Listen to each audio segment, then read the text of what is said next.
guess the places that I've been. You never guess the places that I've been. 'Cause everything is like a dream, yeah, but only in that dream that I live in. I'm never gonna let the day begin. Never gonna let the day begin. 'Cause everything is like a dream, yeah, but only in that dream that I live in.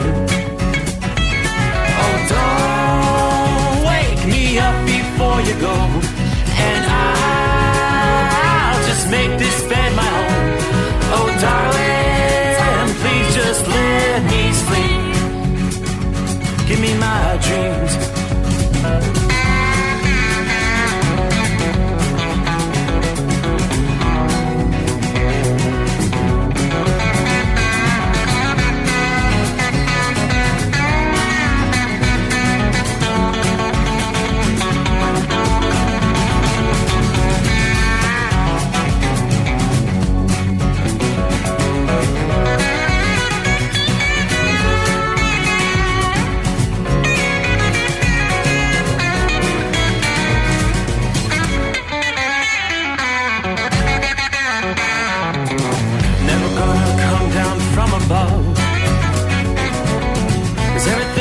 Better from above.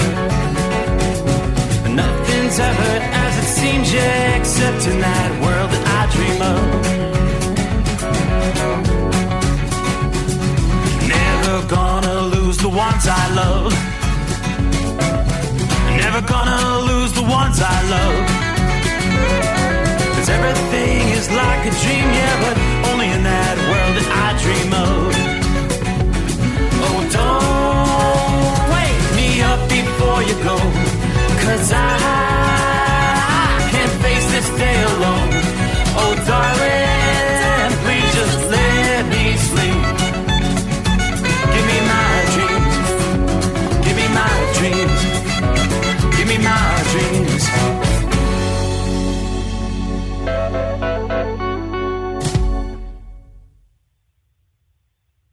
From Feature Story News in Washington, I'm Jagruti Dave. A holiday season US government shutdown has been avoided after Congress agreed on a stopgap measure. The House passed it by 366 to 34, with the Senate following suit, passing the bipartisan funding bill by a vote of 85 to 11.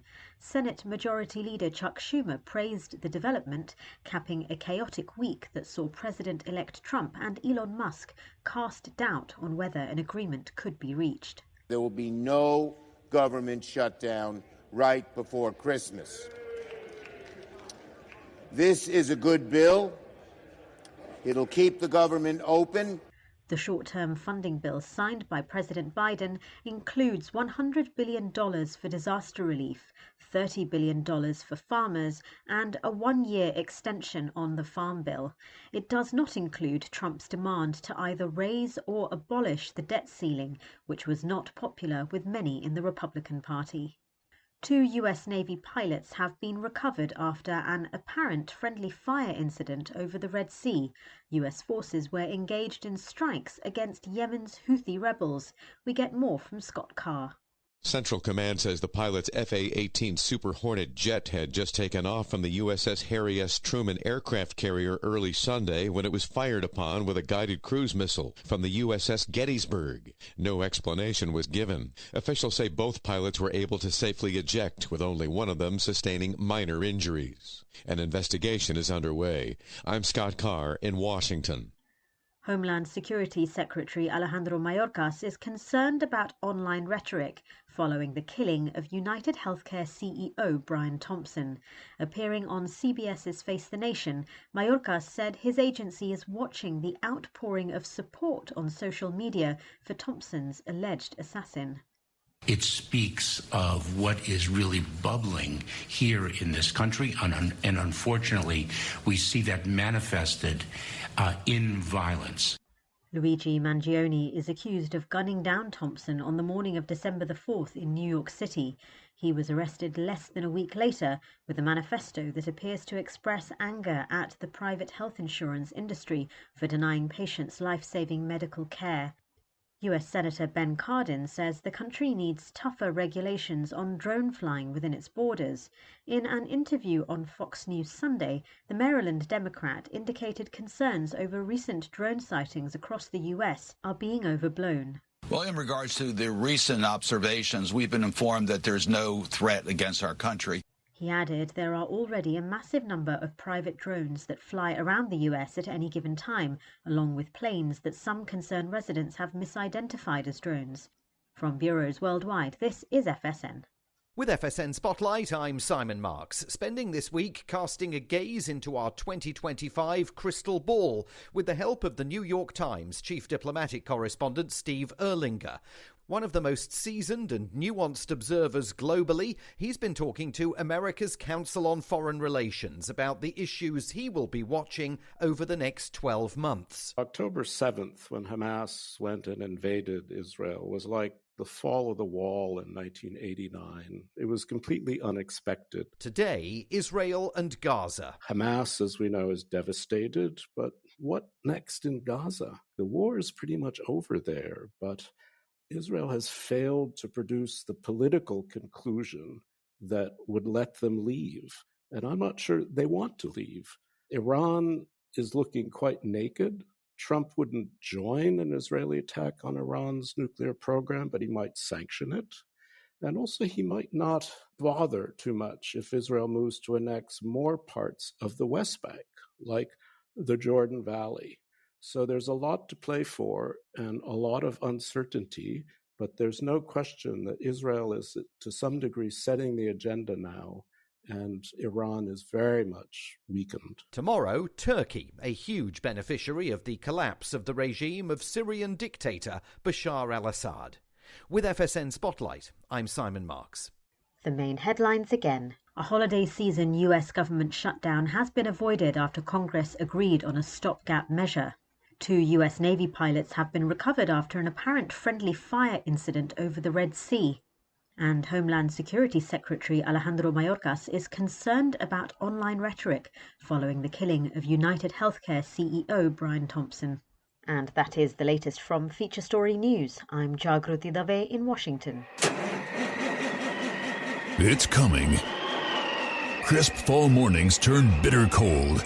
You climb into your diesel and it feels like you're sitting on an ice cube. Imagine how your engine feels after a frosty night. Freezing temperatures impact your diesel's fluids, especially fuel.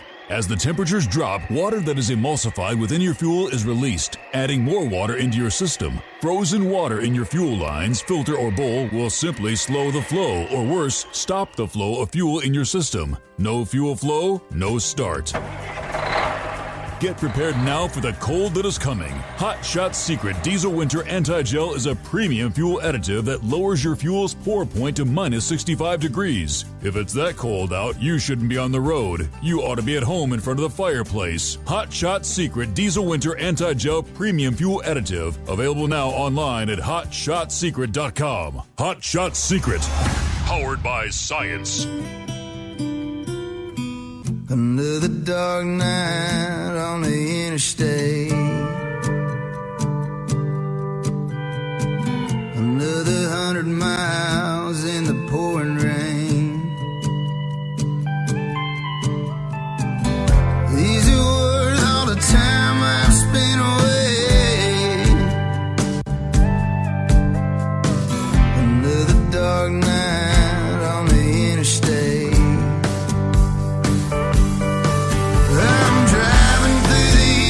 Trying to make it right, my baby's at home, hope she's doing alright. Miss my dogs and I miss my girls, I'm 1,000 miles away from my old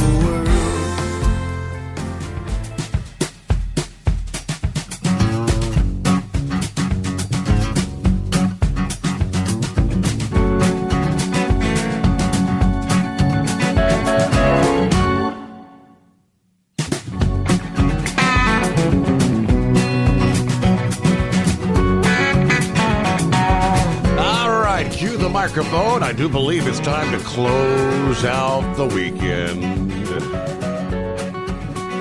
I know. Not all that enthusiastic, huh? Well, hey, it's Christmas week. I guess this is kind of technically what? We're rolling into Christmas Eve. Is there such a thing? So welcome aboard. Did you get all that last-minute Christmas shopping done over the weekend? As anticipated, yes, Saturday, busy day. As all those last-minute procrastinators try to run out and see what they can get to shove under the tree. The ugliest sweaters that are left. So we welcome you in the Steve Summers Overnight Drive live from the Hot Shot Secret Studio. A downright chilly night outside the secret bunker. When the wind blows, it kind of cuts like a knife. It feels mighty cold out there. But it is officially winter. Yes, indeed. Winter arriving over the weekend, officially Saturday, right? We kicked off. So I guess you'd call that the shortest day of the year as far as daylight hours were concerned. We're now beginning to turn things around. We'll start ever so incrementally adding a little more daylight with each passing day. As we roll through the winter months, and yeah, it won't be long. We'll be looking forward to spring. But here it comes as the Christmas holiday rapidly approaches and the celebrations begin. What do we see for our travelers? Residents across the Northeast projected to have some pre-holiday storminess. While the incoming storm may pose some challenges for some of the travelers across that region, it will increase the chances for the snow lovers maybe to see a white Christmas. All right, here comes a Monday, 23rd day of December from now till Christmas Eve. We're looking for our next clipper storm to roll across the Great Lakes and into the Northeast, bringing a few snowflakes, but blustery winds through the region. Forecasters say generally maybe 1 to 3 inches of snow expected to accrue from northern Wisconsin to northern Pennsylvania on up into down east Maine. Maybe 3 to 6 inches from northern Michigan into the Adirondacks, Green and White Mountains there in New England. AccuWeather's Storm Max is currently set at 15 inches for this storm that tracks eastward Sunday night to Tuesday. The highest snowfall totals will be northern Michigan into southern Ontario.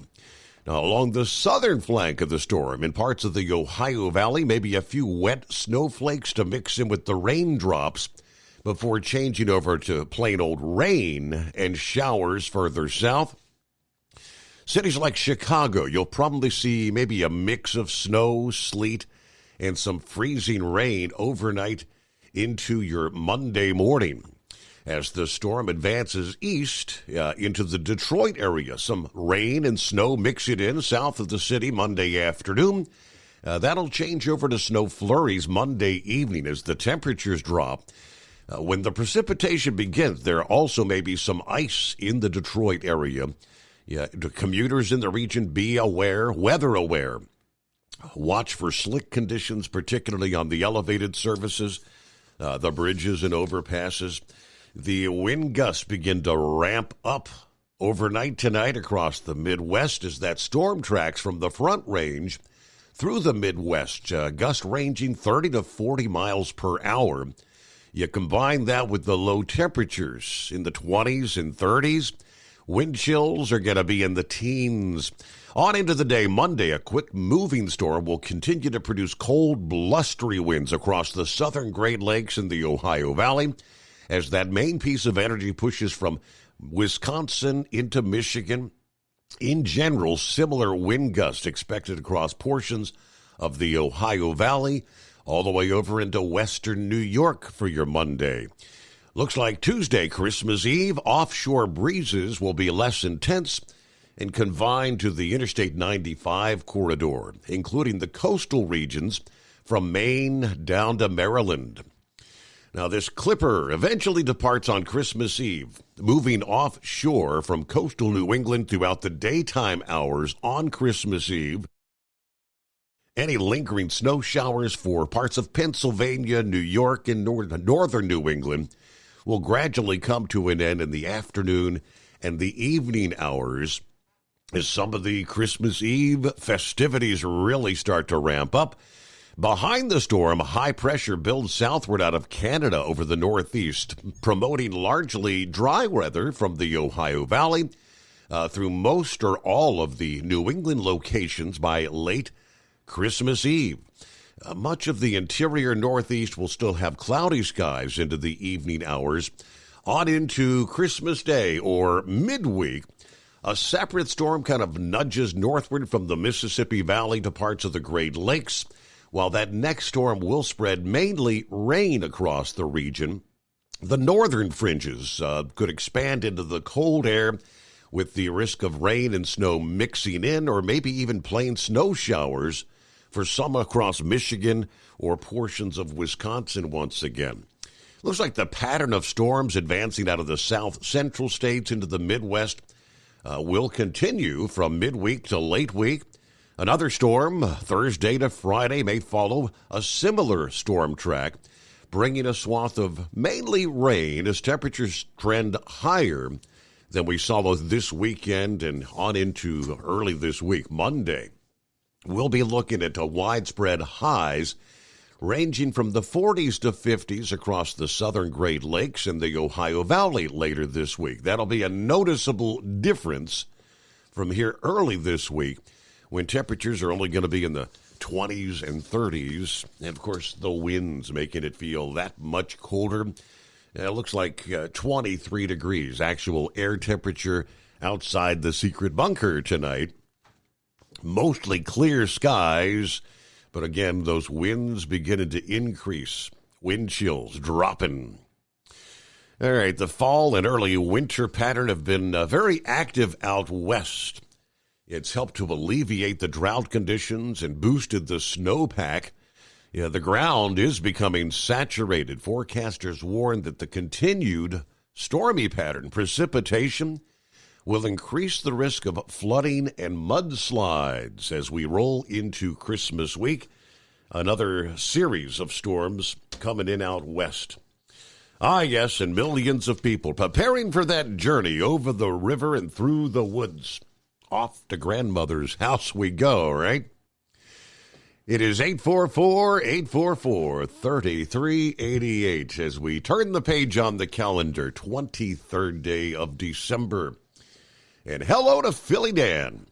It is indeed that time again. Hope everyone had a great weekend. Congratulations to Penn State with their win over the weekend.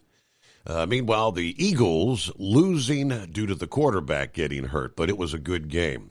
All right, did not get to tune into that one, but I was watching some of the Battle of Ohio with the Cincinnati Bengals versus the Cleveland Browns, and yeah, the Bengals handled that one pretty handily this past day. Held Cleveland to just 6 points on the day. Marianne is in the house. Good morning, Steve, the Overnight family. Merry Christmas to everyone. Hello from Bob in Michigan.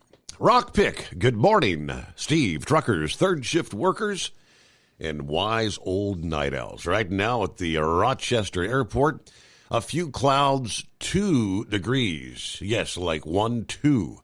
Wishing all you hard-working Americans a Merry Christmas. Grandpa gets to stay up late since I don't have to get up for the school bus this week. Get a cup of coffee and let's roll. Watch out for the other drivers. Stay safe and enjoy. Very good. Good afternoon, Hammer Down. Hello, Larry. Be safe. 12 degrees at the New York-New Jersey state line as we head over to Hartford tonight. Eskimo Mom, howdy, Overnight Drive Nation. Happy Monday, Friday, I don't know, whatever day it is. I'm actually working as an extra driver tonight as we have that final push to get the freight delivered to help make everyone's holiday much brighter. I ended up getting my regular run tonight. After getting back, we'll be done till Wednesday night. All right, mostly clear, 29 degrees at the Interstate 75-71 split, Richwood, Kentucky. Merry Christmas, and be safe out there. All right, delivering those last-minute groceries, right? Hello to Jim. Have a merriest Christmas to all. Thank you very much. Rubber Duck, home sweet home, beautiful downtown LaPorte, Indiana for me. A few cars to get to Chicago, then I think I'm done till the 27th. All right, be safe, gang. Love y'all. Very good. Countdown to Christmas, right? Hello to Carl. Good morning, everyone. Have a Merry Christmas and enjoy. There's Jeffrey joining us this early Monday from Florida. Merry Christmas, Steve, and the overnight crew. As an independent trucker, you work hard to meet your goals. The Owner-Operator Independent Drivers Association has been helping small business truckers for over 50 years with benefits, services, information, and discounts. You work hard, but OOIDA works even harder to give you advantages that large fleets enjoy. And all of our programs support our representation on your behalf in Washington, D.C. Become a member at OOIDA.com, making a difference in the lives of truckers. Fuel filtration is a big deal. Poorly filtered diesel fuel can damage injection systems, reduce efficiency, and rob horsepower, among other things. By removing the water, air, and debris from fuel, fast fuel systems can triple the life of your injection system while restoring power, optimizing fuel economy, and more. Not sure what your truck needs? Give us a call at 636-433-5410 or learn more at fastride.com. At Hot Shot Secret, we share the science behind common diesel problems and their solutions. For example, diesel fuel cetane levels. in many states, the cetane rating in diesel fuel is 42 to 45. Most diesel engines operate more efficiently with a cetane rating of 48 to 50. One treatment of Hot Shot Secret Diesel Extreme will raise your cetane 7 points, increase fuel economy, and improve cold starts. Due to a cleaner burn, there are less hydrocarbons and particulate matter in your exhaust. This reduces the blockage of your diesel particulate filter. Using Diesel Extreme generates 83% less DPF regenerations. The 6-in-1 Diesel Extreme formula also includes the most concentrated detergent on the market, lubricity enhancer, water demulsifier, rust and corrosion inhibitors, and a fuel stabilizer. Hot Shot Secret Diesel Extreme is available nationwide at truck stops, fine farm and auto stores, and online at hotshotsecret.com. Hot Shot Secret, powered by science. Doc's Diesel is your one-stop online shop for diesel filter maintenance. Genuine quality, third-party tested filters for Cummins, PowerStroke, Duramax, and EcoDiesel trucks. Doc's cuts out the middleman and those pesky markups you often find from OMEs, dealerships, and parts stores. We make ordering easy with filter kits, subscriptions, and even dealer sign-ups if you have a fleet. Purchase your filters at www.docsdiesel.com and receive 10% off when you use code SUMMERS10. Doc's Diesel, your one-stop shop for diesel maintenance. And now, back to the Steve Summers Overnight Drive, live from the Hot Shot Secret Studios.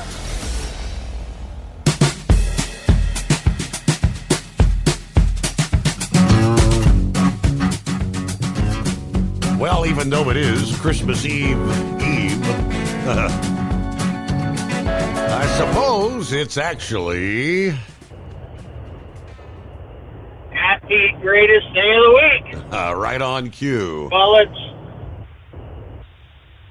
shouldn't we just say it's Friday Eve for you? Yeah, essentially, yeah. Got the short work week this week for sure.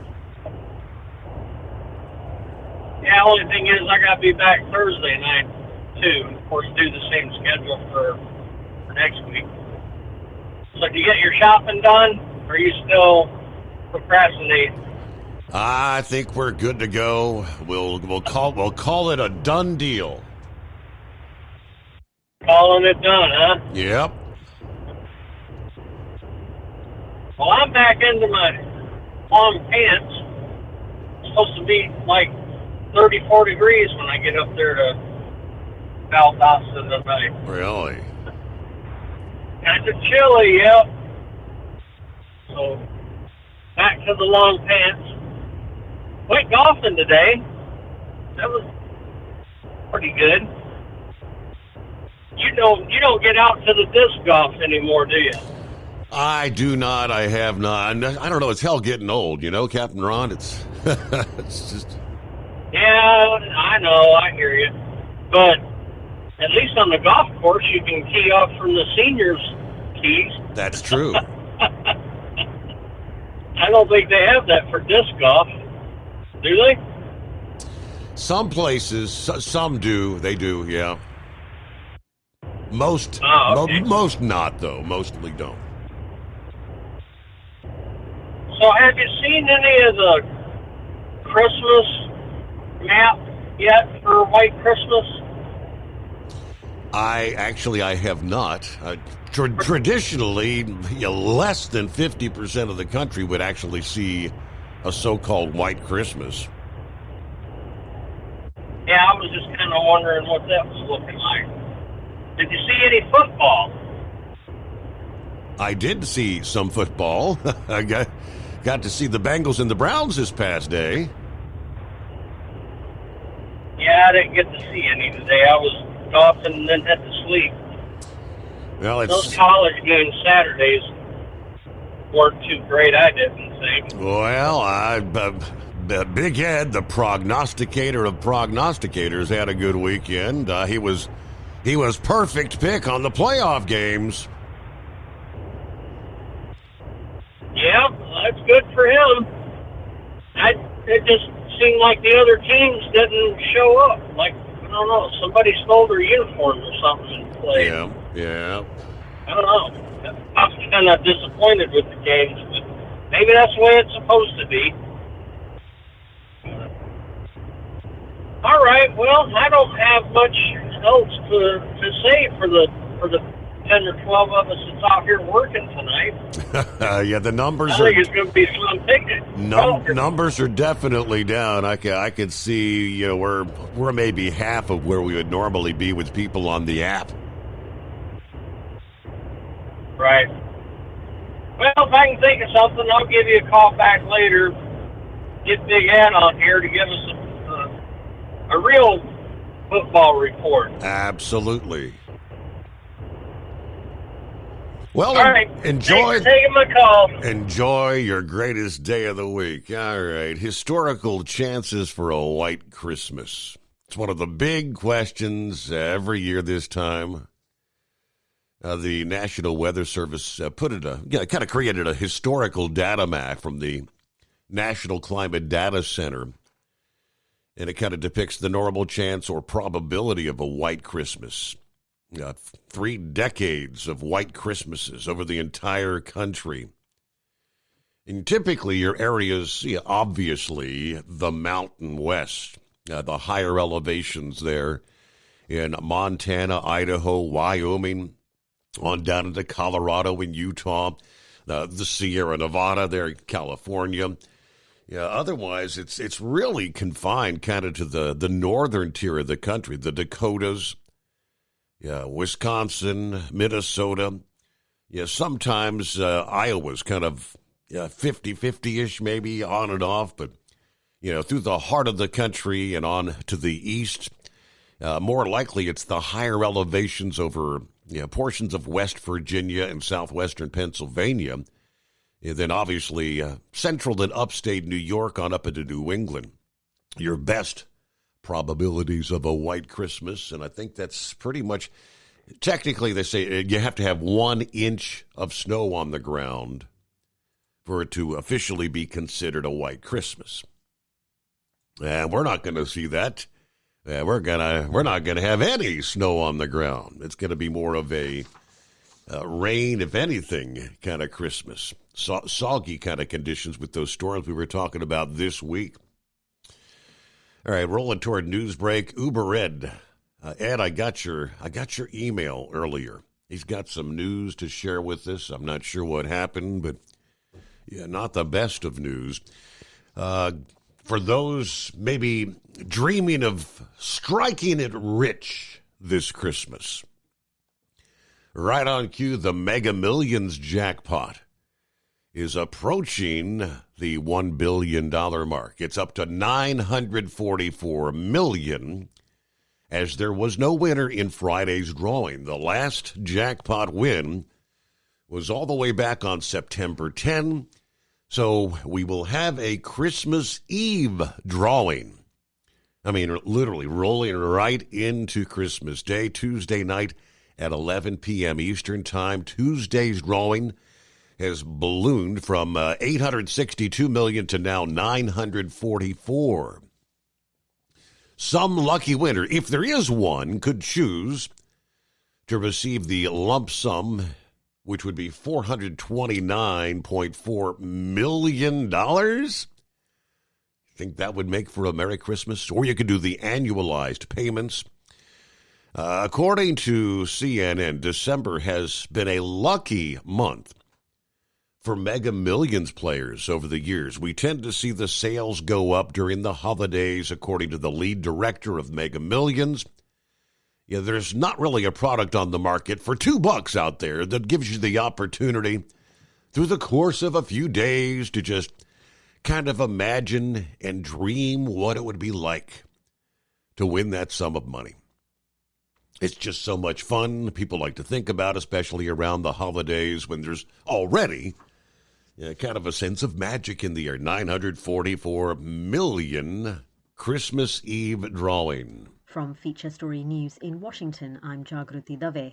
A holiday season U.S. government shutdown has been avoided after Congress agreed on a stopgap measure.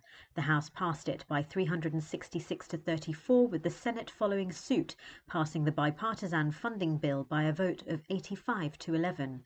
Senate Majority Leader Chuck Schumer praised the development, capping a chaotic week that saw President-elect Trump and Elon Musk cast doubt on whether an agreement could be reached. There will be no government shutdown right before Christmas. This is a good bill. It'll keep the government open. The short-term funding bill signed by President Biden includes $100 billion for disaster relief, $30 billion for farmers, and a one-year extension on the Farm Bill. It does not include Trump's demand to either raise or abolish the debt ceiling, which was not popular with many in the Republican Party. 2 U.S. Navy pilots have been recovered after an apparent friendly fire incident over the Red Sea. U.S. forces were engaged in strikes against Yemen's Houthi rebels. We get more from Scott Carr.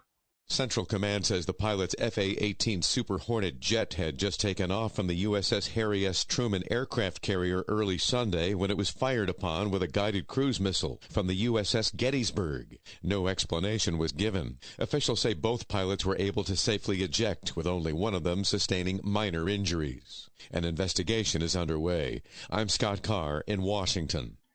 Homeland Security Secretary Alejandro Mayorkas is concerned about online rhetoric following the killing of United Healthcare CEO Brian Thompson.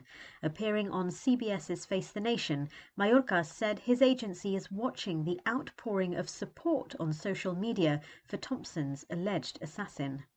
It speaks of what is really bubbling here in this country, and unfortunately, we see that manifested in violence.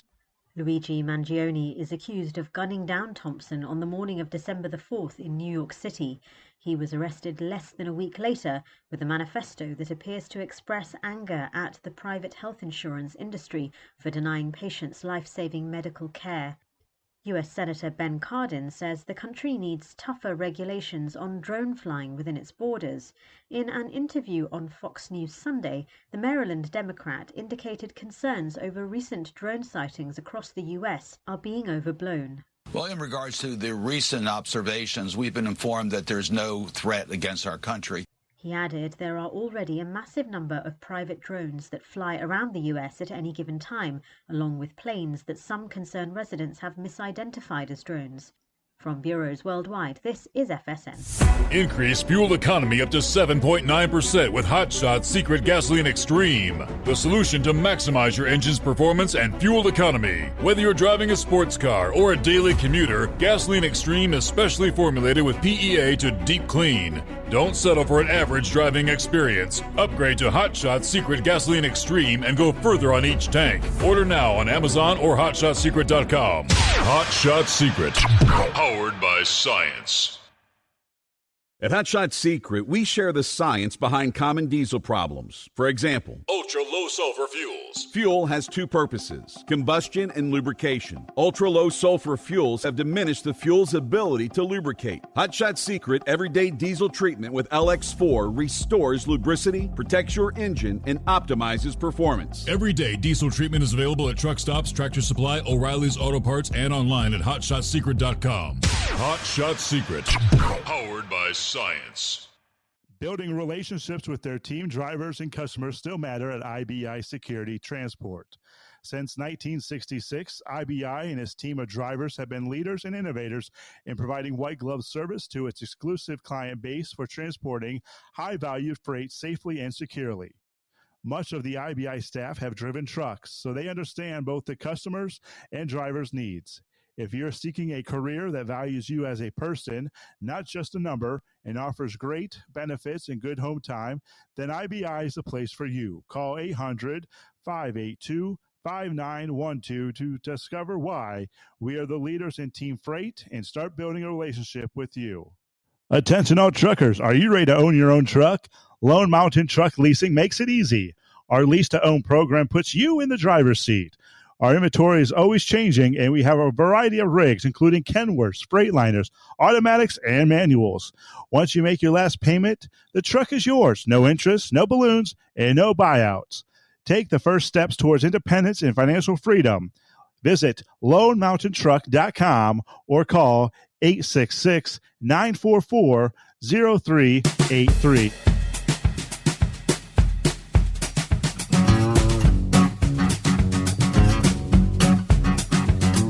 Alrighty, around the country as we kick off a brand new day, a brand new week. It is 844-844-3388. So I came in to kind of wrap up the show prep this evening, as I typically do. I get a lot of prep done early on Sundays, so I can actually sleep in a little bit later. So I was going through my email and got an email from none other than Uber Ed, and he shared some sad news. Yeah, we're talking about Alfred Hayden III, otherwise known as the Minister, a guy who on more than one occasion got my blood pressure boiling over. We did not see eye to eye politically, but I don't know what happened. He passed away last week? Yes, Steve. I don't know what happened, to tell you the truth. I hadn't heard from him. He usually called me just about every day, and I accused him of being lazy, not wanting to work, waiting for his wife to bring home the check for him and that.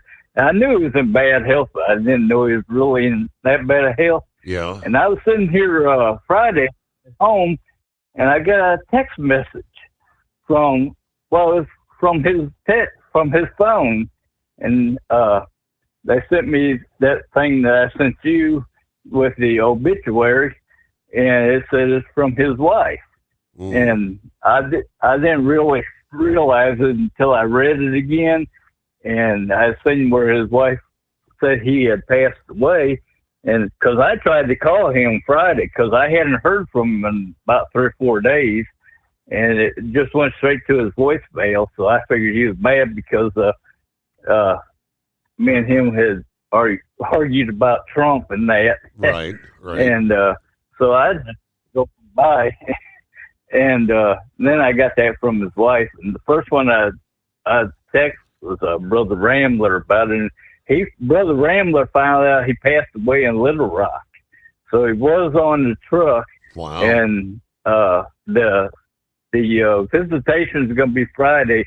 I asked his wife. I texted his wife back, but she never did answer me what had happened, and that. So if I get some more news about it, I will call you back Friday after visitation. Okay, all right. On Friday, but he was my best friend. Me and him, we didn't see eye to eye politics and that, but he was a good person. I just want to say that he was a good person, and he's probably up there in heaven right now, telling God that it was all Trump's fault that he's up there. I wouldn't doubt it. Yeah. Well, if you find out anything further, feel free to send me an email or whatever. Let me know. If he was in Little Rock, so he was on the truck. It happens quite often out there. Drivers on the road, they go into sleeper berths to get a nap or whatever, and just never wake up. Well, he had diabetes real bad, and he had just took his DOT physical last week, I think. Really? And because I kept teasing him about it. I told him, I said, well, I know a doctor will pass you. I said, you don't need all that damn paperwork, just joking around with him. I know he just took his DOT physical like last week. So I don't know if he had an accident or something else happened or not. I will find out though Friday when I go to visitation and see his wife. Okay. All right. Well, thanks for the heads up, Uber Ed. Not kind of a very difficult time. I mean, any time of year, but his wife and family need to be in our thoughts and prayers. Well, it was real surprising because I was sitting here and I hadn't heard from a friend, another friend of mine here, and it's probably been about a year, and I found out he passed away a year ago, and it wasn't maybe an hour later that his Alpha's wife would text me and let me know that. I was so upset. I was pretty upset about it. Yeah. But anyway, he's up there where he belongs. He ain't suffering anymore. That's correct. All right. Well, thanks for the heads up, Uber Ed. I'm looking at, I guess it's kind of like a flyer. It's not the actual obituary, but it's got his photograph. Forever in our hearts, Minister Alfred Hayden III. July 30, 1965 to December 17 of 2024. So he passed away last Tuesday. Visitation December 27 at Agnew and Sons Funeral Home. That's in Verona, Mississippi, 6 to 8 p.m. Celebration of Life in Tupelo, Mississippi at the Greater Elevation Ministry, December the 28th at 1 p.m. So Alfred Hayden III, a.k.a. Minister. Like I said, got my blood pressure up on more than one occasion. Yeah, angered many of drivers and listeners out there with his far left thinking, but all right. Enjoy each day because tomorrow's not guaranteed, as they say. Let's take a quick time out. We'll get to Knuckle Buster, see what kind of baloney we got going on here. Hey, what day is it? Is it the greatest day of the week? The Steve Summers Overnight Drive. Hot Shot Secret, we share the science behind common diesel problems. For example, excessive black smoke. Excessive black smoke has two causes: carbon buildup and internal diesel injector deposits, also known as IDIDs. Hot Shot Secret Diesel Extreme has the highest concentration of active ingredients allowed by law and will safely remove all types of injector deposits, including IDIDs and carbon buildup, to eliminate black smoke. Hot Shot Secret Diesel Extreme is available nationwide at truck stops, fine farm and auto stores, and online at HotShotSecret.com. Increase fuel economy up to 7.9% with Hot Shot Secret Gasoline Extreme. The solution to maximize your engine's performance and fuel economy. Whether you're driving a sports car or a daily commuter, Gasoline Extreme is specially formulated with PEA to deep clean. Don't settle for an average driving experience. Upgrade to Hot Shot Secret Gasoline Extreme and go further on each tank. Order now on Amazon or HotShotSecret.com. Hot Shot Secret, powered by science. Hey, Kenworth owners, is your AC and heating performing poorly with little airflow in the cab? Soaring Eagle HD Truck Parts is here to solve your worries. Offering aftermarket replacement HVAC boxes and stainless steel with high output blowers receiving 50 to 100% better airflow, guaranteed. Not only that, but they also manufacture many other aluminum and stainless steel storage accessories. Check out their website at www.soaringeaglehd.com or call toll-free 1-833-455-2473. Serving you yesterday, today, and for the future. Keep your gas-powered engines running like new? Stable's proprietary formulas are proven by third-party testing to outperform the competition in keeping fuel fresh, preventing corrosion, and cleaning the entire fuel system. With Stable, you can have confidence you are doing the right thing for your engine's long-term health. Just pour into your gas can or fuel tank, then top off with fresh fuel. At every fill-up or when you store, start with Stable. Available where fuel additives are sold. Hey truckers, this is Steve Darnell from the hit TV show Vegas Rat Rods. Check it out. Industrial Injection has been a leader in the diesel heavy-duty industry since 1985. Whether you are looking to keep your truck on the road, you are a hard-working farmer feeding America, an over-the-seas mariner, a miner, or a construction craftsman, Industrial Injection can help keep your heavy-duty rigs and equipment running so you can keep America thriving. Get all your turbochargers, injection pumps, injectors, and engine parts at industrialinjection.com. Industrial Injection, the place to go for all your diesel parts needs. The Overnight Drive with Steve Summers. Live from the Hot Shot Secret Studios. Call Steve now. 844-844-3388. That's 844-844-3388.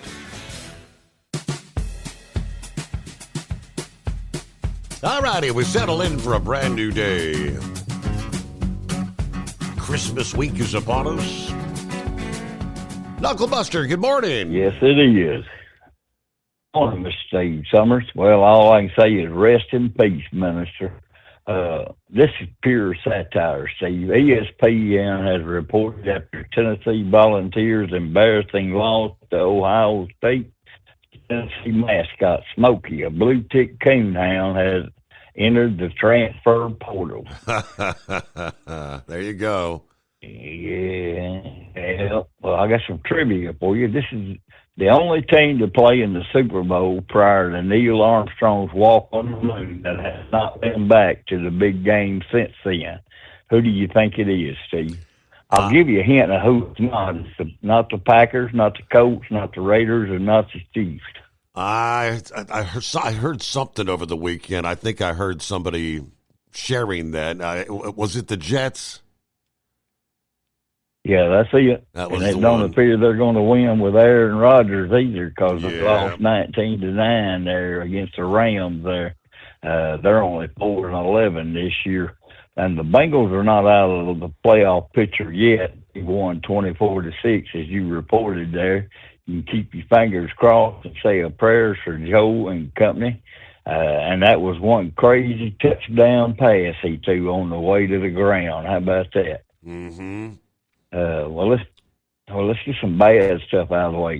You know, microplastics can be pounded all over your body, Steve, inside and out. I use mason jars for food storage. If you've never heard of a mason jar, you live further back in the sticks than I do. Right. Yes, sir. I don't eat plastic, no paper, none of that stuff there. Well, you know, Christmas is not December the 25th. I mean, it wasn't the day that Jesus was born on. He was born June 17th. That's according to scientists there. They think they've got it pinpointed to June 17, 2 BC. They're using software that NASA has and the stuff that they can read out of the Bible, and they pinpointed it to a couple of stars, planets being together, thinking it was a bright light, and that was the closest they could come to it there. And anyway, it's not about his birth, death, or burial. It's about the resurrection. Without that empty grave, we have no hope, right? Yes, sir. Well, today is December the 22nd. The winter solstice was yesterday, December the 21st. Old man, winter is officially here, Steve. Yes, so sir. Y'all get some hot shot sticks and eliminators, some hot shot secret anti-gel, everyday diesel treatment, gasoline extreme for cleaning out the inside of your motor, and some Stabile in your gas tank to help it along there, right? I got two more things for you. It's two unknown folk. Here's what God can do for you. God has a tendency to pick a nobody to be a somebody in front of everybody without consulting anybody. And the last thing is a man's friendships are one of the best measures of his worth. That would make Mr. Steve Summers richer than Donald and Elon. And that's all my bull on it for the day. Merry Christmas, Happy New Year, and I'm at the house. All right, at the house at the home 20. Very good. I guess he was talking a little quieter because he ain't allowed to wake up Tennessee if she's trying to snooze there, right? Morning, Horse Feathers. Morning, Your Honor. Or, hey, Mike, what? Huh? Is today like the greatest hump day of all time, or how does this work today? I don't know. What do you call it? Yeah. See, I got the short work week here. Now, do you get, obviously you're off Christmas Day, right? You got to be back out like Cap and Ron Thursday, or? Oh, yeah. And tell you the truth, if they have work for Christmas Day, I'll be out for that because we get compensation holiday pay for that. So, yeah. So it makes it well worthwhile to go out on Christmas Day if we get work given to us. So we'll get up and run a load there if there's one to be done. But yeah, I'm trying to figure out this because you're today, tomorrow, and gone. So today's the greatest day of the week, but I think this is like the greatest hump day of the week or something like that, isn't it? I don't know. But so anyways, now is it true? I heard this rumor that you, Mr. Stephen Summers, you're going to be rooting for the Pittsburgh Steelers next week, and you're going to wear black and gold and spin a terrible towel. Is this true? Now, I haven't seen the breakdown. I suppose, what do we need? Because they're playing the Chiefs, is that right? I believe the Steelers are playing the Chiefs. Yeah. So if the Steelers beat the Chiefs and the Bengals win, the Bengals still have the opportunity to get in the playoffs. So I heard you are actually going to don the black and gold and wave the terrible towel. Is this really true, Your Honor? That could actually happen, yeah. I mean, like I said, I haven't seen the breakdown of what all needs to happen for them to have. I mean, last week, the scenario was, I mean, this team has to lose all three, and that team has to lose all three, and I'm like, oh, you stick a fork in it already, you know? Yeah, exactly. So... But anyways, we'll be looking for pictures from Lisa there next weekend there, next Sunday with football. You watching the Steelers there, all bright-eyed, bushy-tailed, and spinning your towel. Yeah. But, anyway, I don't know. What else can we pick on you about here? So do you have a couple weeks off there from going in and opening the window and pulling the sheets off the grandson to get him motivated for school bus duty? Yes, they are done till I guess they're off all this week and all next week. So they go back on, what would that be like, January 4th, 5th, 6th, something like that? Something like that. Yeah, it's too far away for me to figure out. I'm still working on tomorrow and yesterday, and according to my calendar, today's the 23rd. Yesterday was the 22nd, and the solstice thing was the day before that, but I don't know. Now, Knuckle Buster tells me that today's the 22nd. Where are we at, Your Honor? What the heck's going on here?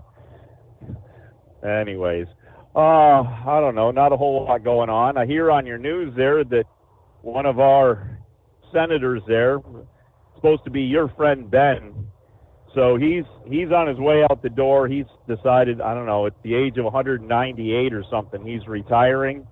So I still don't know how you retire from an elected position. Don't you either get voted in, voted out, or quit? But I don't know. So I guess because they get their retirement package like 2 minutes after they're after their term starts, they get their retirement package, something like 2 minutes in or something, and then 3 minutes in they start campaigning for the next election. But he said. Did he say on your news that we don't really have anything to worry about the drones and all that? That we're making too big a deal out of it, and I don't know if we're making too big a deal out of it because we really didn't get a lot of information about it, and people don't want us to know a whole lot about it. And even if we don't have anything to be fearful of the drones, should we be fearful of what the drones are looking for? Well, that's the concern. We don't know. Because, you know, as you've reported, you know, and drones are pretty useless in the dark. Yep. Other than actually just kind of sniffing out something. So maybe we should be concerned to what the drones themselves are actually looking for more than that. And so if the drones are all in a certain area, maybe we should have concern for that area. I don't know. But anyways, I don't know what else is going on. Not a whole lot. I didn't get to see a whole lot of the world there because I helped the horse rescue there that my wife's involved with there. They needed a run-in shed built there for some ponies, so I spent Saturday helping somebody, the two of us there. We worked on getting something started and got it about three-quarters of the way done, and yesterday we went over and finished it up. So we and that's yesterday as in Sunday, not yesterday as in Saturday, you know, in case Knucklebuster's working on his calendar. But anyway, so we actually got it finished up, and I'll tell you what, for a truck driver, and I'm not sure what the other guy does there, but it actually came out good. Actually, I would say it almost rates on the scale of an Amish building, Your Honor. Now, it probably took us a few hours longer because, you know, neither of us knew what we were doing other than some sketches we had on a piece of paper. But it actually came out. It's actually straight up and down, and siding's all square all the way around, and the roof's on it, and it's facing the south so that it blocks out the north and west wind and gets the sun in it from the south during the daytime. And I didn't end up getting a picture of the completed project, which I guess I should have tried to do, but maybe wife's going over there Tuesday. Maybe she'll get some pictures, and maybe we can get some stuff put up on Facebook, and we'll let everybody see the little pony shed that we got put up. In fact, I don't know if you'd really call it a little. It's 8 by 12, Your Honor. That's a good size room, isn't it? 8 by 12. It's got a 6-foot high door in it. Okay. I don't know. Anyway. So you had a productive weekend, in other words. Yeah, other than the fact we didn't get much sleep to go in between from the time we got done Saturday morning working and doing all that both days, and then being back out here because we started about 7 o'clock there last night to get going out here. Already got the first one done and headed back to Philly for the second one now. So I guess we'll see what else develops. But other than that, everything's all kind of quiet, and you know it's chilly here, Your Honor. I just looked down. It was 17 degrees when I left over there south of the Macy-Dixie line coming out of Maryland. I'm up here on US 1 here. It's down to 14, Your Honor. And it's only 1 o'clock on the Eastern time. You got a few it doesn't. You got a few degrees to go down the wrong direction before it's all said and done. Yes. There's Dirty Harry. Good evening, Steve. Good morning, America. Happy Monday. Hope everybody stays safe. Get home for the holidays. I want to wish everybody a very Merry Christmas and a Happy New Year, you filthy animal. One of the greatest lines, right? You filthy animal. Keep the change. Saddle up, nocturnal listeners. Hello, Pappy. It's the midnight hour, greatest day of the week. Better late than never. 25 degrees in Harrison, Ohio. A tad bit nippy out there. All right, let's hammer down and get the party started. Very good. Yeah, we are going to talk some college football action. Good weekend for our prognosticator of prognosticators. I don't know, did Tennessee not show up for that game? I don't think anyone really saw that shellacking coming. Big Ed picked Ohio State because he said he picked them to go all the way at the beginning of the year. I don't know, what are the odds of Ohio State getting past Oregon? That's the next bridge they have to cross. The next major hurdle. And I do believe, is Oregon not the only team that has not lost a game yet in the college football season? I believe that is the case.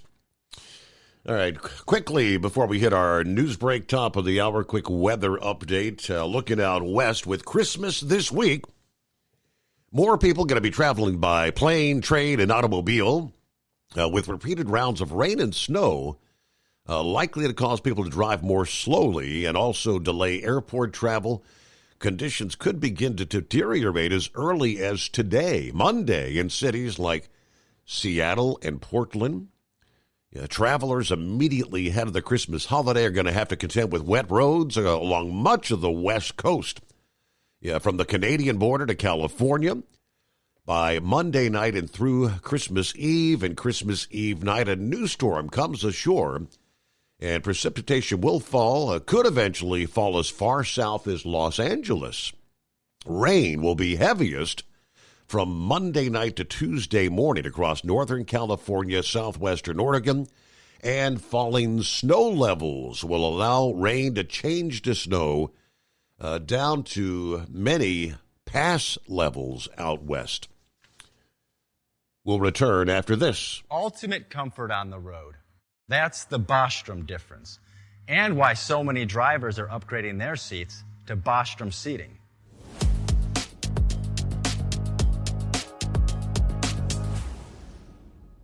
With roots dating back to 1935, we know seating.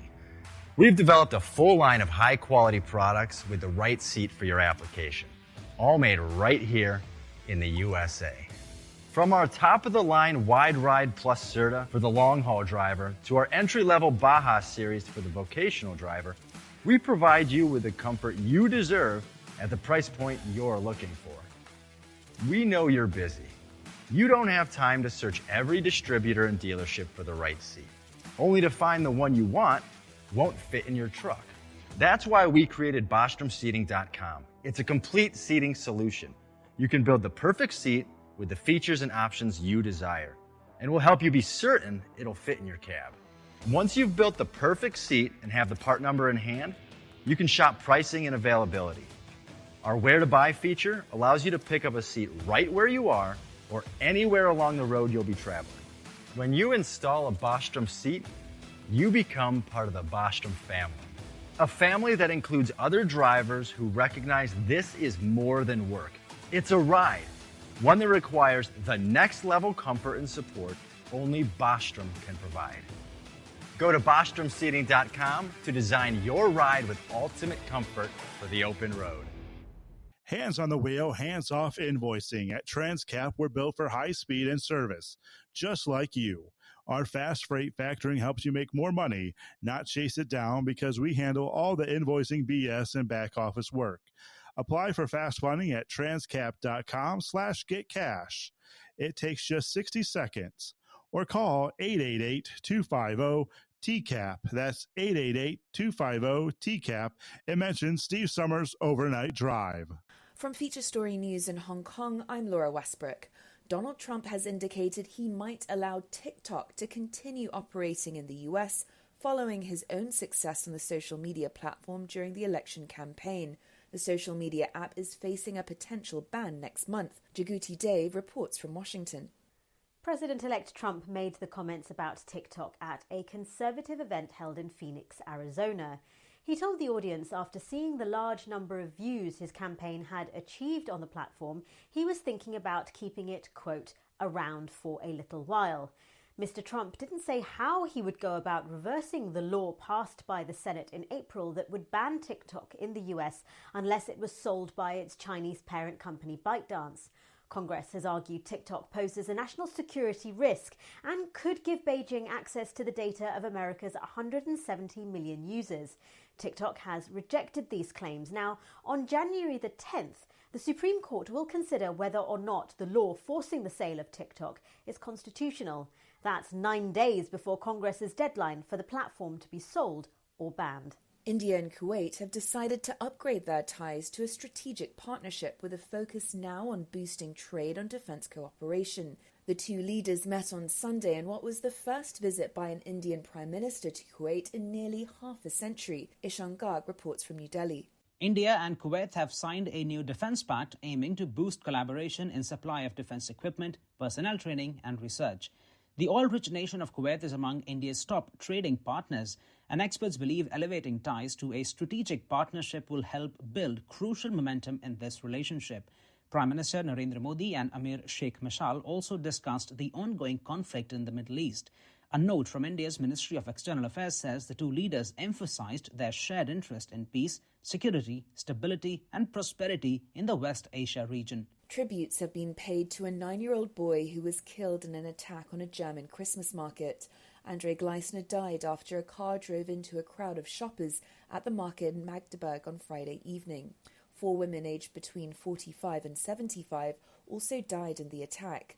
The suspect Talab al-Abdul Mohsen was arrested at the scene on Friday. German authorities said they believe he acted alone. Authorities are holding him in custody on counts of murder, attempted murder, and dangerous bodily harm.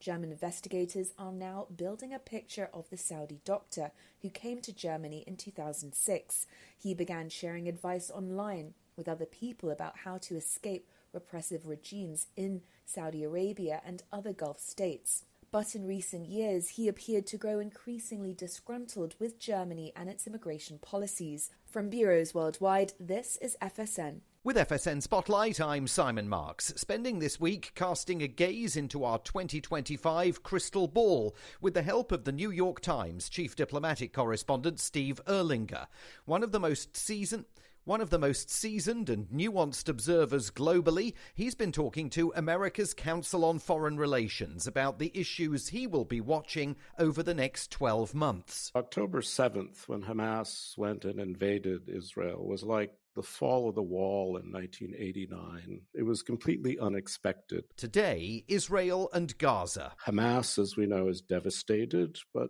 what next in Gaza? The war is pretty much over there, but Israel has failed to produce the political conclusion that would let them leave. And I'm not sure they want to leave. Iran is looking quite naked. Trump wouldn't join an Israeli attack on Iran's nuclear program, but he might sanction it. And also he might not bother too much if Israel moves to annex more parts of the West Bank, like the Jordan Valley. So there's a lot to play for and a lot of uncertainty, but there's no question that Israel is to some degree setting the agenda now, and Iran is very much weakened. Tomorrow, Turkey, a huge beneficiary of the collapse of the regime of Syrian dictator Bashar al-Assad. With FSN Spotlight, I'm Simon Marks. The main news again. President-elect Donald Trump says he might allow TikTok to continue operating in the US after saying he received billions of views during the election campaign. India and Kuwait upgrade their ties to a strategic partnership to boost trade and defense cooperation. Tributes pour in for 9-year-old Andrei Gleisner, one of 5 victims of a Christmas market attack in Germany. And that is Feature Story News. Laura Westbrook reporting. It's coming. Crisp fall mornings turn bitter cold. As you fire up your diesel, you can see your breath on the inside of a cab. Imagine looking deep into your engine. Freezing temperatures impact your diesel's fluids, especially fuel. On a 23-degree morning, the paraffin wax in your untreated fuel starts to morph from fluid to large crystals. These crystals clump together and form a gel. At minus 10 degrees, your fuel hits the point where it no longer pours like a liquid. It's so dense that the flow through the fuel filter will slow, causing hard starts or no starts. Get prepared now for the cold that is coming. Hot Shot Secret Diesel Winter Anti-Gel is a premium fuel additive that lowers your fuel's pour point to minus 65 degrees. If it's that cold out, you shouldn't be on the road. You ought to be at home in front of the fireplace. Hot Shot Secret Diesel Winter Anti-Gel Premium Fuel Additive. Available now online at HotShotSecret.com. Hot Shot Secret. Powered by science.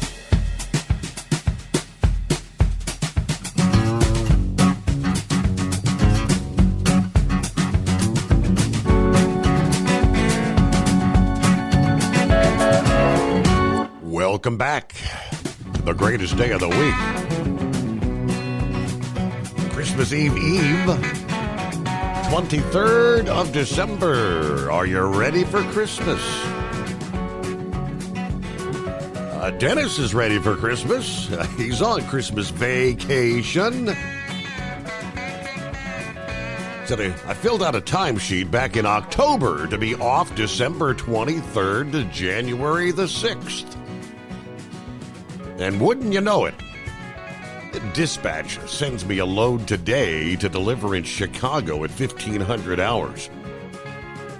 Needless to say, he had to be corrected. Merry Christmas, everybody. Be safe. Don't drink and drive. Very good. Enjoy that time off. So, that's a true Christmas vacation, right? 23rd through January the 6th. All right. Hello to Jerry. Morning, everybody. Hopefully you had a good weekend. Ready for another Hot Shot Secret Show starring the nation's finest. Be safe, everybody. And the prognosticator of Prognosticator joins us after a very, very good weekend. Hey, you aced it, Big Ed. Yes. Well, no, I had one loss, Steve. Our old good friend Chad led me astray. Uh-oh. You remember I picked South Dakota State over North Dakota State? Yeah. And I was on the phone with Chad tearing him up. But it was a good game. It was a good game. North Dakota State took the South Dakota State Jackrabbits and beat them. And so they're playing in FCS championship against Montana State January the 6th for their conference or division championship game. So I did lose one game, but that's all right. It was a good game. I watched the whole game, and it was a good slobber knocking contest. Unlike a couple of others, that was played, but I was still happy. I ended up out of 5 games that I picked. I still got 4 wins. That hurt my perfect deal, but okay. We try. Well, you picked all the playoff games. Perfect pick on the playoffs, though. Right. And right quick before I get cranked up, I want to give my condolences to our resident, agitator guy, old minister. Yeah, agitator. Yeah. He agitated me a few times with some of his comments, and the old Big Ed would have called in and sliced and diced him, but I'm kind of mellowed out in my old age. But I don't know, maybe I ought to get my brother to call in, because by God, he's a liberal through and through, and I think he's just now getting over the Trump victory, and the trauma. The trauma that he went through, and because he stays over at my sister's, and they got a fenced yard, and him and I had been going back and forth, and he made the sad mistake of putting a Harris for president sign outside the yard, outside the fence. I made sure I run over that damn thing with a pickup. He didn't like that. Anyway, he was giving me fits about it. Well, you better put it back in the yard. And he said, you better not let me catch you with anything in your yard or on your pickup. I said, I ain't that dumb. I'm not putting no political signs on my pickup or in my yard, because I don't want people coming by here shooting at me, and definitely don't want nobody keying my pickup.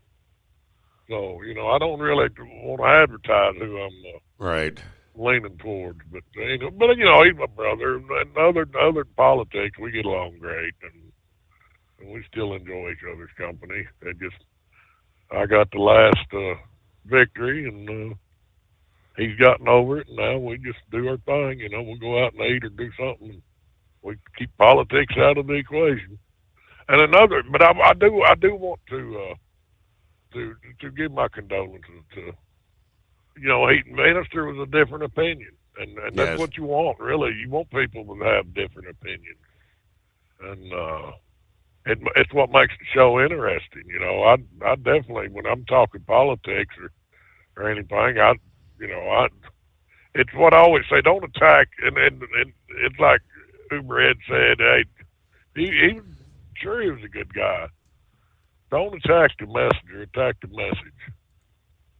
Without beating the guy up. And yeah, I'm sure he was a good neighbor and a good friend. So my condolences to his family. And because when I first heard it, I thought, when you was talking about it, I thought, okay, minister's pulling some crap on us here. You know, maybe he's gonna call in and give us a bunch of grief. You know, he won't hear us all call in and give her all our condolences, and then call us at the first of the year and say, hey, y'all done buried me, and I ain't gone yet. But anyway, serious, condolences. And then another thing, the Armed Forces Bowl in Fort Worth for the December the 27th. It's at 12 p.m. Oklahoma and Navy playing. If you're going to be in that area on December the 27th, veterans get in free. My nephew got 4 for tickets. I gave him 4 tickets. He asked if I wanted to go. No, I told him I didn't want to go. I have other plans for that weekend. So if you're driving in the area, or even if you live in the area, hey, I'm sure it'll be a good game. Navy will put on a good show. You know, I don't know what Oklahoma's going to show up there with, but I'm sure they'll go in there with their pride and try to take Navy. But so if you're a veteran and you're going to be in that area, grab you a Uber ride, and it's at that TCU stadium. I believe they call it the Amon G. Carter Stadium. That's where TCU plays. So I wanted to put that out there. Okay. For any veterans that might be listening and want to go to a good football game. And, you know, if you're rooting for Navy or Oklahoma, or even if you don't root for either game, then you ain't been to a good college football. College football games are just fun to go to, in my opinion, you know. Or at least when I was younger. Now that I'm so old, I don't care about going out there, sitting out in that old weather. So I like sitting at home and watching it on TV. So let's talk. Did you watch any of the college games? I didn't have access, Ed. No. Don't lie to me. I did not. Don't. Well, I had to watch 3 of them on my phone because I don't have cable, and you know, some of them was on TNT, and I thought, well, that's crap. But I got Max on my telephone, so I was able to watch the games that were on Max. So I got to watch the games, so I wasn't complaining. And then definitely got to watch that Ohio State game. Let's start right there. Ohio State. Did I think that that was going to be a blowout? No, not by any stretch of the imagination. I figured Tennessee would bring a good game, and really that quarterback, hats off to him, because that guy, he played 4 quarters of football. He didn't quit. You know, but a couple of their other star players that worked around him, they got injured. So that kind of knocked the buzz off of them, if you will. But what really impressed me is the team that I knew they could be showed up. That's Ohio State, and they come out aggressive, smoking hot. Boom, 4 minutes, and they had 21 points on the board. That's the Ohio State. If they keep playing like that, that's the Ohio State that'll win the national championship. But they got to keep playing it like that. They got to come aggressive. But some of these other teams, you go back when they played Oregon, it was just a fluke that they lost that game. So do they have what it takes to beat Oregon? Yeah, I've got them in my next pick. And that's another thing. Do you want me to call back in tomorrow night and do the rest of the picks? Because these other games, these quarterfinal games, don't start until the 31st. So what's your schedule? We will actually be here next Monday and Tuesday next week, leading up to New Year's as well. So if you want to wait till Tuesday, which would be New Year's Eve. Yeah, if you don't care, because I still want to study that Georgia and Notre Dame game, and which I can tell you right now, I'm going with Ohio State over Oregon. Okay, that's already got that marked down. Okay, but the rest of them, I kind of want to study it, because I'm leaning like Texas, Texas and Arizona State. I'm leaning, I was leaning towards Arizona State, then I bounced back to Texas. Same thing with Penn State and Boise State, and Georgia and Notre Dame. So yeah, I need to do some more studying and really intrigued about Georgia, whether they're going to get Carson back or not. You know, their starting quarterback. But I lost that South Dakota State game, and then North Dakota State beat them. Tennessee, Ohio State, I picked Ohio State. It wasn't so much that Tennessee didn't show up as Ohio State showed up. And that was the key factor right there, that they showed up. And then the same thing with Indiana and Notre Dame. It started out like it was going to be a slobber knocker, and they were going to punch each other in the mouth back and forth, but Notre Dame pulled it out. I didn't see no easy game. It's just that the team that Notre Dame went out there and took control of it, and then they won it. And if they hadn't took control, it would have been a tight game. Did I feel that Indiana should have been in it? Yes, I do. 100%. Did I feel Tennessee belonged in that game? Yes, I do. 100%. And then you had Penn State, SMU. Now,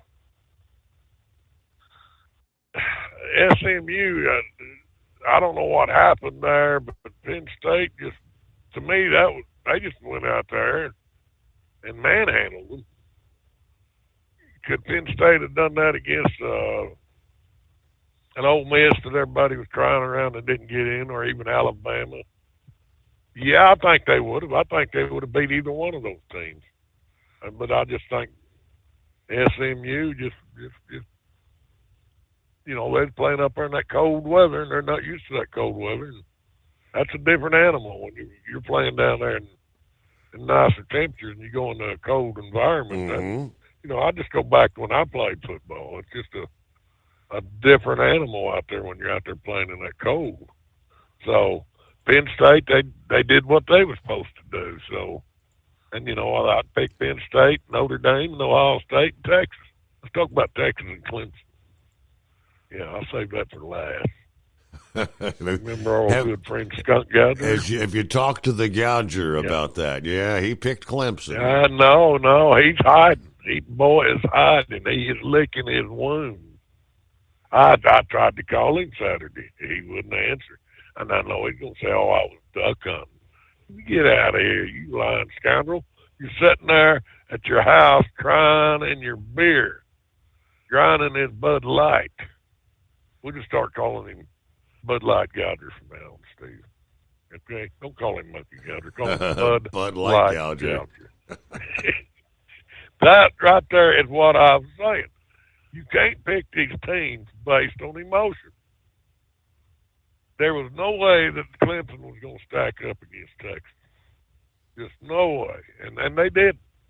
Texas manhandled them the way I knew they was going to.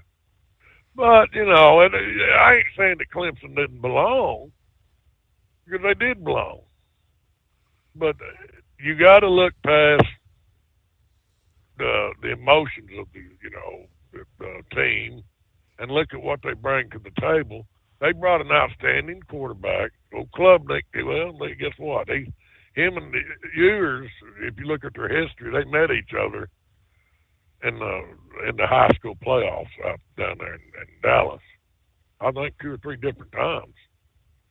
And Klubnik always come out ahead, his high school team. I want to say they won 3 state championships under Klubnik, which he is a good, outstanding quarterback, but that's all they had to go with was Klubnik. And Texas just all around their defense and their offense. And there was a couple of Texas players kind of got banged up a little bit. Wisner, that running back, he's a diamond in the rough, man. I'm telling you that next year you might see his name out there and running for the Heisman Trophy.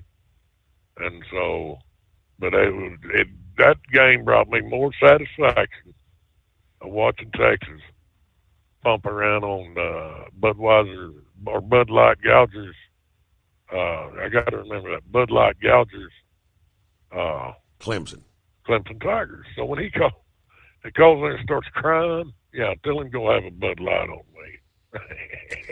But anyway, that he deserved that, and that's where I'm at.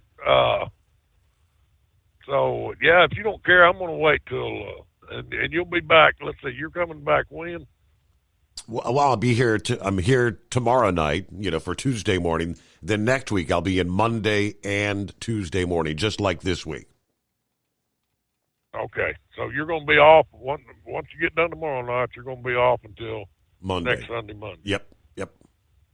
Right. Okay. Well, I will call you in with my picks that next Sunday, Monday, and we'll go from there, Steve. Yeah. With that said, it's the prognosticator, and right now, unless Ohio State does something dumb, to me, they're the team to beat. So it's going to get real interesting. Am I saying that they're going to win it out? Well, I made that prediction at the start of the year, so I got to stick with that one. But it ain't based on emotions. It's based on that team that you've seen out there on that field playing Tennessee. It wasn't Tennessee was bad. It's just that Ohio State showed up, and that's where they got to play here on out. And I think they can do it.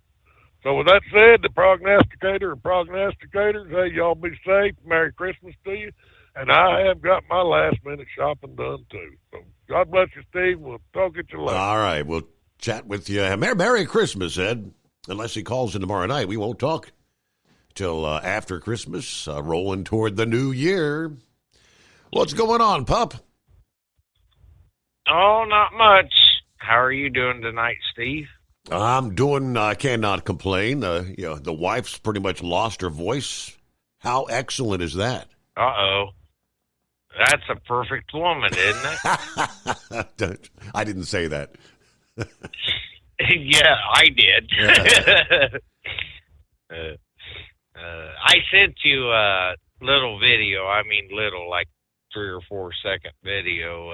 My wife and I went over to Van Wert tonight and went to one of those parade of light things, and that was really cool.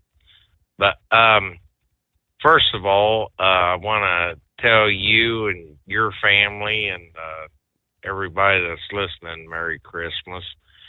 And I'm sorry about Minister. And God bless him. I bet he's a conservative now once he walked through the pearly gates. Yeah. But other than that, I just called in for that. Steve, one thing that really pisses me off is they can't do anything about those drones out there. But you'll have to check on this, and I'll listen to you rest of the evening. I've got the night off and stuff. But one of our ships that has shot down so many drones and missiles there in the Red Sea coming out of Yemen, and we help with that stuff. One of our own Navy ships shot down one of our planes. And thank God the 2 pilots are okay. But if you could check into that, that came across on one of my things from Newsmax. And that just really, if they can take down one of our own airplanes, which are jets, fighter jets, it took a $400 and some thousand missile to shoot down a $1 billion airplane. That just really pisses me off.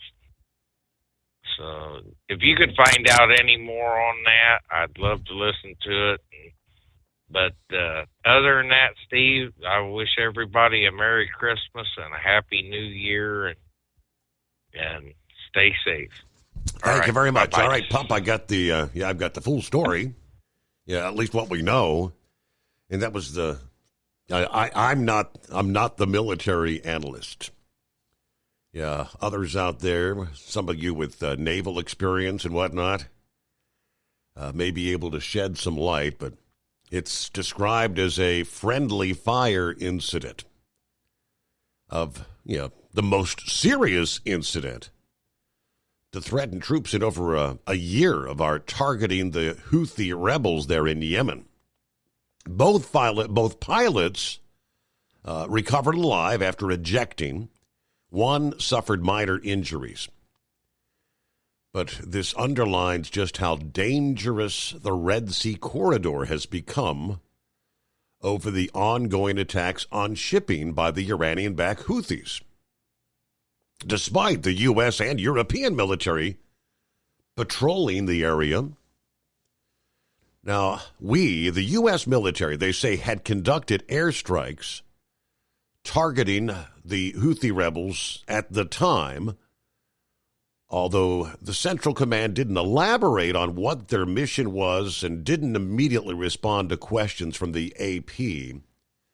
But the FA-18, shot down, had just flown off the deck of the USS Harry S. Truman, the aircraft carrier.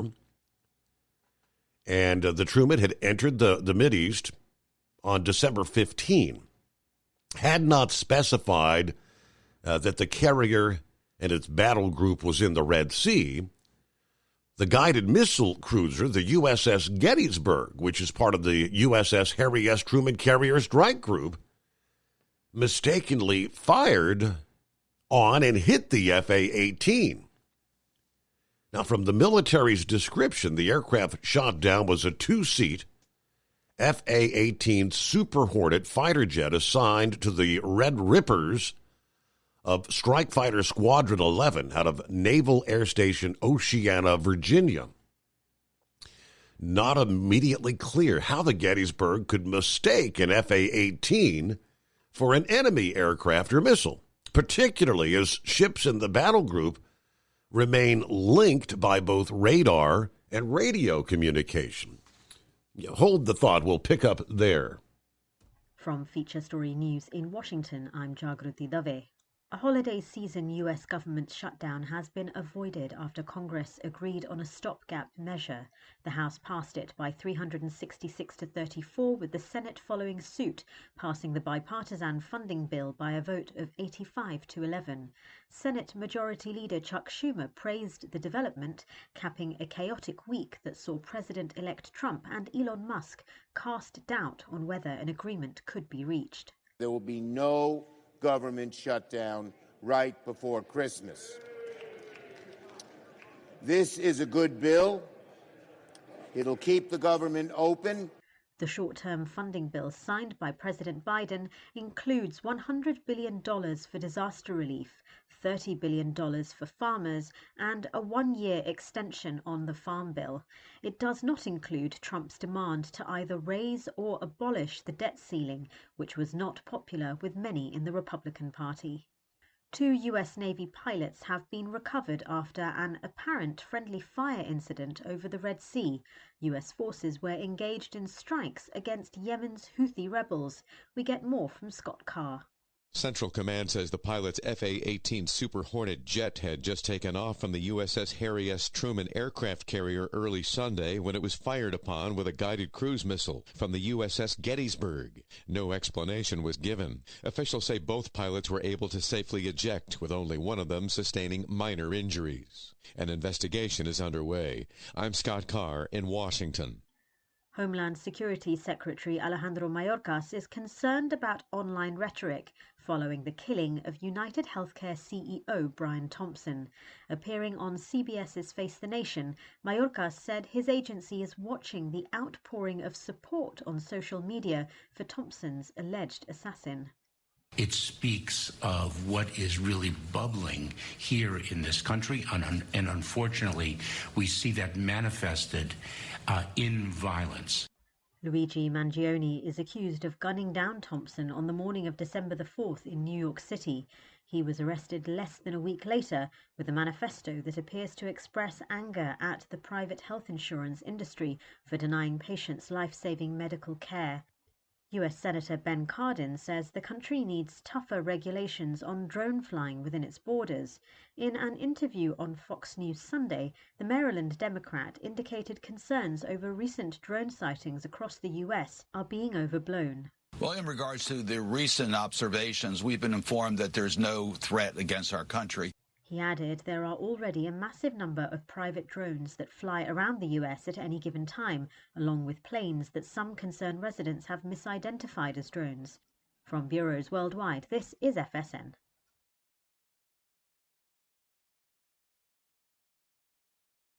Increase fuel economy up to 7.9% with Hot Shot Secret Gasoline Extreme. The solution to maximize your engine's performance and fuel economy. Whether you're driving a sports car or a daily commuter, Gasoline Extreme is specially formulated with PEA to deep clean. Don't settle for an average driving experience. Upgrade to Hot Shot Secret Gasoline Extreme and go further on each tank. Order now on Amazon or HotShotSecret.com. Hot Shot Secret. Powered by science.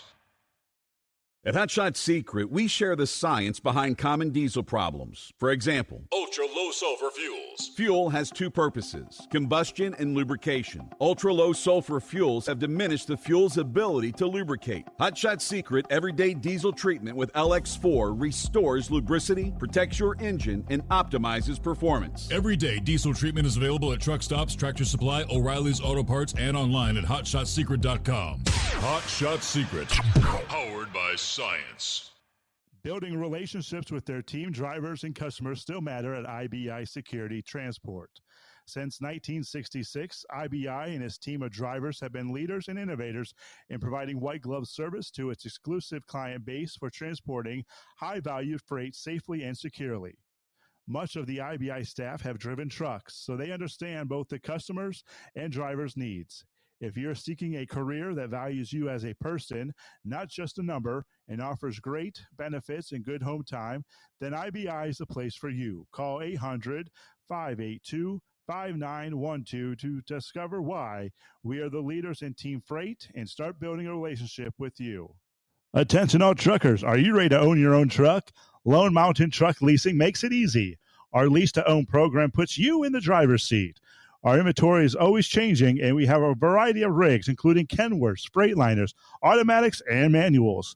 Once you make your last payment, the truck is yours. No interest, no balloons, and no buyouts. Take the first steps towards independence and financial freedom.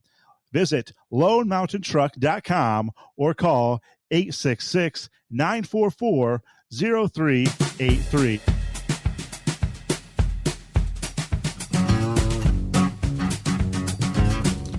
All right, we're all kind of wondering the same with all of our modern technology.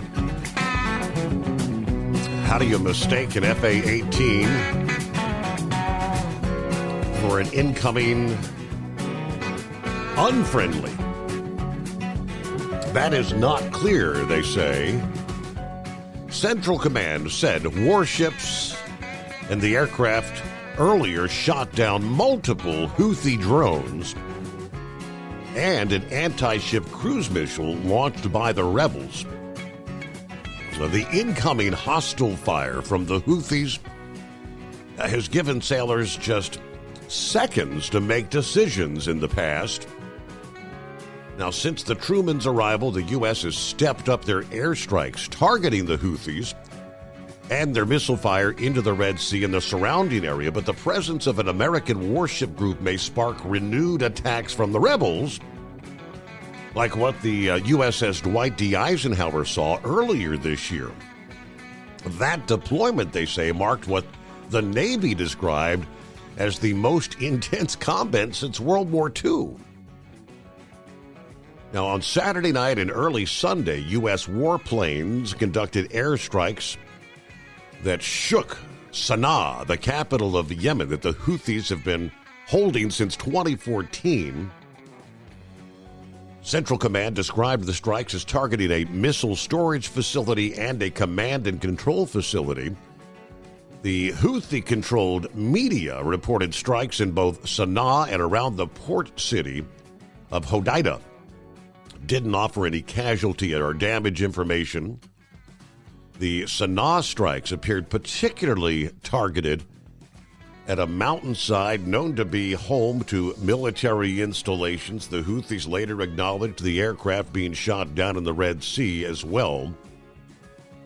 But to date, the Houthis have targeted about 100 merchant vessels with missiles and drones since the whole Israel-Hamas war in the Gaza Strip started.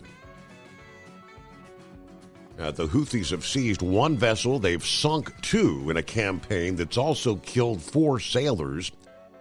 Other missiles and drones have either been intercepted by separate U.S. and European-led coalition in the Red Sea or failed to reach their targets, which have also included Western military vessels.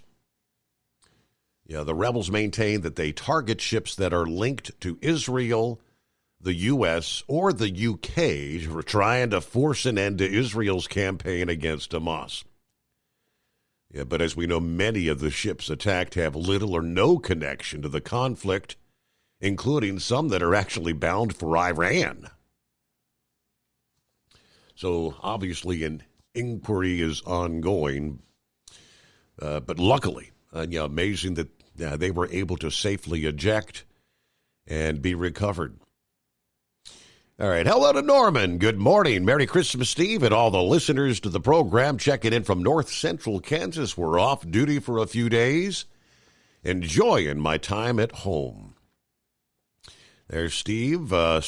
Steve Summers. All the listeners have a Merry Christmas, Happy New Year from the Michigan Madman. Very good. He went on to say, when Big Ed played football, they probably still had leather helmets. Are you saying Big Ed's old there? Michigan Man, gotta love it. Dennis says it's going to be the Fighting Irish going all the way. Everybody's betting on their favorite team, but that New Year's Eve, New Year's Day, big day for college football, right? Meanwhile, plenty of room for you this Monday, 844-844-3388. The Inbred Redneck. Oh, what do you know, big buddy? All ready for Christmas? Oh, yeah, I'm coming off vacation, going home, and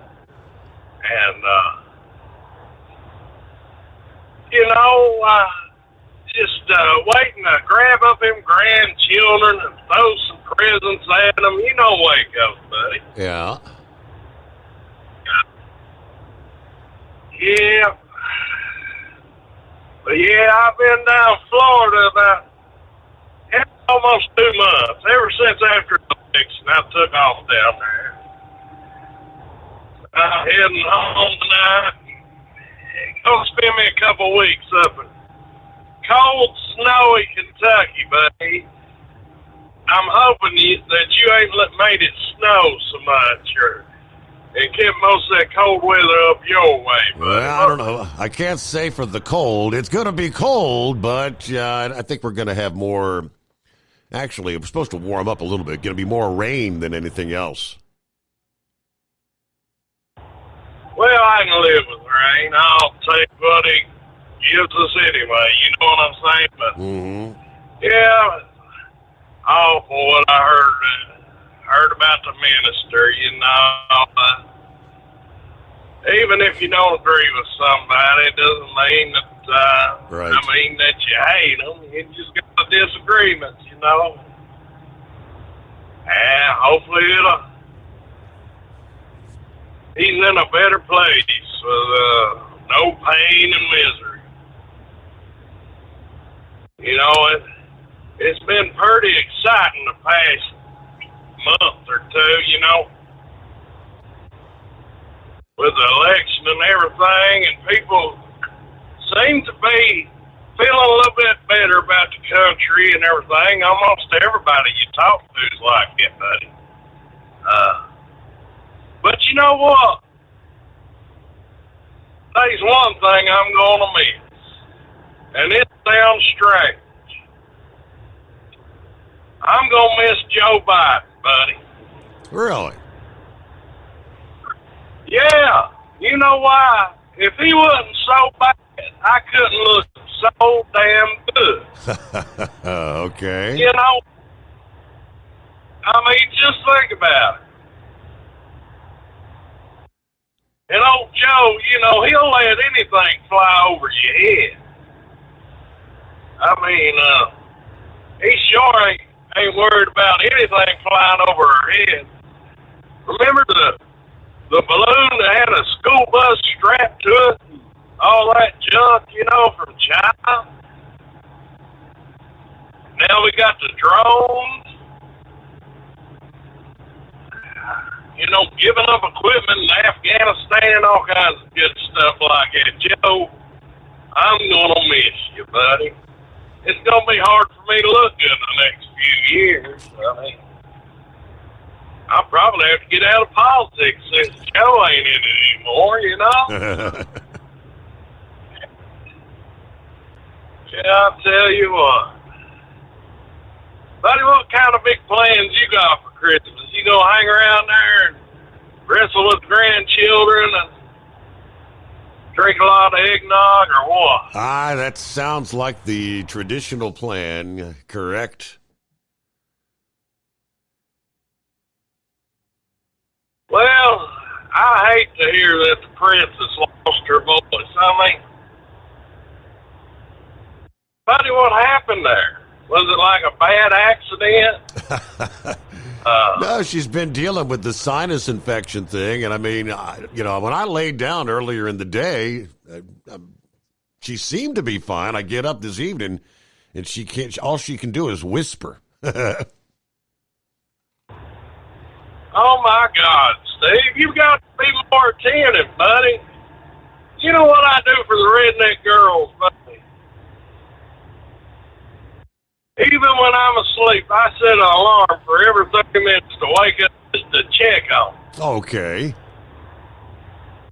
Yeah, you got to do stuff like that.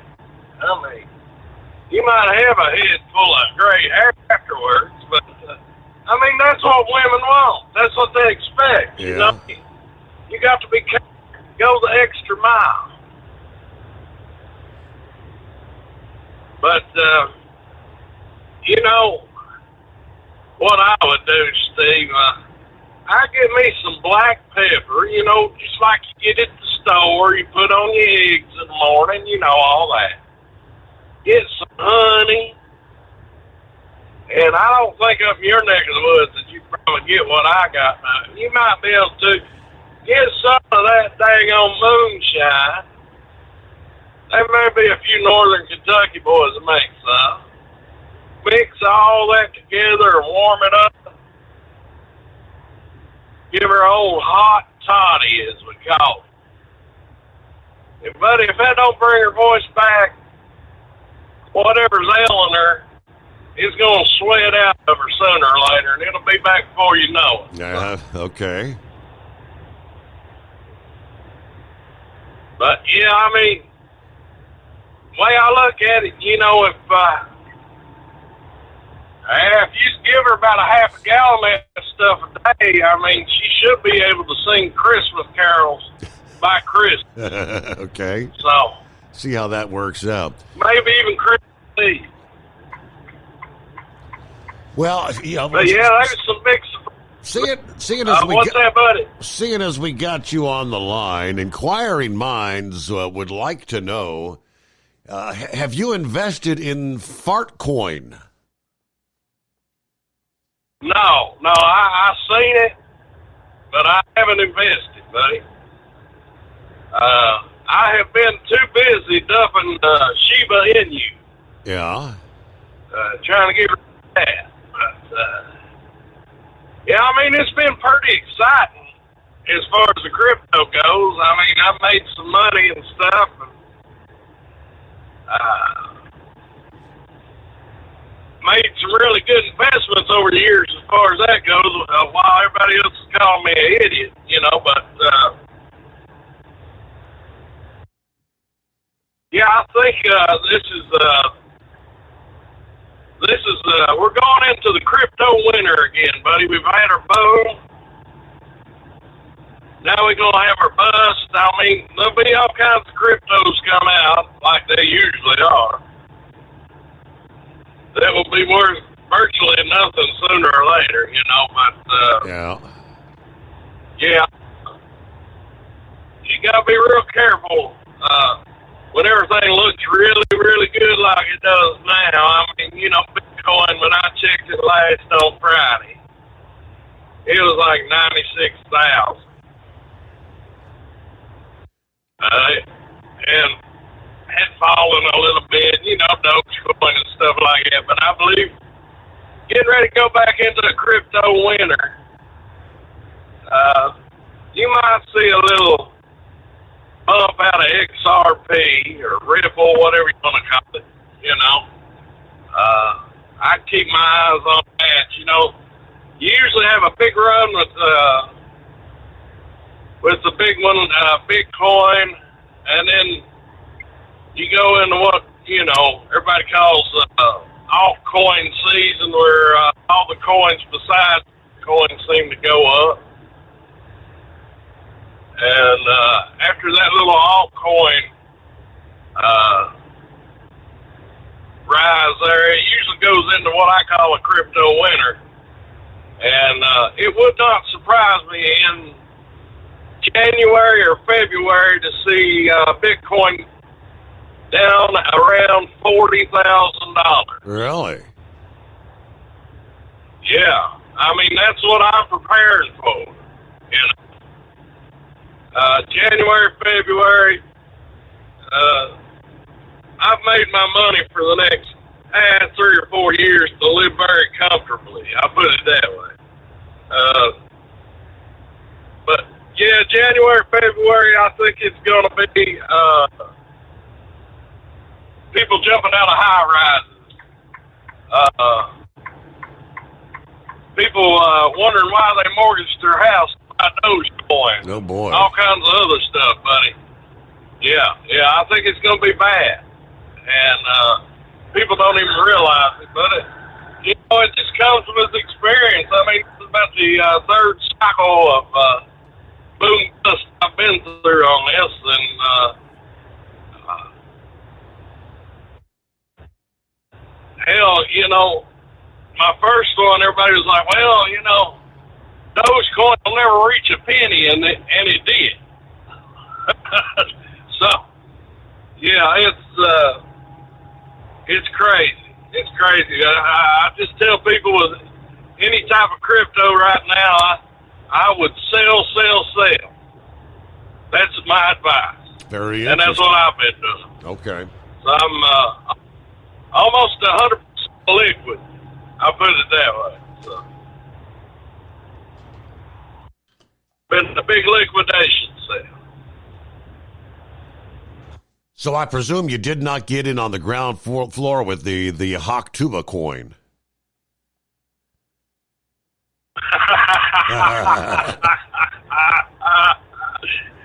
You know what, Steve?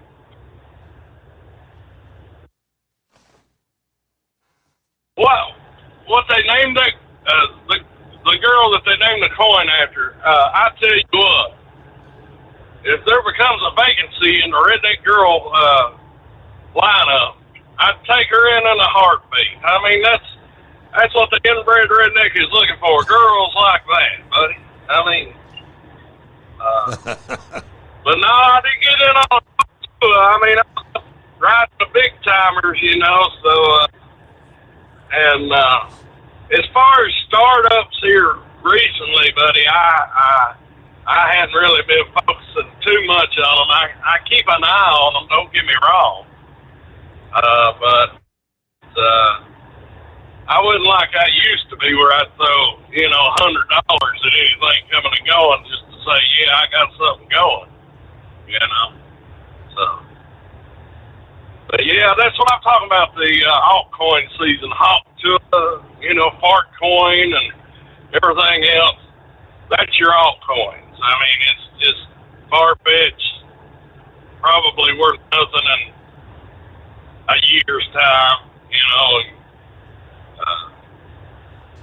but hey, they said the same thing about Dogecoin. I wrote it, done the Shiba Inu and quite a few others. I mean, but I've lost a lot of money over the years too. I mean, I made some crazy investments. Safe Moon, yeah, look that one up. and ended up being crap. And I think I threw a few thousand at that, lost that, but overall, you know, I've done really well with it. I won't complain. But it got me out of truck driving. What do you think about that, Steve?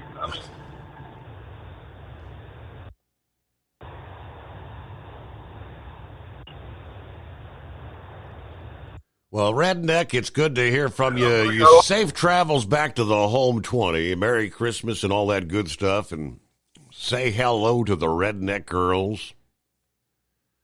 Yeah, that Hawk Tuah coin. Yeah, what a debacle that was.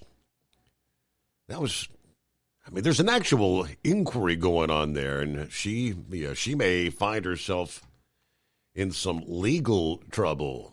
Supposedly she's participating, cooperating, I guess is the word, with investigators right now. But that's one of those coins that is now worth, I think it's points, so less than a penny, and I think there's 6 zeros before the first actually.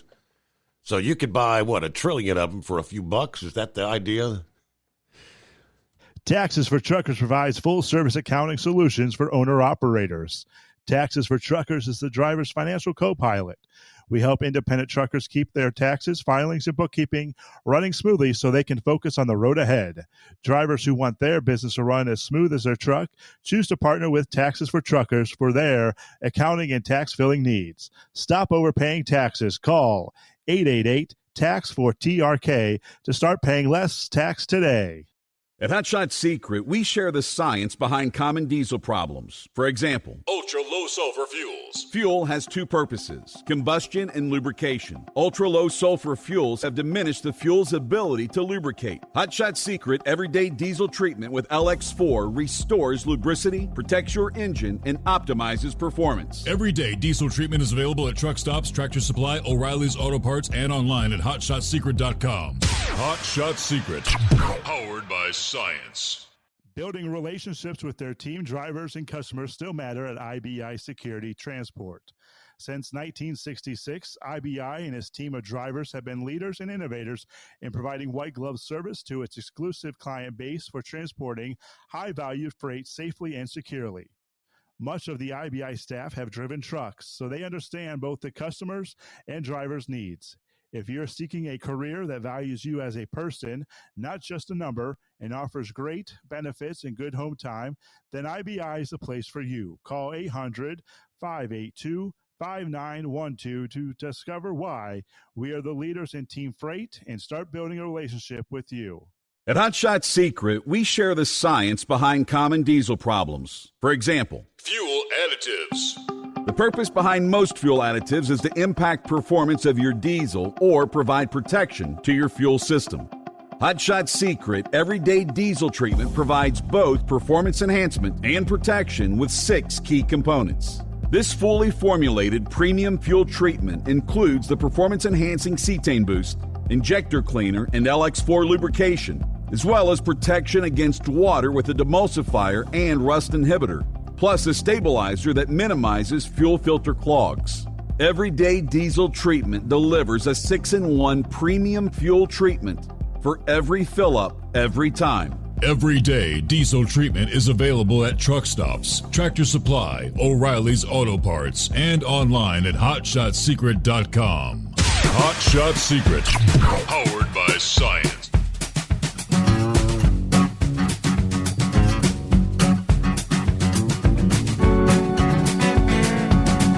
Plenty of room for you here on a Monday. Get the new week started. It's Christmas week. Many drivers have wrapped things up. Home for the holidays. Others may be making that final delivery or two before taking some time off. Others, home till after the new year.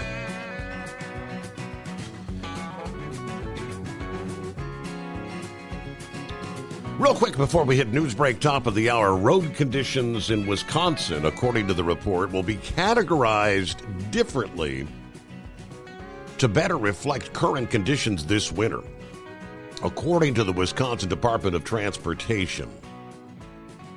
This is the way they're breaking it down. The categories for road conditions will be normal, followed by partially covered, then completely covered, and then the last, I guess the highest category, travel not advised.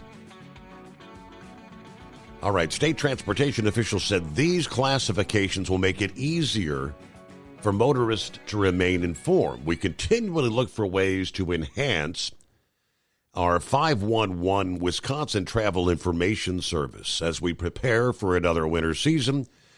Excited to announce these new road condition categories. We know that road conditions during Wisconsin's winters can change in the blink of an eye. Drivers expect the unexpected. We're confident the updated road condition categories will help drivers make informed travel decisions this winter. Now, live streaming video through hundreds of traffic cameras will still be available for more than 14,000 miles of roadway via 511 Wisconsin. And we'll return after this. The Steve Summers Overnight Drive. Ultimate comfort on the road. That's the Bostrom difference, and why so many drivers are upgrading their seats to Bostrom seating.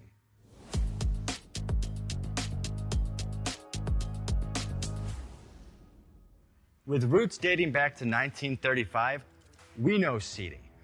We've developed a full line of high-quality products with the right seat for your application, all made right here in the USA. From our top-of-the-line Wide Ride Plus Certa for the long-haul driver to our entry-level Baja series for the vocational driver, we provide you with the comfort you deserve at the price point you're looking for. We know you're busy. You don't have time to search every distributor and dealership for the right seat, only to find the one you want won't fit in your truck. That's why we created BostromSeating.com. It's a complete seating solution. You can build the perfect seat with the features and options you desire, and we'll help you be certain it'll fit in your cab. Once you've built the perfect seat and have the part number in hand, you can shop pricing and availability. Our Where to Buy feature allows you to pick up a seat right where you are or anywhere along the road you'll be traveling. When you install a Bostrom seat, you become part of the Bostrom family. A family that includes other drivers who recognize this is more than work. It's a ride.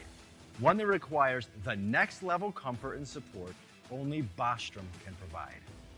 Go to BostromSeating.com to design your ride with ultimate comfort for the open road. Hands on the wheel, hands off invoicing. At Transcap, we're built for high speed and service, just like you. Our fast freight factoring helps you make more money, not chase it down, because we handle all the invoicing BS and back office work. Apply for fast funding at transcap.com/getcash. It takes just 60 seconds. Or call 888-250-TCAP. That's 888-250-TCAP. And mention Steve Summers Overnight Drive. From Feature Story News in Hong Kong, I'm Laura Westbrook. Donald Trump has indicated he might allow TikTok to continue operating in the US following his own success on the social media platform during the election campaign. The social media app is facing a potential ban next month. Jaguti Dave reports from Washington. President-elect Trump made the comments about TikTok at a conservative event held in Phoenix, Arizona. He told the audience after seeing the large number of views his campaign had achieved on the platform, he was thinking about keeping it, quote, around for a little while. Mr. Trump didn't say how he would go about reversing the law passed by the Senate in April that would ban TikTok in the US unless it was sold by its Chinese parent company ByteDance. Congress has argued TikTok poses a national security risk and could give Beijing access to the data of America's 170 million users. TikTok has rejected these claims. Now, on January the 10th, the Supreme Court will consider whether or not the law forcing the sale of TikTok is constitutional. That's 9 days before Congress's deadline for the platform to be sold or banned. India and Kuwait have decided to upgrade their ties to a strategic partnership with a focus now on boosting trade and defense cooperation. The two leaders met on Sunday in what was the first visit by an Indian Prime Minister to Kuwait in nearly half a century. Ishan Garg reports from New Delhi. India and Kuwait have signed a new defense pact aiming to boost collaboration in supply of defense equipment, personnel training, and research.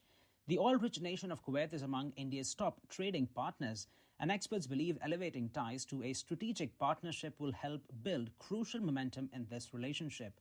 Prime Minister Narendra Modi and Amir Sheikh Mashal also discussed the ongoing conflict in the Middle East. A note from India's Ministry of External Affairs says the two leaders emphasized their shared interest in peace, security, stability, and prosperity in the West Asia region. Tributes have been paid to a 9-year-old boy who was killed in an attack on a German Christmas market. Andrei Gleisner died after a car drove into a crowd of shoppers at the market in Magdeburg on Friday evening. 4 women aged between 45 and 75 also died in the attack. The suspect Talab al-Abdul Mohsen was arrested at the scene on Friday. German authorities said they believe he acted alone. Authorities are holding him in custody on counts of murder, attempted murder, and dangerous bodily harm. German investigators are now building a picture of the Saudi doctor who came to Germany in 2006. He began sharing advice online with other people about how to escape repressive regimes in Saudi Arabia and other Gulf states. But in recent years, he appeared to grow increasingly disgruntled with Germany and its immigration policies. From bureaus worldwide, this is FSN. With FSN Spotlight, I'm Simon Marks, spending this week casting a gaze into our 2025 crystal ball with the help of the New York Times chief diplomatic correspondent Steve Erlinger, one of the most seasoned and nuanced observers globally. He's been talking to America's Council on Foreign Relations about the issues he will be watching over the next 12 months. October 7th, when Hamas went and invaded Israel, was like the fall of the wall in 1989. It was completely unexpected. Today, Israel and Gaza. Hamas, as we know, is devastated, but what next in Gaza? The war is pretty much over there, but Israel has failed to produce the political conclusion that would let them leave.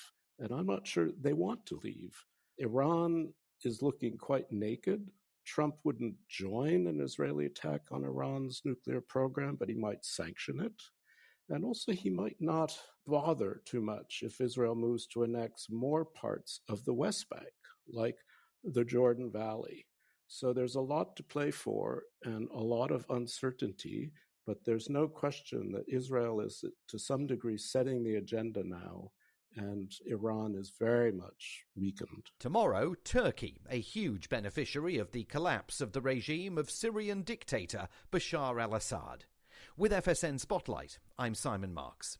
The main news again. President-elect Donald Trump says he might allow TikTok to continue operating in the US after saying he received billions of views during the election campaign.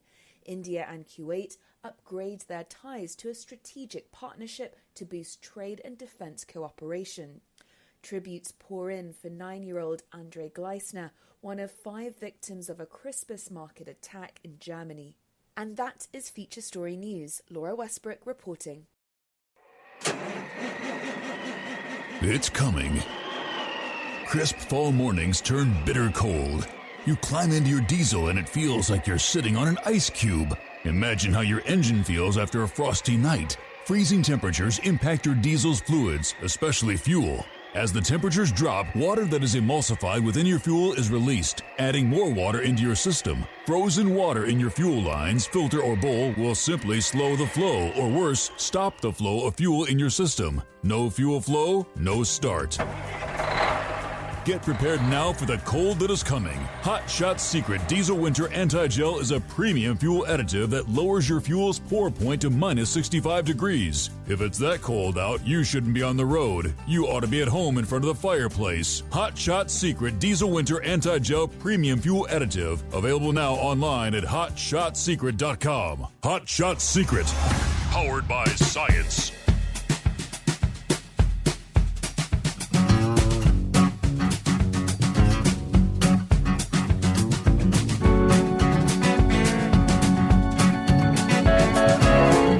All right, another hour underway. Here we go.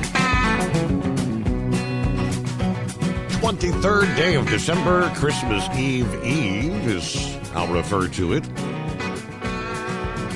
And we will be here live tomorrow morning, actually Christmas Eve. Thinking maybe an opportunity for those who are still out and about, move and freight, because not everybody gets home for the holidays, to maybe dial that number. Just say Merry Christmas and a Happy New Year. Netflix is planning to provide plenty of gifts for viewers of their 2 Christmas Day games this week, including Mariah Carey kicking it all off with a taped performance of All I Want for Christmas Is You. Oh boy. But at the same time, Netflix executive Brandon Rigg realizes it all amounts to a big lump of coal if they have streaming problems, as they did with the Jake Paul-Mike Tyson fight, severe streaming problems. Now, he says he has to answer plenty of questions about the streaming giant's readiness for the influx of viewers on what could be its biggest day ever. The sheer tonnage of people that came to watch the Tyson fight was incredible. And for all the testing and the engineering team had done ahead of that, I think they're the best in the business. The only way to test something of that magnitude is to have something of that magnitude. We never want to have technical issues or a disappointing experience for our members. Yeah, there were a number of people watching that struggled with that, and we acknowledge that. He said the good news is they stress tested the system to such a degree there's a lot of fixes and improvements that they realized they could make, and they're applying all that for this week. They've got 2 games this Wednesday, Netflix that is, starting with a 2-hour pregame at 11 Eastern before the Pittsburgh Steelers host the Kansas City Chiefs. Second game between the Baltimore Ravens and the Houston Texans kicks off at 4:30 Eastern. These will be available to Netflix's 282.3 million subscribers around the world, marking the first time one outlet has distributed an NFL game globally, they say. Many observers had not expected Netflix to make a foray into carrying games for one of the 4 major sports leagues. The NFL games, part of a pronounced push by Netflix to become a destination for sports fans. Friday, they secured the U.S. rights for the 2027 and the 2031 FIFA Women's World Cup. They've also have a worldwide partnership with World Wrestling Entertainment that will begin January the 6th, when Monday Night Raw moves to the streaming service. Now, they said the Tyson-Paul fight was viewed by a worldwide audience of 60 million people, peaked at 65 million current streams, including 38 million streams in the United States. But according to the website Down Detector, tens of thousands of viewers logged problems with outages or the streaming leading up to the main event. Now, they do say Nielsen will measure the ratings for the Christmas Day games with early numbers expected probably in the afternoon, the day after Christmas. Now, these games will air on the CBS affiliates in Kansas City, Pittsburgh, Baltimore, and Houston, part of a long-standing league policy where games that are on cable or are being streamed must be on an over-the-air station in the markets for those actual competing teams. So, again, CBS for folks that reside in those participating cities, I guess you'd say. 844-844-3388. Good morning, Vic. Hey, good morning, Steve. You were talking there a few nights ago. Do you have a neighbor that's from India and a Hindu or not? Or do you ever talk to him much? Oh yeah, I mean, we're very cordial. We talk. I mean, in the summertime, we'll go over to the fence and chat a little bit about what's going on. But I think they're Bhutanese. They're refugees from was it the earthquake in the Himalayas or something years ago? Oh, okay. So, but they are Hindu though. Okay, well, they'll probably know this formula because years ago when I worked for the Indians there at the motel, and I was sitting there drinking some tea, and I had honey in it, and they come in and says, "Oh, you like hot tea?" I said, "Yeah, I like hot tea." "Well, we go get you some." They brought that back, and I was talking about temperature-wise hot tea. I don't know what sort of spices they had in that, but I mean, it opened up my sinuses. The top of my head was sweating. It was hot tea, I will guarantee you. So you were talking about your wife there had some sinus infection and couldn't talk. So that way she won't have to indulge in any type of alcoholic beverages or anything. But I'll tell you that the hot tea formula that those Indians use, it'll open up your sinuses and it'll help you a lot. And I kind of had a touch of that over the weekend. I actually took a hairdryer and kind of set it to where that I could breathe the hot air up into my nose. Got over it, but man, I thought for a while I was going to get impacted sinuses. Man, they're painful. But I got through it okay.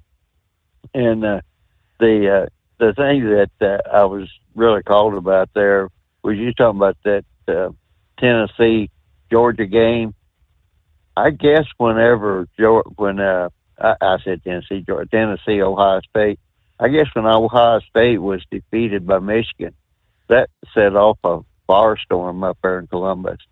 I don't know if you've seen the beginning of that game or not. You know, they had a thing up there telling that Coach Day he was fired and the quarterback. And, I mean, the old-time people, the alumni there at Ohio State, they really got riled up about that. So Ohio State was playing inspired, I guess would be the best way to put it. But when Tennessee came out there, they just kept making one mistake after another. And I remember they had Ohio State stopped, and for some reason, the Tennessee player was getting ready to sack the quarterback, and somehow, some way, he got a hold of his face mask. Well, you know what that led to? Yeah. You know, Ohio State kept the ball. Another time, Tennessee kept playing that man-to-man stuff, and they didn't have their man-to-man matched up too good. And I kept thinking, well, sooner or later, they're going to go to a zone defense or something. So if you, reviewed the films of that game or looked at it or whatever, Tennessee beat themselves about as much as Ohio State beat them. But there were some people there on the Ohio State game. I didn't realize that one player, and I'm sorry I can't think of his name, but I didn't realize how quick he was. And they didn't double team him. And Tennessee, they had their top, I think he was a top SEC offensive player, and he pulled a hamstring muscle, so he couldn't run. A couple of defensive players had some sort of foot injuries. I don't know if it was moving into the cold area or what, but Tennessee just kept sticking with the same game plan, even though they had injured players, and it's obvious it wasn't going to work. And they kept the quarterback there, he's 6'6" on the Tennessee side, and the one guy, he kept trying to throw the ball over his head, and the guy kept knocking it down, and it's like, you know, a 6'6" quarterback, he really shouldn't have that much problem with people knocking these passes down. So I don't know if he wasn't giving enough of an arc to it or what, but Tennessee played a pretty sloppy game, is about all I can say, and they never once. They just stuck with that man-to-man defense.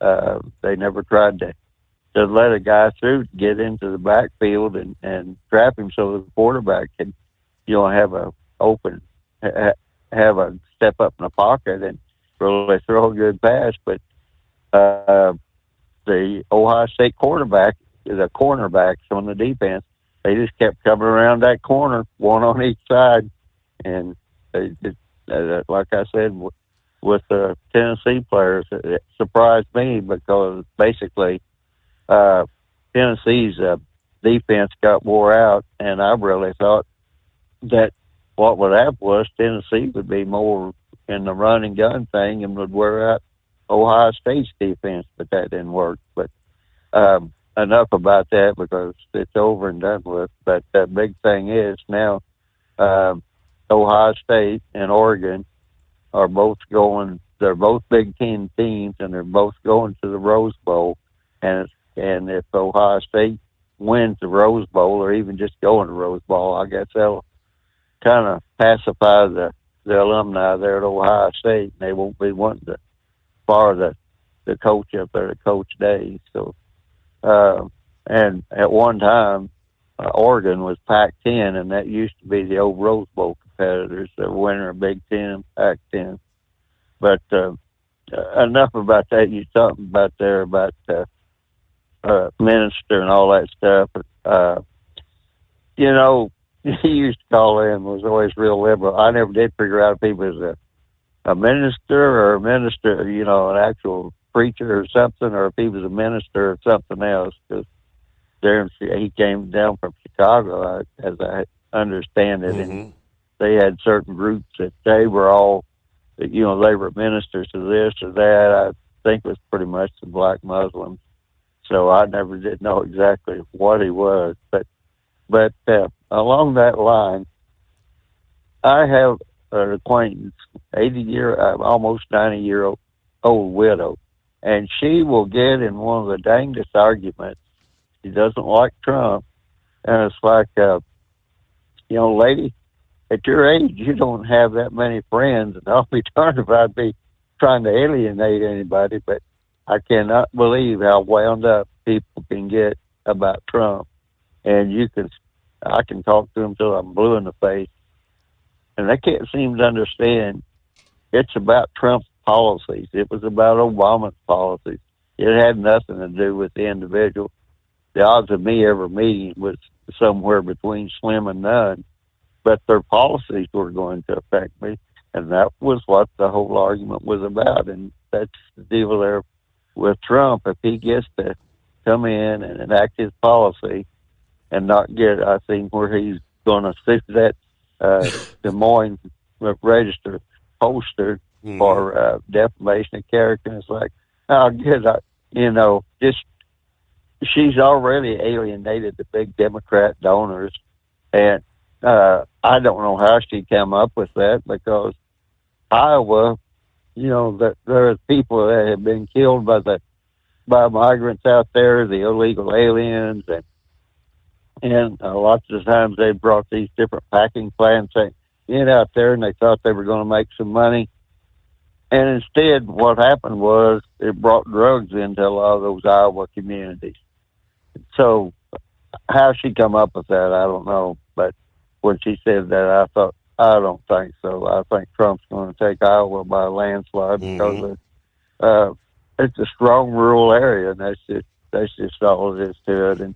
And now with Trump getting ready to take office, you've got Fannie Willis there in Atlanta, and you've got the D.C. mayor or whatever it is that has the January 6th people there in their jail, and both of those jails don't really meet the standard or haven't been treated.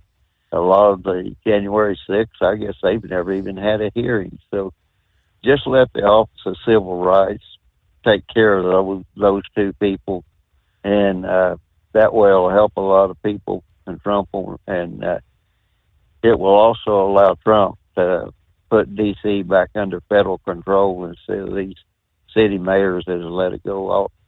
Basically, the hell in a handbag. And I've seen a thing today, I couldn't believe how many carjackings they're having up around them through there. So that was, you know, pretty much what I'm thinking. And Putin looks like he might be willing to talk about Ukraine, and I guess he's pretty well understood things aren't going to go too well. So if they could get that Ukraine thing settled and let Ukraine go back to exporting stuff, the grain on their ports, and Russia would quit stealing their grain, it would probably do a whole lot for the economy, inflation-wise and everything else, because then that would release the sanctions on Russia, and Russia could be selling oil back into the market, so we could be facing a flood of oil, because right now China's buying all the Russian oil they can and propping them up. So they're getting around all these sanctions every way possible. So, and Russia is, I don't know if Russia is still paying Ukraine to transport their gas through Ukraine with that Burisma, what was it, Gazprom and Burisma, over to Europe. That whole thing over there in Ukraine, craziest thing I've ever seen in warfare.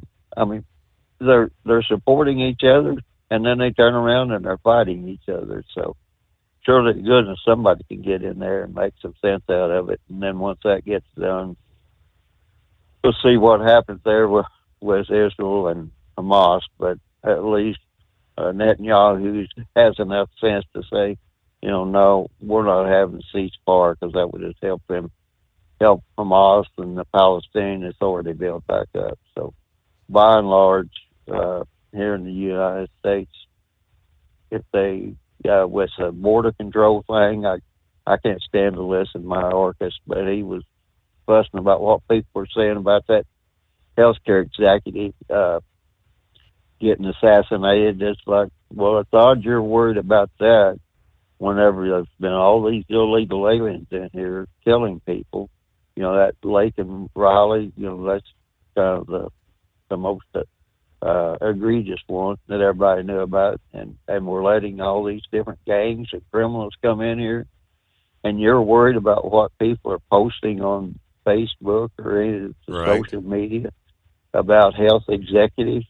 I mean, how long have people been fussing about insurance? Either not paying a claim, raising rates, or whatever. That goes on forever.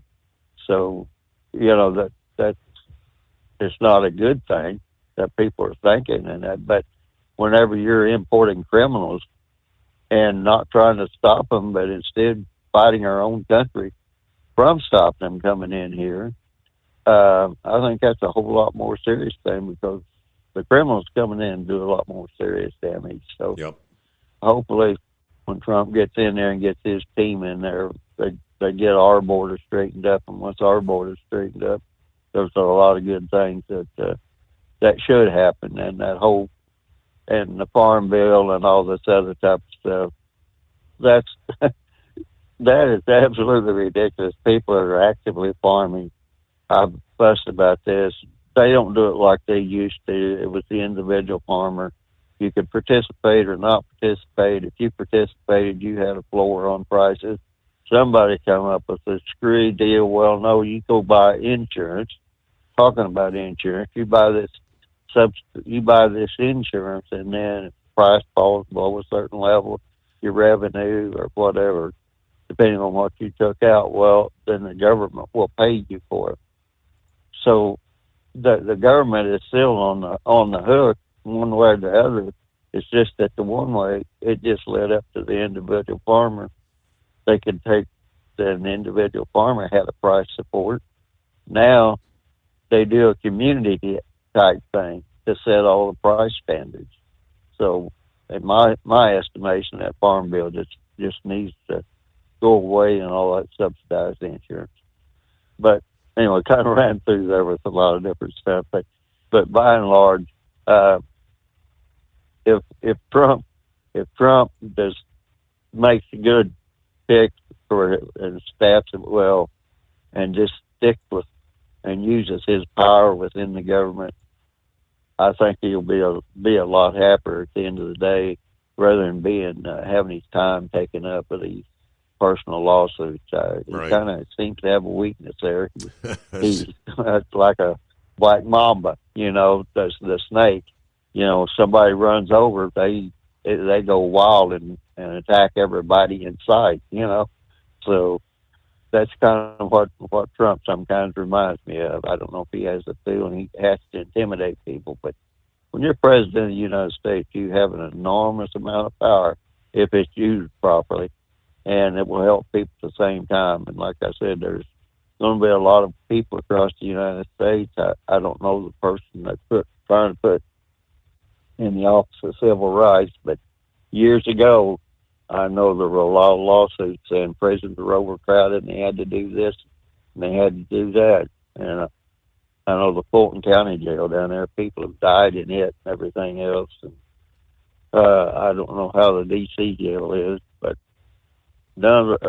especially there with the January 6th protesters, they certainly did not get a speedy trial or anything of that nature. Their civil rights are violated every way possible.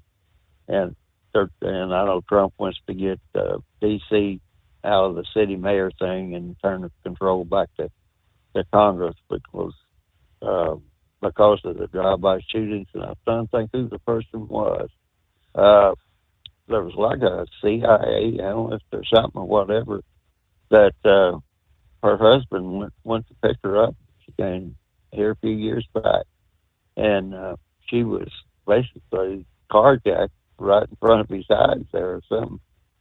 And that goes on all the time, I guess, now up there in Washington, D.C. On a daily basis. And my understanding about the prison there with many of the January 6th, that they say it's pretty much a hellhole, not fit for man or beast.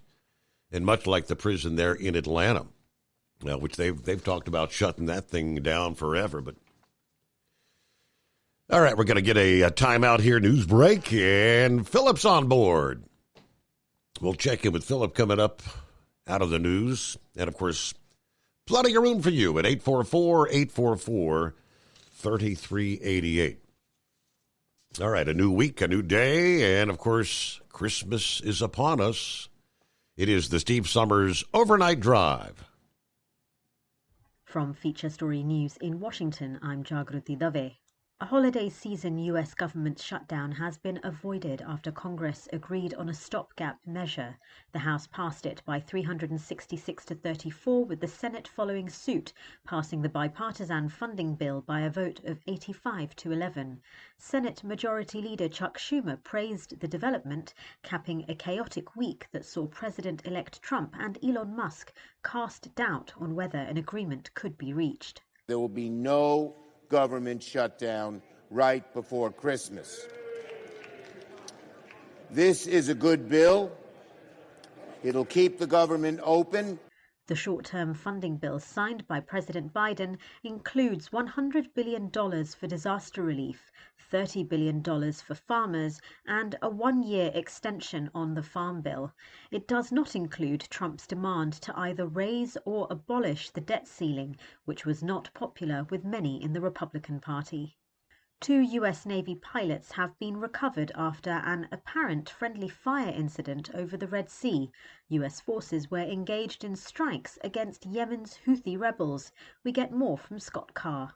Central Command says the pilot's FA-18 Super Hornet jet had just taken off from the USS Harry S. Truman aircraft carrier early Sunday when it was fired upon with a guided cruise missile from the USS Gettysburg. No explanation was given. Officials say both pilots were able to safely eject, with only one of them sustaining minor injuries. An investigation is underway. I'm Scott Carr in Washington.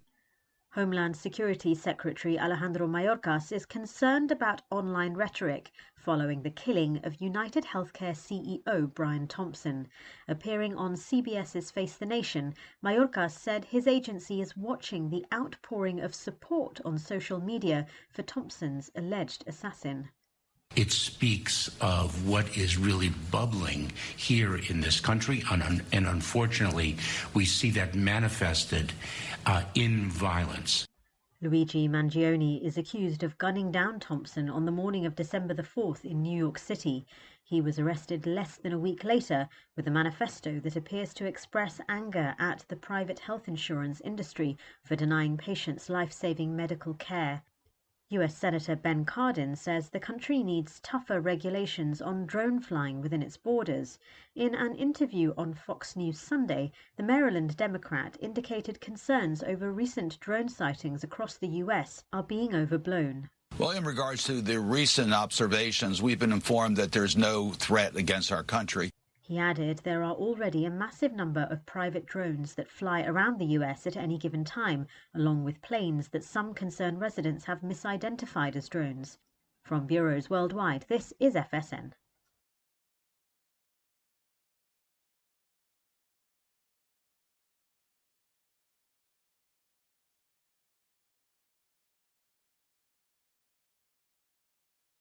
Increase fuel economy up to 7.9% with Hot Shot Secret Gasoline Extreme. The solution to maximize your engine's performance and fuel economy. Whether you're driving a sports car or a daily commuter, Gasoline Extreme is specially formulated with PEA to deep clean. Don't settle for an average driving experience. Upgrade to Hot Shot Secret Gasoline Extreme and go further on each tank. Order now on Amazon or HotShotSecret.com. Hot Shot Secret. Powered by Sight. As an independent trucker, you work hard to meet your goals. The Owner-Operator Independent Drivers Association has been helping small business truckers for over 50 years with benefits, services, information, and discounts. You work hard, but OOIDA works even harder to give you advantages that large fleets enjoy. And all of our programs support our representation on your behalf in Washington, D.C. Become a member at OOIDA.com, making a difference in the lives of truckers. Fuel filtration is a big deal. Poorly filtered diesel fuel can damage injection systems, reduce efficiency, and rob horsepower, among other things. By removing the water, air, and debris from fuel, fast fuel systems can triple the life of your injection system while restoring power, optimizing fuel economy, and more.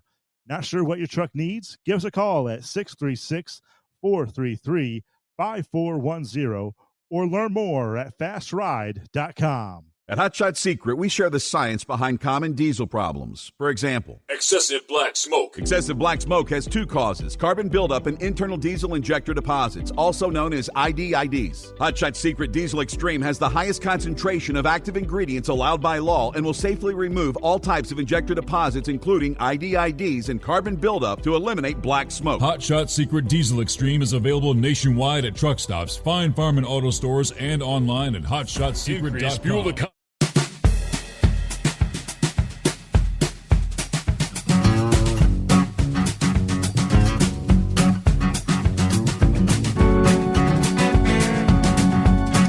Obviously, as millions prepare to head over the hills through the woods, headed to Grandma's house. Forecasters are talking some disruptions, icy, snow-covered roads in the Northeast. Meanwhile, out west, flooding and avalanche risks ramping up there along the Pacific coast. A series of rather potent storms expected to hammer the West Coast right through Christmas Day. Precipitation in the central and eastern states will also contribute to some travel difficulties, whether by car, plane. Travelers should brace for delays and hazardous conditions on the way to your celebrations. Close to one storm per day is going to roll ashore along the West Coast, from Washington to Northern California. There may be a slight pause on Christmas Day in the storm train, but each passing storm will increase the risk of flash flooding, road washouts, mudslides in the lower elevations, and obviously snow-clogged roads at times with an avalanche risk in the mountains. Now, the storm's going to push across the northern plains with spotty snow near and north of the track. As that storm reaches the Mississippi Valley early this week, a moisture flow will cause precip to become pretty widespread and significant. Areas of rain and fog with embedded thunderstorms are in store from northern Texas, northeastern Texas, to the mid-Mississippi Valley and the Ohio Valley states later today. The rain, patchy fog, and thunderstorms shift eastward across the Gulf Coast, Tennessee Valley, and southern Appalachians by later tonight. And, of course, on Christmas Eve. We could even see a few thunderstorms that survive that trip to the southern Atlantic coast by Christmas Day. Could see a bit of snow or a wintry mix in the region from Boston and New York City to Philadelphia, maybe even D.C. for a time there on Christmas Eve. So, of course, that's big travel times. Morning, Philip. How we doing? I'm doing good, bud. Merry Christmas. Merry Christmas. Happy New Year. Yes, sir. Hey, Steve. The NTSB report has come out on the initial report on that train accident out there in Texas. And they're saying the truck was on the tracks for a minute, Steve. Is that it? I don't know. I got my doubts about that. I know there was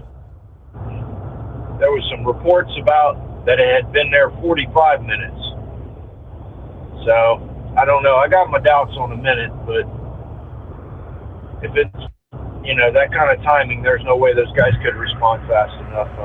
Right. They said it was train was going 68 miles an hour when the brakes were. And I was going to say, I didn't realize trains, because it looked kind of like it was like a business district, a residential area. I mean, ultimately the derailment went into the Chamber of Commerce building. I didn't think they had speed limits that high in areas like that. Oh, yeah. Depends on the municipality and what they've got set up with the railroad. I know Melbourne has lowered theirs now since they've had those train accidents over there on the coast with those people that ran the barricades, and they lowered it down. I believe theirs is 35 miles an hour now going through Melbourne in that area. But yeah, they could, that was 70 mile an hour speed limit through there. I mean, the train was going where it was supposed to be at. The thing that kind of confuses me is the amount of time that truck sat on that grade. And if it was a long time, we need to address that issue.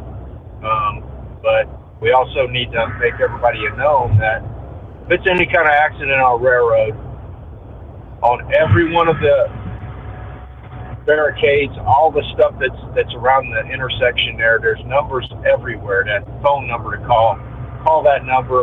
If you can't get a hold of that number, call 911 immediately, because you need to get that train stopped. Mm-hmm.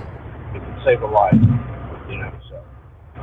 And then over the weekend, we had some folks over here in Orlando thought they would go and see a nice drone show. They had the little drone show that shows all the characters in the sky and all this, and it's really cool and neat and everything. But they had a problem, and the drones fell out of the sky. Really? And fell down on the crowd, and actually caused one little boy to be in the hospital, and he's got heart issues. And it's really messed up. So those drones, they just, they don't know why. They're investigating it, but they just fell out of the sky and fell down. They don't know why, but they're figuring it out right now. But that was over Lake Eola in Orlando. I don't know if you had heard about that or not. I had not, no. And what is this with we're shooting on our own airplanes over there in the Red Sea? Well, yes. I mean the question, they had I guess been very active with attacking Houthi rebel sites there in Yemen, aircraft and missiles, and shooting down drones coming in towards the aircraft carrier and whatnot. But how can you launch an FA-18 and confuse that with thinking it was like a threatening drone coming in? That's obviously the investigation is ongoing. Yeah, that's I don't know. That one that's a strange one. And to shoot a guided missile to it, that's plumb craziness there. I mean, you look at the size of an F-18 compared to a drone. I know those drones can get big. We've seen the Predators and the different ones, but still, it doesn't make no sense to me. I don't know. I don't understand it. It's hard to believe that thank God the pilots made it out okay. I mean, one of them had some minor injuries. As far as the asset goes, well, we lost an asset. We've lost that, but, you know, it's a pretty expensive piece. F-18 ain't nothing cheap, especially a Super Hornet. But that shouldn't happen. That kind of stuff there should not happen. You know, it's one of those, what makes you wonder what was going through those folks' mind, you know? Yep. But that's some crazy stories. Steve, did you hear Casey Kane is coming back to NASCAR? I had not caught any NASCAR news this week yet. I'm sure Brain Dead will be letting me know that. No, the return of Casey, huh?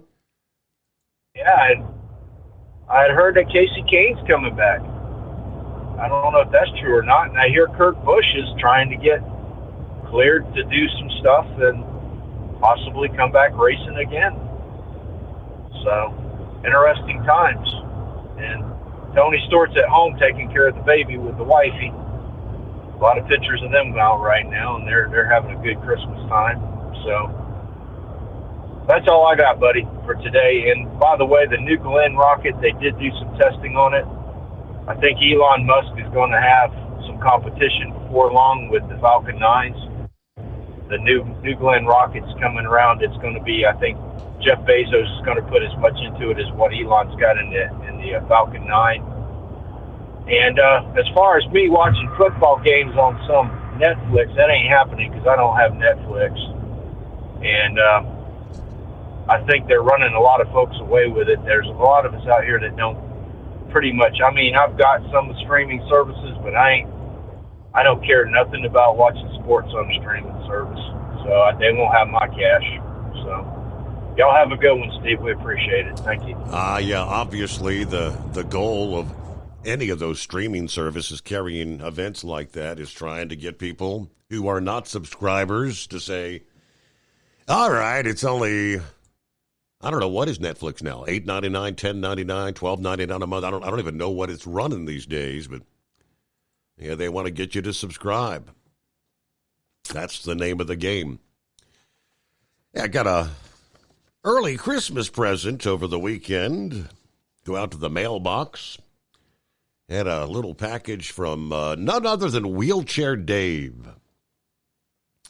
And he sends me Christmas wishes. Sent me a Zippo lighter. The United States Space Force Zippo. Pretty cool. To preserve and protect space. Always above. U.S. Space Force. Thank you so much, Wheelchair Dave. Oddly enough, over the weekend, Space Force actually celebrated its 5th anniversary. That was Friday. The service formally established December 20, 2019, when then-President Donald Trump signed into law the National Defense Authorization Act, the bill that allocates military spending each year. Since then, the U.S. Space Force has grown to nearly 15,000 service members and civilian personnel. In its 5th year, Space Force has overseen astronaut launches from its facility at Florida's Cape Canaveral Space Force Station, has even seen one of its own active Guardians, as Space Force members are known, launch into space. From GPS navigation networks to weather forecasting, from broadband internet to early warning missile detection systems, the U.S., like many other nations, increasingly depends on space-based technologies for a way of life. Space Force's role in protecting and overseeing these technologies has evolved and grown over the last 5 years and will likely continue to do so as it moves forward. But just what have they accomplished in their first 5 years? When they were established in 2019, the existing U.S. Air Force Space Command was inactivated and all the space units were assigned to Space Force. From there, they've had to develop training material, create new units dedicated to new types of missions, and even select new uniforms. To consolidate all its missions under one command, the Space Force activated Space Operations Command at Peterson Air Force Base now known as Peterson Space Force Base in Colorado. Within 2 years, Space Force created Space Delta One at the base to serve as America's epicenter of space power and help support operations at dozens of locations around the world. Deltas are units with specific missions or functions, ranging from operations, facility support, training. Space Launch Delta 45 at Cape Canaveral Space Force Station, for example, oversees all space launch operations from the U.S. East Coast.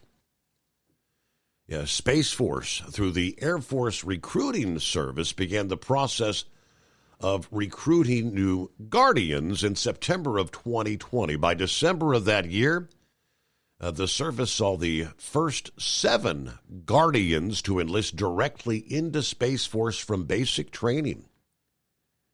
You will lay the foundation of a service that's innovative and can go fast in order to stay ahead of significant and growing threat. You, if deterrence fails, will fight and win the battle of space superiority, which is vital to our nation. That was the quote from then Chief of Space Operations General John J. Raymond. The first launch overseen by Space Force took place in March of 2020 when a United Launch Alliance Atlas V rocket launched an advanced communication satellite on behalf of the Space Force. That was designed to provide jam-proof, high-speed communications between U.S. government leadership and deployed military forces. 2024, here, this year, Space Force notched a huge milestone when they oversaw their first ever astronaut launch. Back in June, an Atlas V took off from Cape Canaveral Space Force Station, carrying Barry Butch Wilmore and Sonny Williams aboard the Boeing Starliner. 3 months later, Space Force took another huge step into the final frontier when it sent its first active Guardian, NASA astronaut and U.S. Space Force Colonel Nick Hague, on the SpaceX Crew 9 mission to the space station. His launch was notable not only because he was the first active Guardian, but because his launch took place from Space Force's own launch facility, Cape Canaveral Space Force Station, which he saw as a true honor to be selected for that mission. All right, on average, they say we've tripled in size every year for the last 5 years in personnel, an astounding growth rate for any government organization. We have reimagined operations, redefined policies, and we reworked processes from the ground up to forge a service purpose. All right, built for space. Good morning, Buckwheat. Good morning, Steve. I thought I'd help you out this morning. I don't have too much to say, but talk about our weekend activities. Sort of busy. I started off on Saturday morning. I decided to give my cream of wheat there a little bit of a Christmas gift. I went and she's been baking up a storm with the Christmas cookies, and she loves doing chocolate dipping, and she made gingerbread houses for all the children, and so I went and washed the kitchen and dining room floor and cleaned the kitchen cabinets and made her really surprised because she was away all day on Saturday. And then on Saturday evening, we have a local campground that Christian Retreat Center that they've put on a live nativity scene, and you actually walk through the woods, and they have lighted trails, and you interact with the actors, and you have different stations you go to, and that was sort of interesting. I never went through it with snow on the ground, and with Ashton Mario Kart there, his walk is not so good through the woods, and with snow on the ground, it was a little bit scary, but yeah, it was it was fun, but it was cold. They had a baby portraying Jesus. My wife said he's about 5 months old, and I thought it was like in the low 20s. I thought that's a little cold for that baby to be out all evening, but I guess they survived. But then for Sunday we had all the kids over, and we had our Christmas gift giving and that amongst ourselves, and I love to smoke. I know there's one driver that calls in. He is a competition smoker, but I'm not at that level. I just do it for fun. I made a Scotchback turkey where you cut the back out of the turkey and split it open, and, lay it flat, and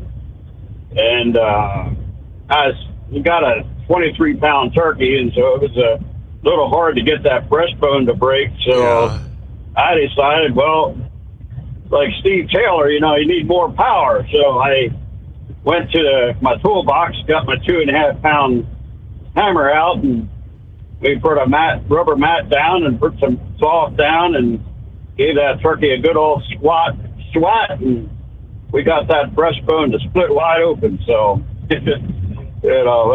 my wife didn't like the pictures of the turkey laying there spread out like it was, but she thought that was sort of a little pornographic. But it was nice. I normally don't run the smoker too much over the winter, but it was like yesterday morning was 14 degrees, and this morning at home there I seen down to 8. It's a cold morning this morning, but I'm doing my Indiana run that I get to do about once a month, and going out to Buffalo and then out to Indiana, then come back again. And this year, after I get back today, I'll be off till New Year's. Decided the last week of the year to take off because our company sort of put a very nice safety bonus program out. They started it this year, and it's $5,100 if you run New York City 3 days a week, which I run 4 days generally. And at the end of the year, if you don't have no accidents or have any conversation with police officers, and $600 every quarter and $5,100 at the end of the year. So that's a nice chunk of change that I hope to get, if nothing happens going out to Indiana here this next 2 days. But so it's a cold night, and so far this is the first year that I decided to get rid of my heating oil system and change over to propane. And so far the system's been working pretty good, but I was hoping that maybe Horsefeather sometime would have some extra propane in his tank there, and he'd swing by. He could drop some in my propane tank, Right. That would be sort of nice if he would do that for Christmas here. He was talking about going on a Christmas run. I think that would be sort of nice if he would come up and give me a nice Christmas present. Absolutely. But just saying. Yeah. So anyhow, that'd be very nice. But all right, well, that's all I have, Steve, and I wish you and your family a Merry Christmas, and maybe I'll call in tomorrow. I don't know. We'll see. But hey, have a Happy New Year and a Merry Christmas. Dial us up, say, there you go, Merry Christmas. Absolutely. I did a quick search. Philip, he's for the second year in a row. Casey Kane is returning to the High Limit Racing Series for a full-time season. The 2025 season is going to be a major one for the series co-owned by NASCAR star Kyle Larson. Of course, Casey Kane, no stranger to NASCAR fans. The 8-time winner of the Cup Series, was a popular driver during his time while we haven't seen him in a Cup car, we still have him on dirt. So this is the Dirt Series, the High Limit Racing Series. Last season, Kane was 14th overall in the point standings. There are many talented races on dirt right now that the competition is fierce. So he's back for more in 2025. Fans can watch the High Limit Racing exclusively on Flow Racing. Again, there's another one of those streaming services for racing fans. And yeah, I'm a dirt fan. I like the dirt late models. It's like $150 a year, though, for a subscription to Flow Racing. Now, while Kasey Kahne didn't finish high up in the standings, he did win the championship as a team owner. Brad Sweet won the championship in 2024 for KKR. Yeah, those two have a relationship that dates back almost 2 decades. Eric Prutzman will be the crew chief for Kahne. Prutzman has won 6 national sprint car championships with Sweet. Yeah, that's 5 World of Outlaw titles from 2019 to 23, and the 2024 High Limit title. All right, moving fast on the dirt. Clear lines at 844-844-3388. Ultimate comfort on the road. That's the Bostrom difference, and why so many drivers are upgrading their seats to Bostrom seating.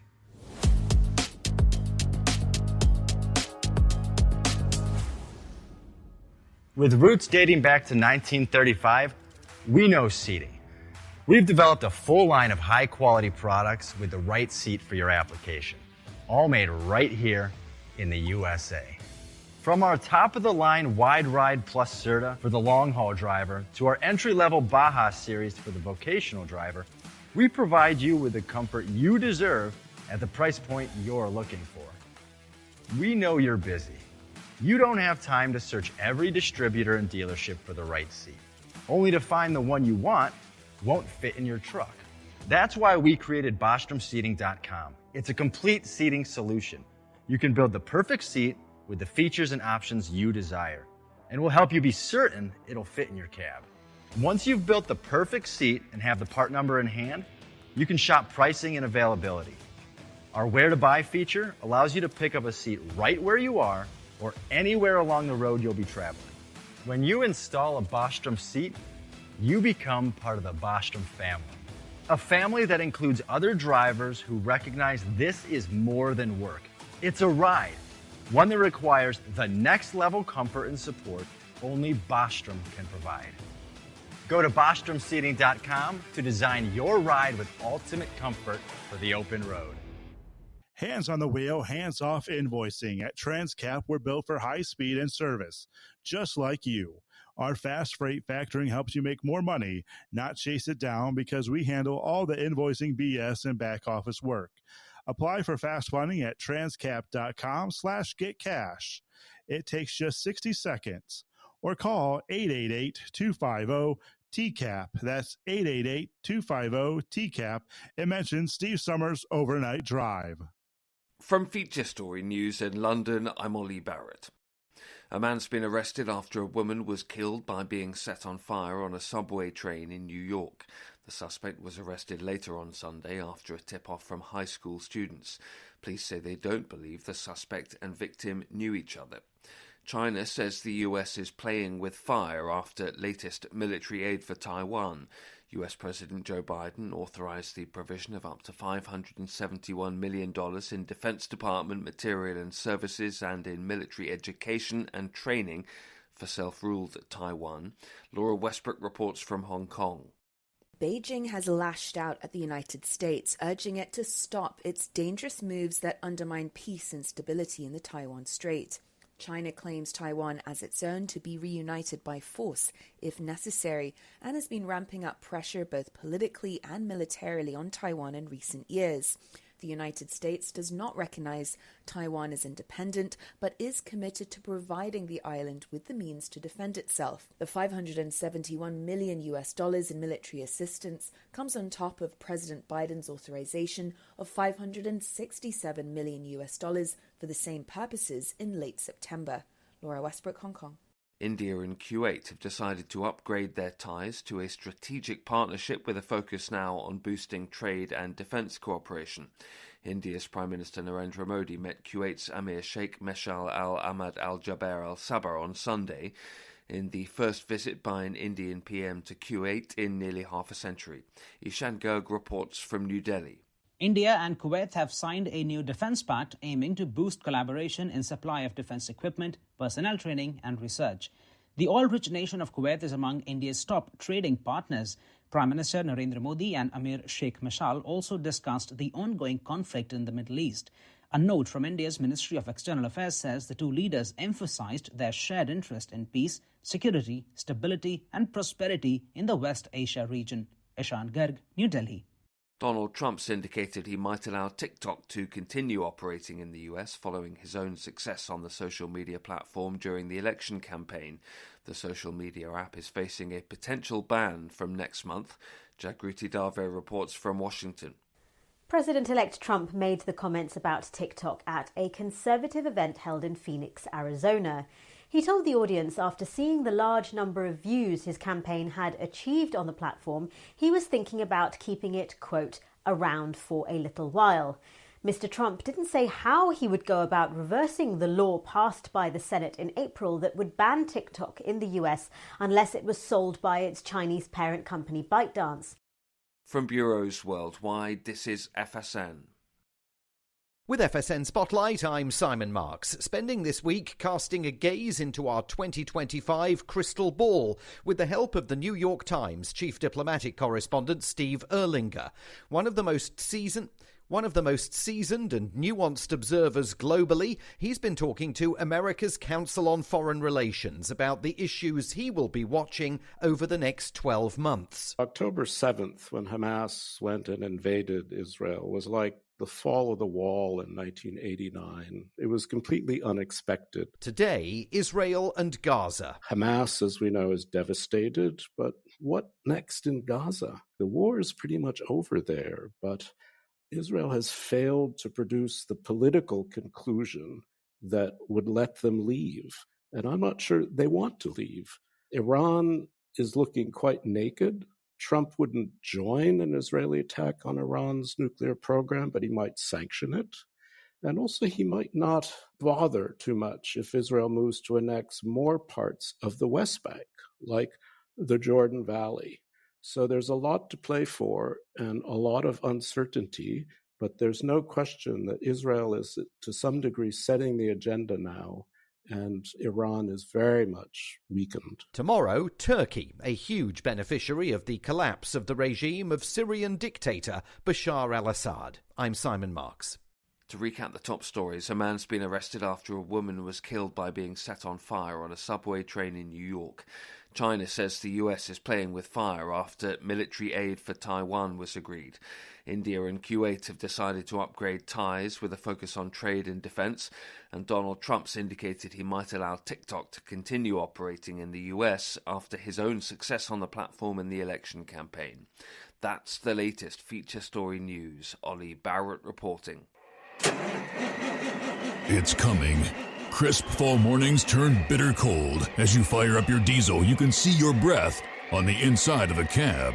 Imagine looking deep into your engine. Freezing temperatures impact your diesel's fluids, especially fuel. On a 23-degree morning, the paraffin wax in your untreated fuel starts to morph from fluid to large crystals. These crystals clump together and form a gel. At minus 10 degrees, your fuel hits the point where it no longer pours like a liquid. It's so dense that the flow through the fuel filter will slow, causing hard starts or no starts. Get prepared now for the cold that is coming. Hot Shot Secret Diesel Winter Anti-Gel is a premium fuel additive that lowers your fuel's pour point to minus 65 degrees. If it's that cold out, you shouldn't be on the road. You ought to be at home in front of the fireplace. Hot Shot Secret Diesel Winter Anti-Gel Premium Fuel Additive. Available now online at hotshotsecret.com. Hot Shot Secret. Powered by science. favorites.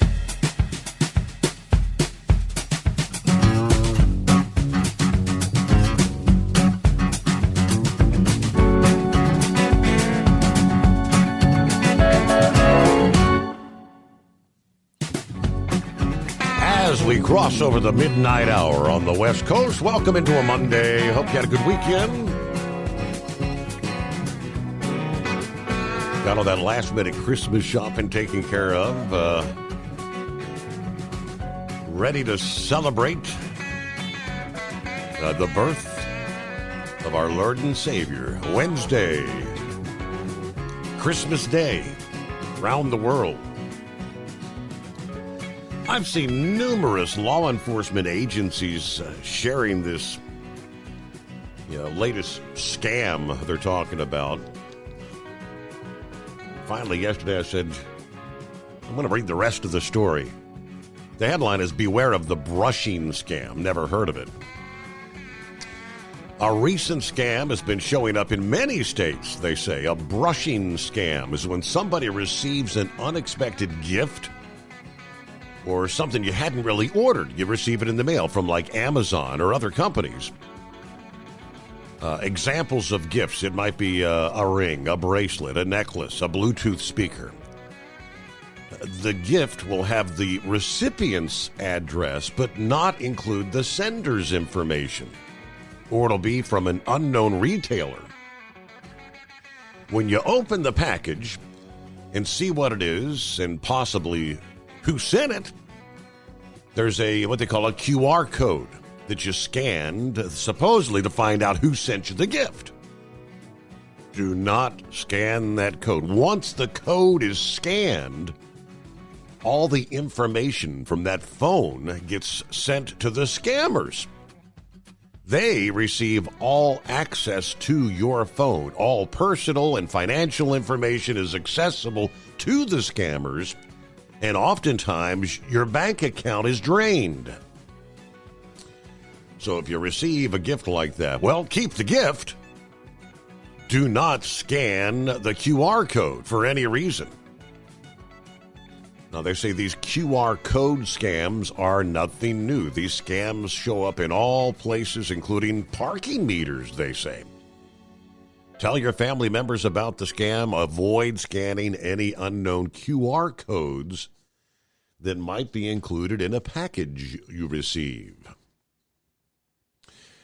Meanwhile, the Internal Revenue Service announcing this past Friday that about $2.4 billion worth of automatic payments will be sent out here in the coming days to taxpayers who were eligible for the pandemic-era tax break but didn't claim the COVID cash, as they call it. Again, announced Friday in a press release after internal data revealed that about 1 million eligible taxpayers overlooked what's known as the recovery rebate credit and did not claim it on their 2021 tax returns. The recovery rebate credit was a refundable credit for taxpayers who did not receive one or more economic impact payments or stimulus payments, stimulus checks that they sent out. It can reduce the amount of taxes owed. It can increase a tax refund, or can result in a direct payment from the IRS to eligible taxpayers. Looking at our internal data, we realized that 1 million taxpayers overlooked claiming this. They say it was a rather complex credit when they were actually eligible.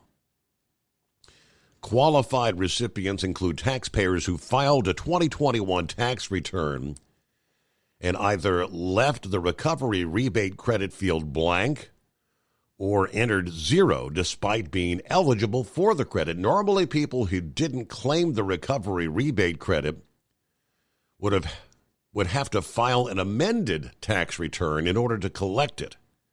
But they said they're waiving this requirement to minimize headaches and get this money to eligible taxpayers. We're making these payments automatic, meaning these people will not be required to go through the extensive process of filing an amended return Now, they say payments of up to $1,400 per individual will either be directly deposited into taxpayers' bank accounts or sent via paper check, most expected to arrive by late January.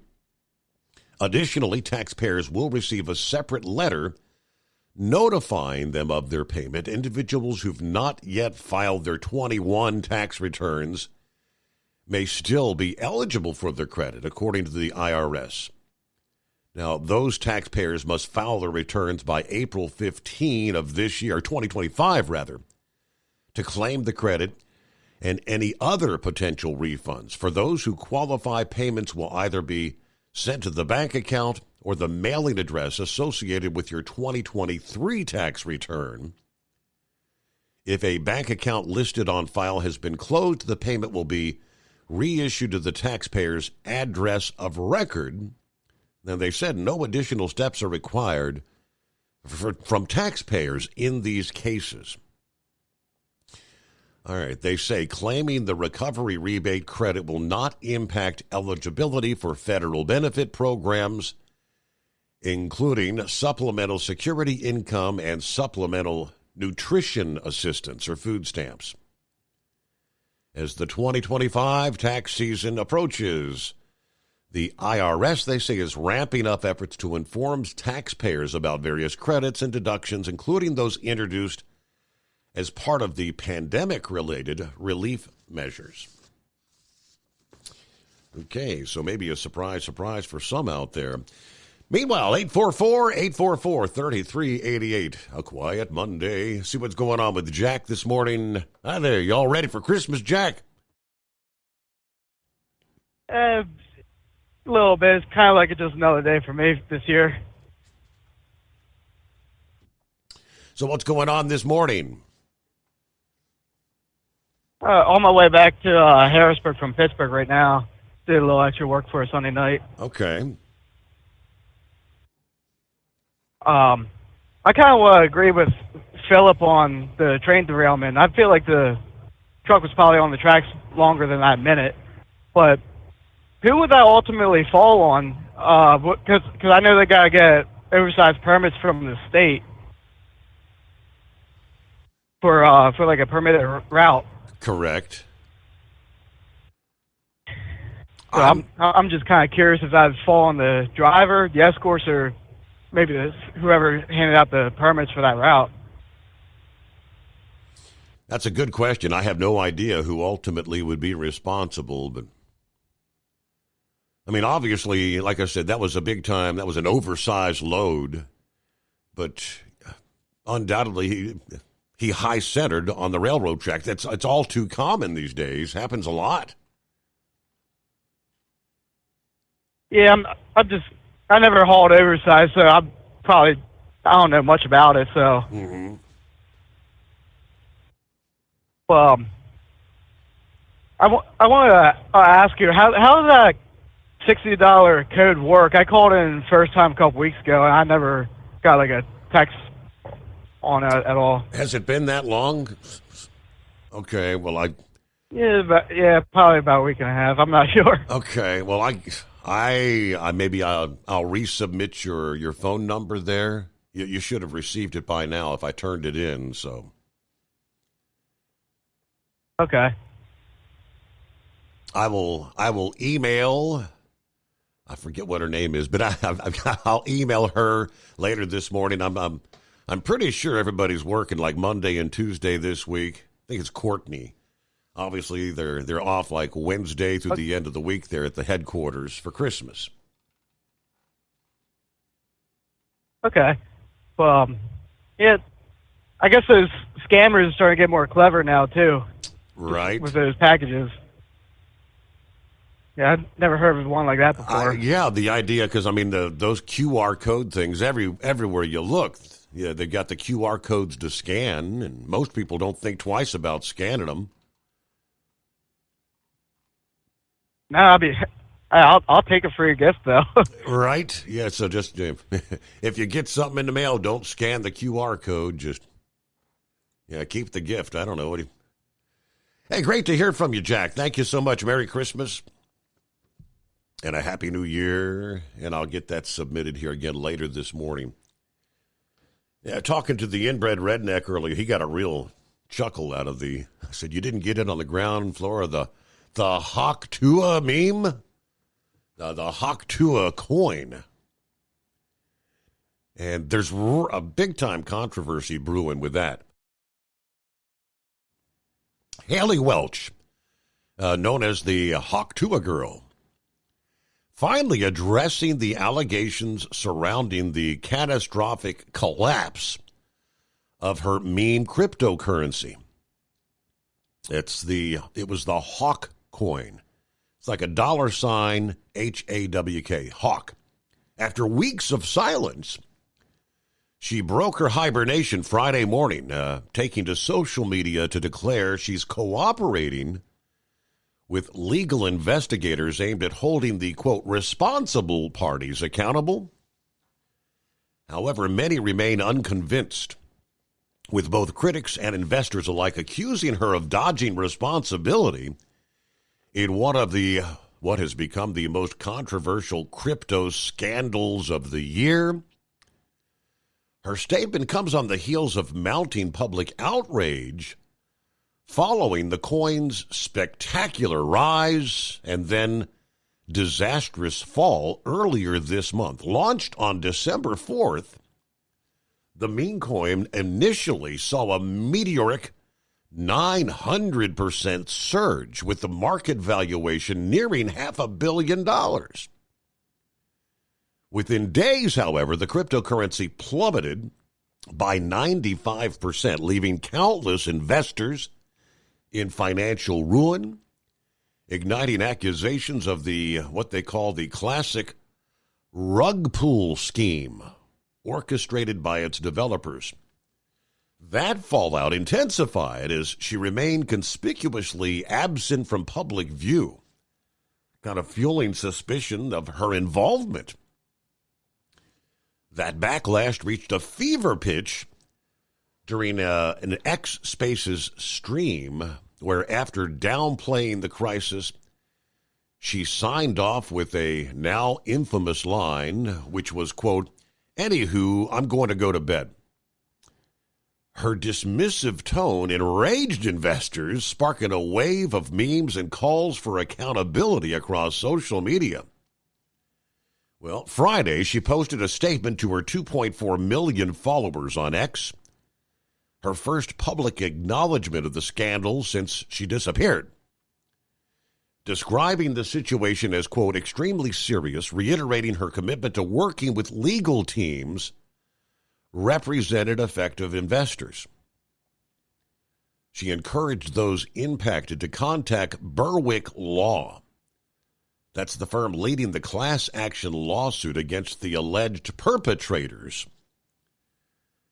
She said, "I'm fully cooperating with legal efforts to bring the responsible parties to justice." While she avoided addressing the specifics of her role in the project, she framed herself as an ally in the ongoing investigation. Despite those reassurances, that statement has done little to quell the skepticism surrounding her involvement. Critics argue her sudden reappearance coincides with increased legal scrutiny, suggesting it may be more of a calculated move than a genuine act of accountability. The internet wasted no time reacting to her resurfacing, with many taking to X to express their frustrations and their doubts. This has become a lightning rod for debates about the ethical responsibilities of influencers in the cryptocurrency space. I won't share with you all the comments of what folks are saying, but most of them are not real happy with her. But what happened? The collapse of Hawk, the coin, being attributed to what experts describe as a textbook pump and dump scheme. The coin's launch saw massive promotional efforts spearheaded by Welch and other high-profile figures in the crypto space, investors flocking to the project, lured by promises of rapid returns and community-driven growth. As the coin's value skyrocketed, insiders allegedly cashed out, triggering a market freefall that wiped out most of its value. Critics have pointed to a lack of transparency in the project's operations, as well as dubious tokenomics, some of the key red flags that were overlooked by investors in all the initial hype. Legal experts believe the case against Hawk's developers, including Welch, hinges on proving whether they knowingly misled investors or acted recklessly in managing the project. Berwick's Law's class action lawsuit seeks to recover damages for affected investors, but that's a task that may take years to resolve in court. But this scandal has reignited debates about the role of influencers in the cryptocurrency industry. Haley, like many others, leveraged her massive online following to promote the coin, blurring the lines between marketing and accountability. Critics argue that influencers should be held to higher standards, especially when endorsing financial products that carry significant risk. And this highlights the regulatory gap in the crypto market, where fraudulent projects often escape scrutiny until the damage is done. As more retail investors enter the space, calls for stricter oversight and better consumer protections continue to get louder with each passing day. For Haley, the road to redemption may depend on our willingness to take full accountability and actively participate in efforts to prevent similar incidents. While her Friday statement signals an attempt to distance herself from the scandal, it remains to be seen whether her actions will align with her words. Anyway, as the Berwick Law lawsuit gains momentum, all eyes are on Haley and the other figures implicated in this case. Legal experts suggest her cooperation could potentially mitigate her liability, but only if she provides substantial evidence of innocence or aids in uncovering the true culprits. In the meantime, this Hawk meme coin fiasco serves as a cautionary tale for investors and influencers alike. It underscores the importance of due diligence and transparency in the rapidly evolving world of cryptocurrency. For Haley, her reputation and her career may hang in the balance as she navigates this high-stakes controversy. This coin collapse has left a lasting mark on the crypto industry, reminding investors of the risks inherent in speculative markets. While her reemergence offers a glimmer of accountability, the questions surrounding her role are still unanswered. Whether justice will prevail or if this scandal will fade into obscurity, only time will tell. But somebody made it rich. From launch to nearly $500 million in value, and that money disappears in the blink of an eye. Say good morning to Daryl. Hey there, Daryl. How the heck are you? Good morning, Steve. How's the family and how's Stryker? Everybody doing well, thank you much. Got to see the sun over the weekend. Haven't seen Stryker in a while, but according to Stephen, he's doing good. And when do you think he's going back into service? He's still slated for February, but there's a question mark there. He's got to get, I guess all the doctors have to sign off on it, and there's no guarantee, but he's progressing through the therapy good. Good. And is Stryker still with him? Yes, still sir. at home with him? Yes, he is, yes. I was interested in the $1,400 check that's going out. Is that going out to the policemen and the people that were not covered under the Social Security program? I didn't really fully understand what that particular $1,400 was. So honestly, I'm not sure who all is, I don't know that I got. School teachers and police officers and firemen were not covered under the Social Security program because they had private pension programs. Mm-hmm. And in this new bill they just passed last Saturday night or whenever, they're allowing those people to draw Social Security.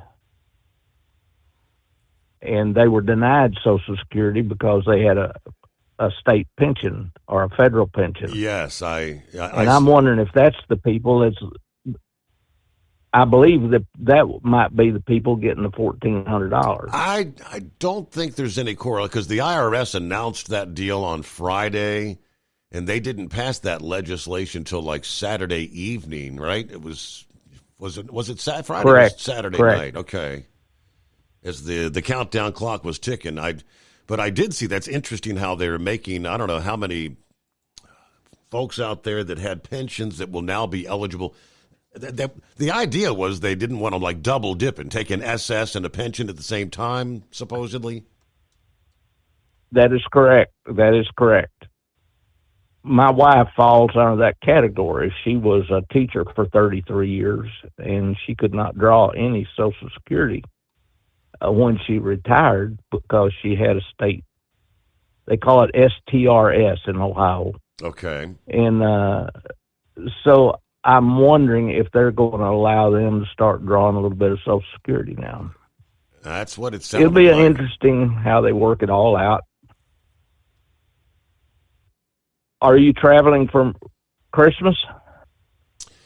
Traveling staying at home. Traveling from the bed to the kitchen to the living room.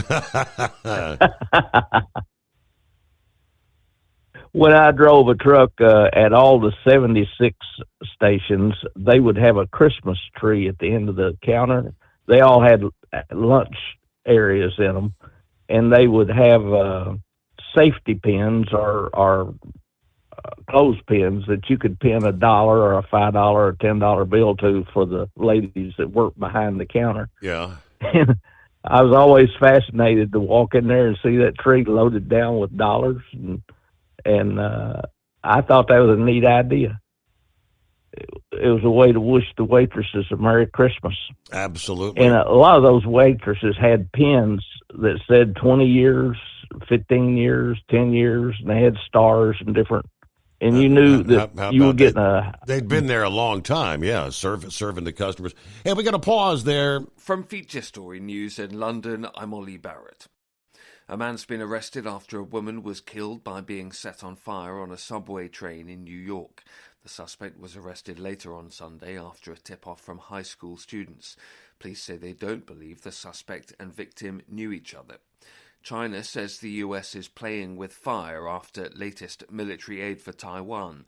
US President Joe Biden authorized the provision of up to $571 million in Defense Department material and services and in military education and training for self-ruled Taiwan. Laura Westbrook reports from Hong Kong. Beijing has lashed out at the United States, urging it to stop its dangerous moves that undermine peace and stability in the Taiwan Strait. China claims Taiwan as its own to be reunited by force if necessary and has been ramping up pressure both politically and militarily on Taiwan in recent years. The United States does not recognize Taiwan as independent, but is committed to providing the island with the means to defend itself. The $571 million in military assistance comes on top of President Biden's authorization of $567 million for the same purposes in late September. Laura Westbrook, Hong Kong. India and Kuwait have decided to upgrade their ties to a strategic partnership with a focus now on boosting trade and defence cooperation. India's Prime Minister Narendra Modi met Kuwait's Emir Sheikh Meshal al-Ahmad al-Jaber al-Sabah on Sunday in the first visit by an Indian PM to Kuwait in nearly half a century. Ishan Garg reports from New Delhi. India and Kuwait have signed a new defense pact aiming to boost collaboration in supply of defense equipment, personnel training and research. The oil-rich nation of Kuwait is among India's top trading partners. Prime Minister Narendra Modi and Amir Sheikh Mashal also discussed the ongoing conflict in the Middle East. A note from India's Ministry of External Affairs says the two leaders emphasized their shared interest in peace, security, stability and prosperity in the West Asia region. Ishan Garg, New Delhi. Donald Trump's indicated he might allow TikTok to continue operating in the US following his own success on the social media platform during the election campaign. The social media app is facing a potential ban from next month. Jagruti Dave reports from Washington. President-elect Trump made the comments about TikTok at a conservative event held in Phoenix, Arizona. He told the audience after seeing the large number of views his campaign had achieved on the platform, he was thinking about keeping it, quote, around for a little while. Mr. Trump didn't say how he would go about reversing the law passed by the Senate in April that would ban TikTok in the US unless it was sold by its Chinese parent company ByteDance. From bureaus worldwide, this is FSN. Ultimate comfort on the road. That's the Bostrom difference. And why so many drivers are upgrading their seats to Bostrom seating.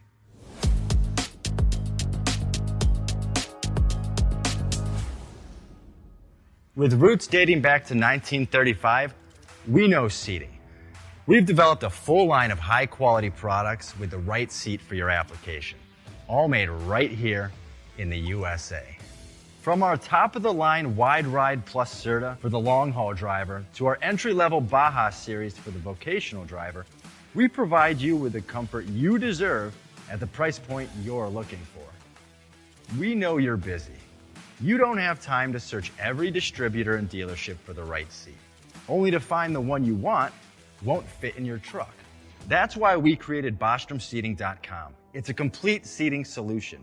You can build the perfect seat with the features and options you desire, and we'll help you be certain it'll fit in your cab. Once you've built the perfect seat and have the part number in hand, you can shop pricing and availability. Our Where to Buy feature allows you to pick up a seat right where you are or anywhere along the road you'll be traveling. When you install a Bostrom seat, you become part of the Bostrom family. A family that includes other drivers who recognize this is more than work. It's a ride. One that requires the next level comfort and support only Bostrom can provide. Go to BostromSeating.com to design your ride with ultimate comfort for the open road. Hands on the wheel, hands off invoicing. At Transcap, we're built for high speed and service, just like you. Our fast freight factoring helps you make more money, not chase it down, because we handle all the invoicing BS and back office work. Apply for fast funding at transcap.com/getcash. It takes just 60 seconds. Or call 888-250-TCAP. That's 888-250-TCAP. And mention Steve Summers Overnight Drive.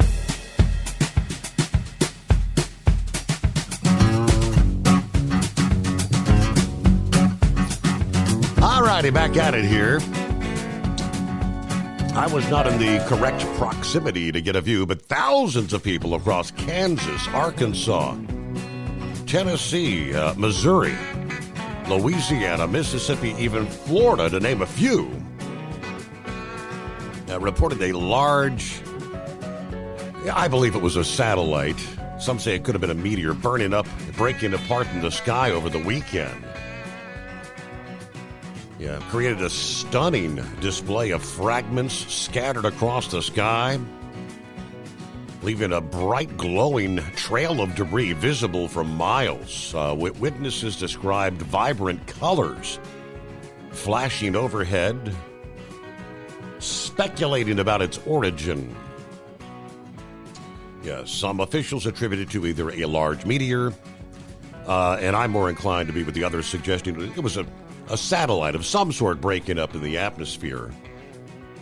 I think in most cases, a meteor burning up typically would create, depends on what the composite, what the material that it's made of. Different metals create different colors when they burn up, just like fireworks.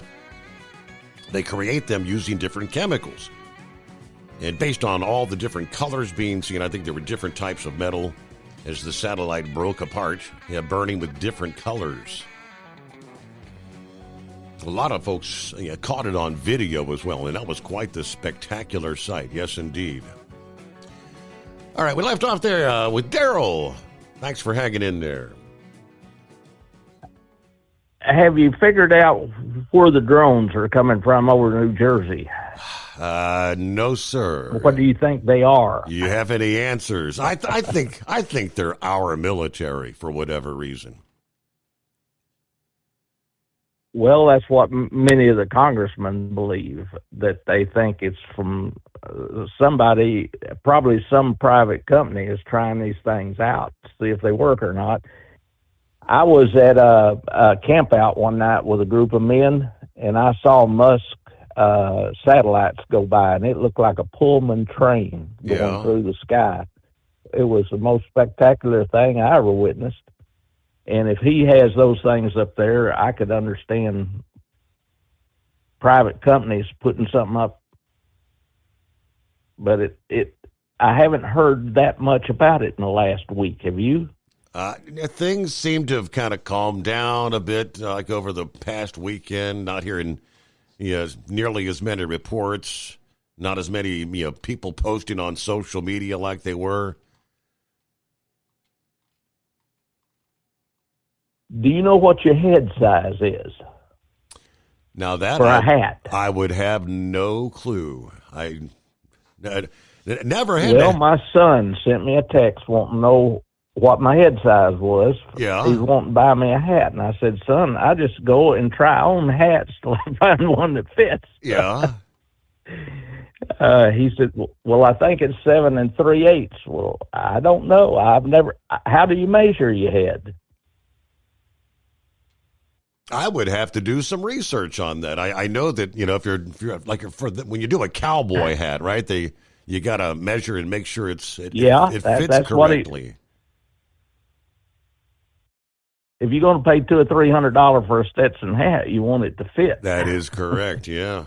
But do you take a tape and put around your head, or I've never? I have no idea how to measure your head. Somebody got to fill me in on that. Yeah, because I don't know either. I'm the ball cap with the adjustable Velcro on the back. Well, that's what I wear. That's real easy to figure out what your head size is. Yes, sir. I'm fixing to go to El Salvador at the end of January, and I'm going to take me. I have about 50 of those hats, and I'm going to take me about 10 of them and give away to different people as gifts from the United States. I got Los Angeles, St. Louis, Bengals. Yeah. Listen, I'll let you go. Merry Christmas to you and your family. And right back at you. Thank you so much, Daryl. Merry Christmas. Happy New Year. What I would call a truly bizarre story. How is it possible that so much time would pass and nobody actually paid any attention otherwise? Yeah, a still sitting Texas congresswoman has been missing votes in Washington. Turns out she's living in a nursing home for the past 6 months. A facility for people with dementia, memory loss. Yeah, recognizing the name Kay Granger, the 81-year-old congresswoman, who was set to wind up a nearly 30-year career in the House come January, has not been in her office for the past 6 months. A local reporter started to do some research by contacting her offices, which never once responded to calls. Everything was going directly to voicemail. Granger's constituency office was also a complete ghost town upon a visit. No signs of anyone working there. Eventually, one of Granger's constituents suggested to the Dallas Express that the congresswoman was living in an assisted living facility, reportedly living in a care home that specializes in memory loss after she had been found wandering, lost, and confused in her district. A visit to the tradition Clear Fork in Fort Worth resulted in 2 employees confirming that Granger lives there. Taylor Manzio, the Tradition Clear Fork's assistant executive director, said this is her home. Well, with a month remaining in her term and important votes still taking place in Washington on a daily basis, local officials are furious to discover her absence. Well, what about all the members of Congress? The lack of representation for CD12 is troubling, to say the least. According to the Tarrant County Republican chair, Beau French, at a time when extraordinarily important votes are happening, including debt ceiling, disaster relief, farm bills, border issues, Kay Granger is nowhere to be found. The margin in Congress is razor thin, with the lack of a Republican vote representing CD12 disenfranchising 2 million people. We deserve better. The fact that Kay is unable to leave her nursing home to participate in the most important congressional vote of the year suggests she was already in a visible decline when she ran for re-election in 2022, according to a Republican committee in the district. A sad, humiliating way to end her political career. Sad that nobody cared enough to take away the keys before she reached this moment. And a sad commentary on the congressional gerontocracy. The congresswoman and her staff, presumably to continue to take in their taxpayer-funded salaries, the space in which she's been living for the past half year, charges over $4,000 a month in rent, according to 360 West. But missing vote after vote, 6 months? AWOL in Washington, D.C. I don't really comprehend how that could happen. Did she not have fellow members of Congress that were saying, "Where's Kay? What's wrong? Haven't seen Kay." Or were they aware and nobody's said anything otherwise? Just crazy stuff. It is 844-844-3388. Under industry headlines, the public voting portion of the Truckload Carriers Association Highways Angel of the Year has begun. TCA said it presents this award annually to celebrate the heroic actions of professional drivers. Of the 5 remaining finalists, the top 3 vote getters will be honored at this year's Highway Angels of the Year at TCA 2025 annual convention coming up in March of next year in Phoenix. The finalists this year. You can go to the TCA website. They share more details about each finalist, but Andrew Inlow of Boonesville, Mississippi, driving for Maverick Transportation, nominated for helping to feed hundreds in the Asheville, North Carolina area affected by Hurricane Helene. Inlow spent about $1,000 and even went door to door at a Days Inn asking guests if they needed food in the aftermath of the storm. Jason Carino of Deltona, Florida, drives from Melton Truck Lines. Carino stopped his truck to shield other motorists from a shooting during a roadside traffic stop in Cortez, Colorado. Michael Dorsey from Porter, Texas, drives for Mercer Transportation. Dorsey used his trailer to keep flood victims alive in Tennessee. That flooding occurred as Hurricane Helene brought the historic levels of rain to that region. Joseph Carroll from London, Ontario, Canada, drives for Elgin Motor Freight. Carroll rescued a truck driver after a crash that left him trapped. He managed to push the heavy roof off the driver, who was covered with scattered contents from inside the truck. Carroll and the driver he assisted have actually kept in touch since that incident. And last finalist, Dalit Sohai from AAA Transport. Sohai noticed a woman dropped her purse at a rest stop and literally went the extra mile, driving 3 hours to return it to her. Inside the purse was $1,100 in cash, a gold coin, credit cards, and identification cards. When she tried to offer him $500 for returning the valuables, he refused to take it. All right, go to the website, obviously, to cast your vote for the Highway Angels of the Year. TCA noted in a news release this year's program sponsors include Epic View, Driver Facts, and Northland Insurance. More than 75 Highway Angels are recognized annually. To date, TCA has honored more than 1,300 professional truck drivers since they started this back in 1997.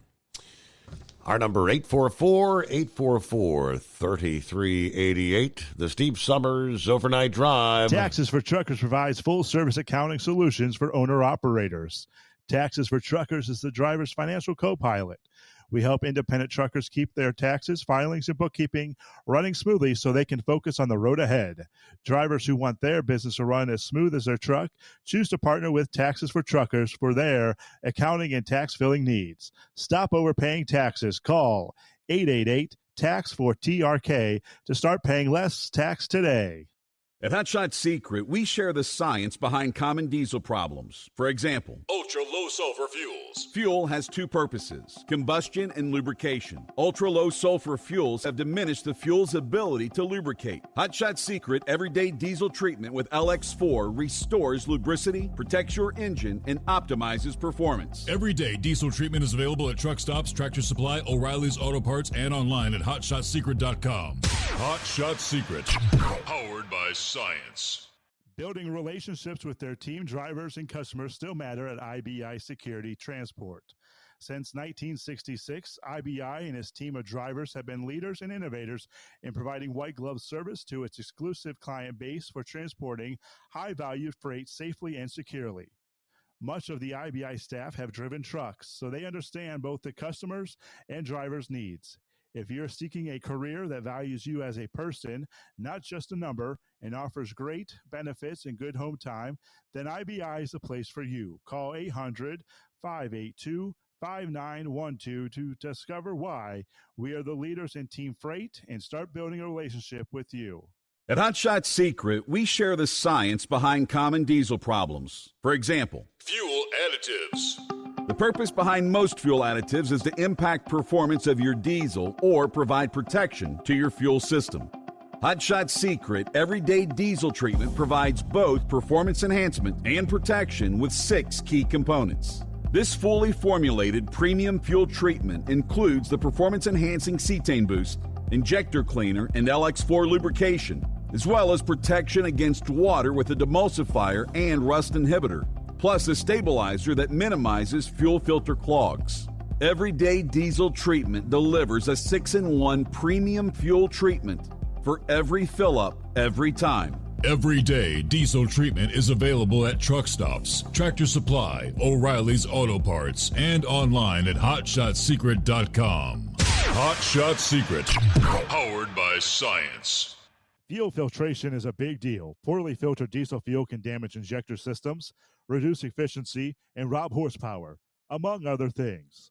By removing the water, air, and debris from fuel, Fast Fuel Systems can triple the life of your injector systems while restoring power, optimizing fuel economy, and more. Not sure what your truck needs? Give us a call at 636-433-5410 or learn more at fastride.com.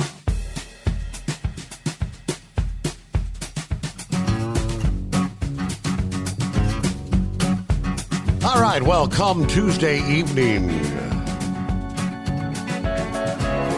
a.k.a. Christmas Eve, the Christmas time tradition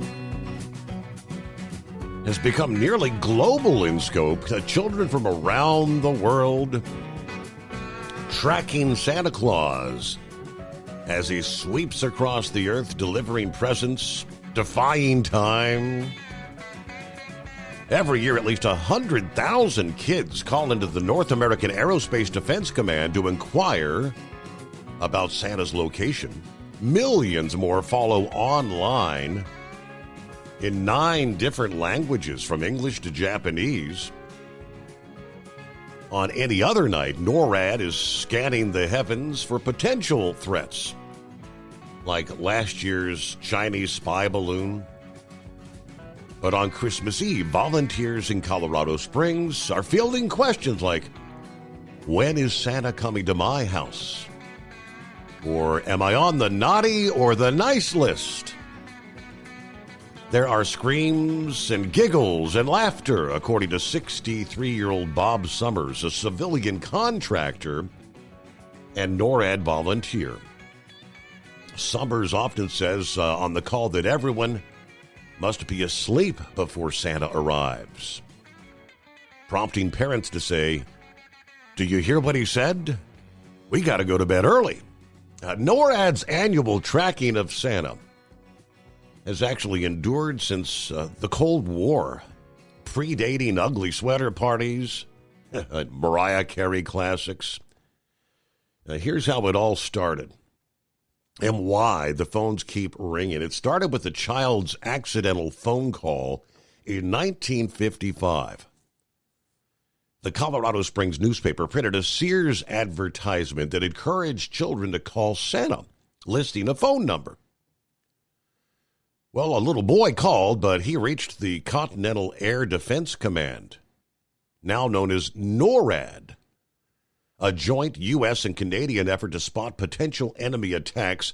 The tensions were growing with the Soviet Union at the time, along with all the anxiety about nuclear war. Air Force Colonel Harry Shoup picked up an emergency-only red phone and was greeted by a tiny voice that started to recite a Christmas wish list. He went on a little bit, and he takes a breath and says, "Hey, you're not Santa." Yeah, Shoup told this story to the Associated Press in 1999, realizing an explanation would be lost on the youngster. Shoup summoned a deep, jolly voice and replied, "Ho, ho, ho, yes, I am Santa Claus. Have you been a good boy?"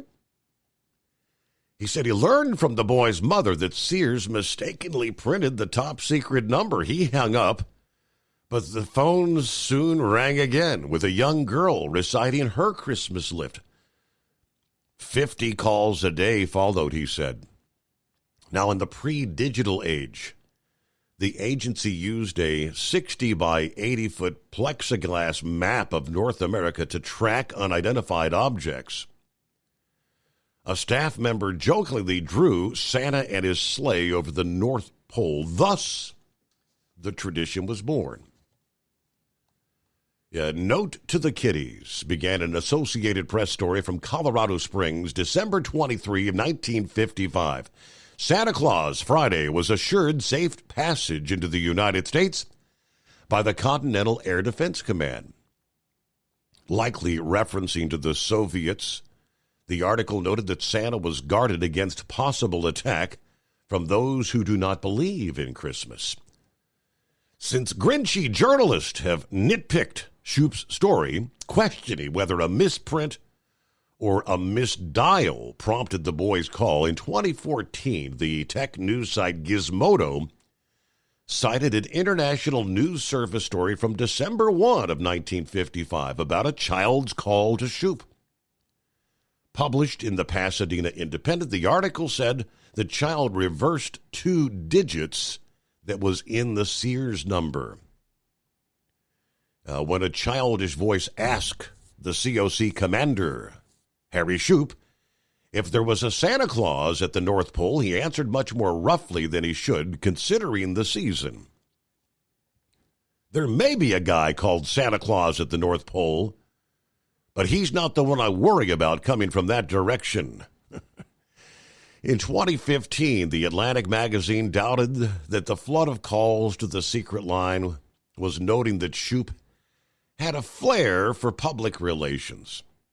Phone calls aside, Shoup was indeed media savvy. 1986, he told the Scripps Howard News Service that he recognized an opportunity when that staff member drew Santa on the glass map in 1955. A lieutenant colonel promised to have it erased, but Shoup said, "You leave it right there," and summoned public affairs. Shoup wanted to boost morale for the troops and the public alike.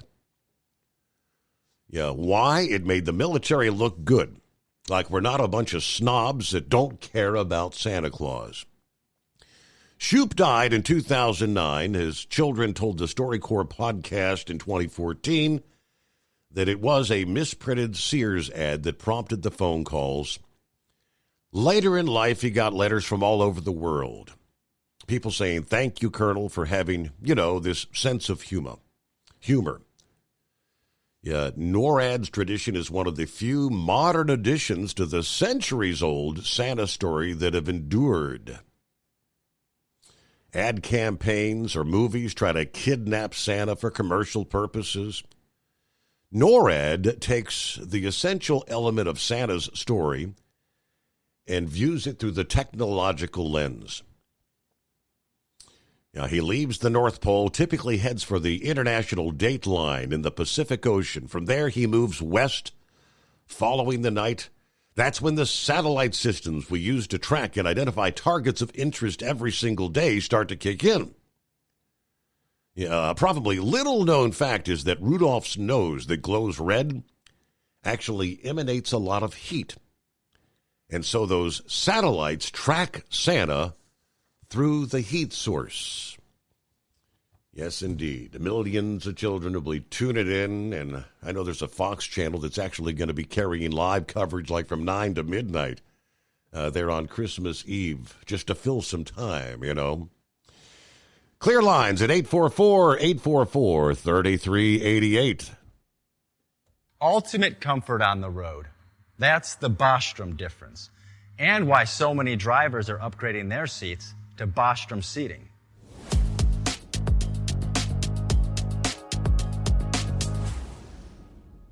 With roots dating back to 1935, we know seating. We've developed a full line of high-quality products with the right seat for your application, all made right here in the USA. From our top-of-the-line Wide Ride Plus Certa for the long-haul driver to our entry-level Baja series for the vocational driver, we provide you with the comfort you deserve at the price point you're looking for. We know you're busy. You don't have time to search every distributor and dealership for the right seat, only to find the one you want won't fit in your truck. That's why we created BostromSeating.com. It's a complete seating solution. You can build the perfect seat with the features and options you desire, and we'll help you be certain it'll fit in your cab. Once you've built the perfect seat and have the part number in hand, you can shop pricing and availability. Our Where to Buy feature allows you to pick up a seat right where you are or anywhere along the road you'll be traveling. When you install a Bostrom seat, you become part of the Bostrom family. A family that includes other drivers who recognize this is more than work. It's a ride, one that requires the next level comfort and support only Bostrom can provide. Go to BostromSeating.com to design your ride with ultimate comfort for the open road.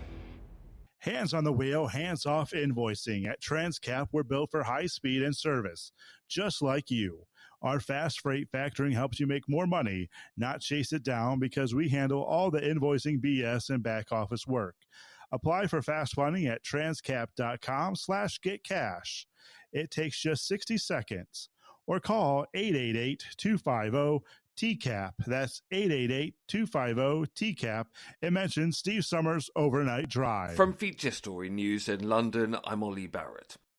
A man's been arrested after a woman was killed by being set on fire on a subway train in New York. The suspect was arrested later on Sunday after a tip-off from high school students. Police say they don't believe the suspect and victim knew each other. China says the US is playing with fire after latest military aid for Taiwan. US President Joe Biden authorized the provision of up to $571 million in Defense Department material and services and in military education and training for self-ruled Taiwan. Laura Westbrook reports from Hong Kong. Beijing has lashed out at the United States, urging it to stop its dangerous moves that undermine peace and stability in the Taiwan Strait. China claims Taiwan as its own to be reunited by force if necessary, and has been ramping up pressure both politically and militarily on Taiwan in recent years. The United States does not recognize Taiwan as independent, but is committed to providing the island with the means to defend itself. The $571 million in military assistance comes on top of President Biden's authorization of $567 million for the same purposes in late September. Laura Westbrook, Hong Kong. India and Kuwait have decided to upgrade their ties to a strategic partnership with a focus now on boosting trade and defence cooperation. India's Prime Minister Narendra Modi met Kuwait's Emir Sheikh Meshal Al-Ahmad Al-Jaber Al-Sabah on Sunday in the first visit by an Indian PM to Kuwait in nearly half a century. Ishan Garg reports from New Delhi. India and Kuwait have signed a new defence pact aiming to boost collaboration in supply of defence equipment, personnel training and research. The oil-rich nation of Kuwait is among India's top trading partners. Prime Minister Narendra Modi and Emir Sheikh Meshal also discussed the ongoing conflict in the Middle East. A note from India's Ministry of External Affairs says the two leaders emphasised their shared interest in peace, security, stability and prosperity in the West Asia region. Ishan Garg, New Delhi. Donald Trump's indicated he might allow TikTok to continue operating in the US following his own success on the social media platform during the election campaign. The social media app is facing a potential ban from next month.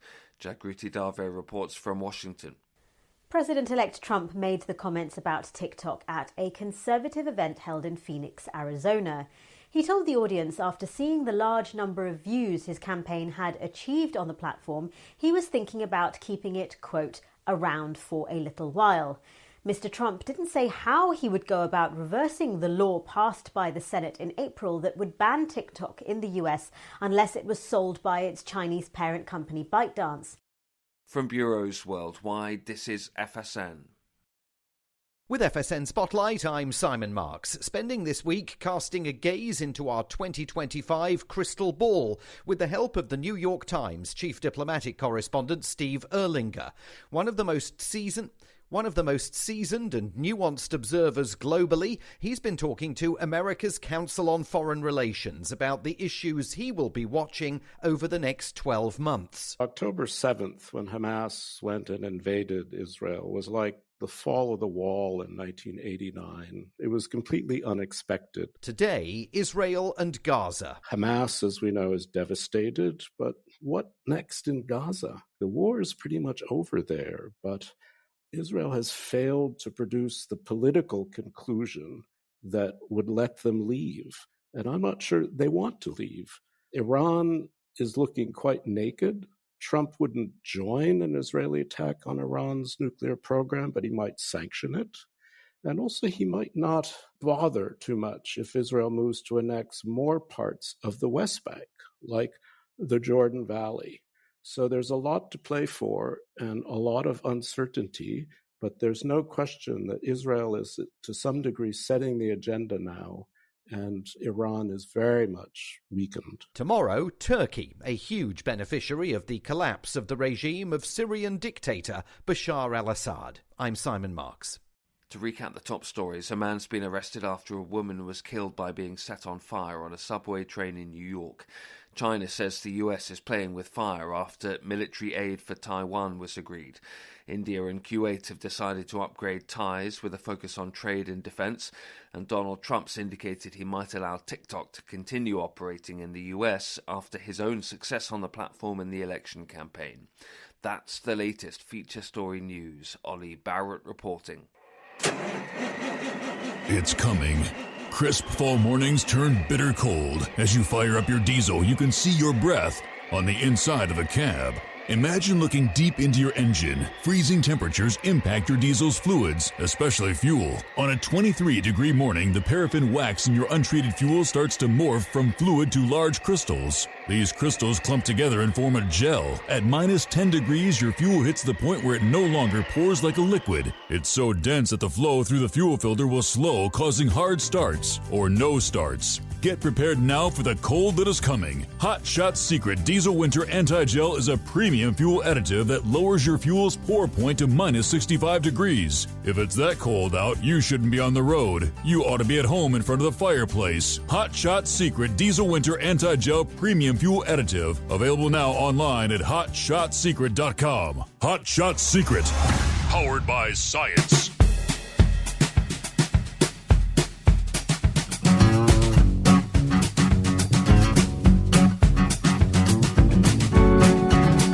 All right, we'll get it rolling here. Final hour on a Monday. And yes, clear lines at 844-844-3388. Hello to Steve in Columbus, who says, good morning, all the listeners out there.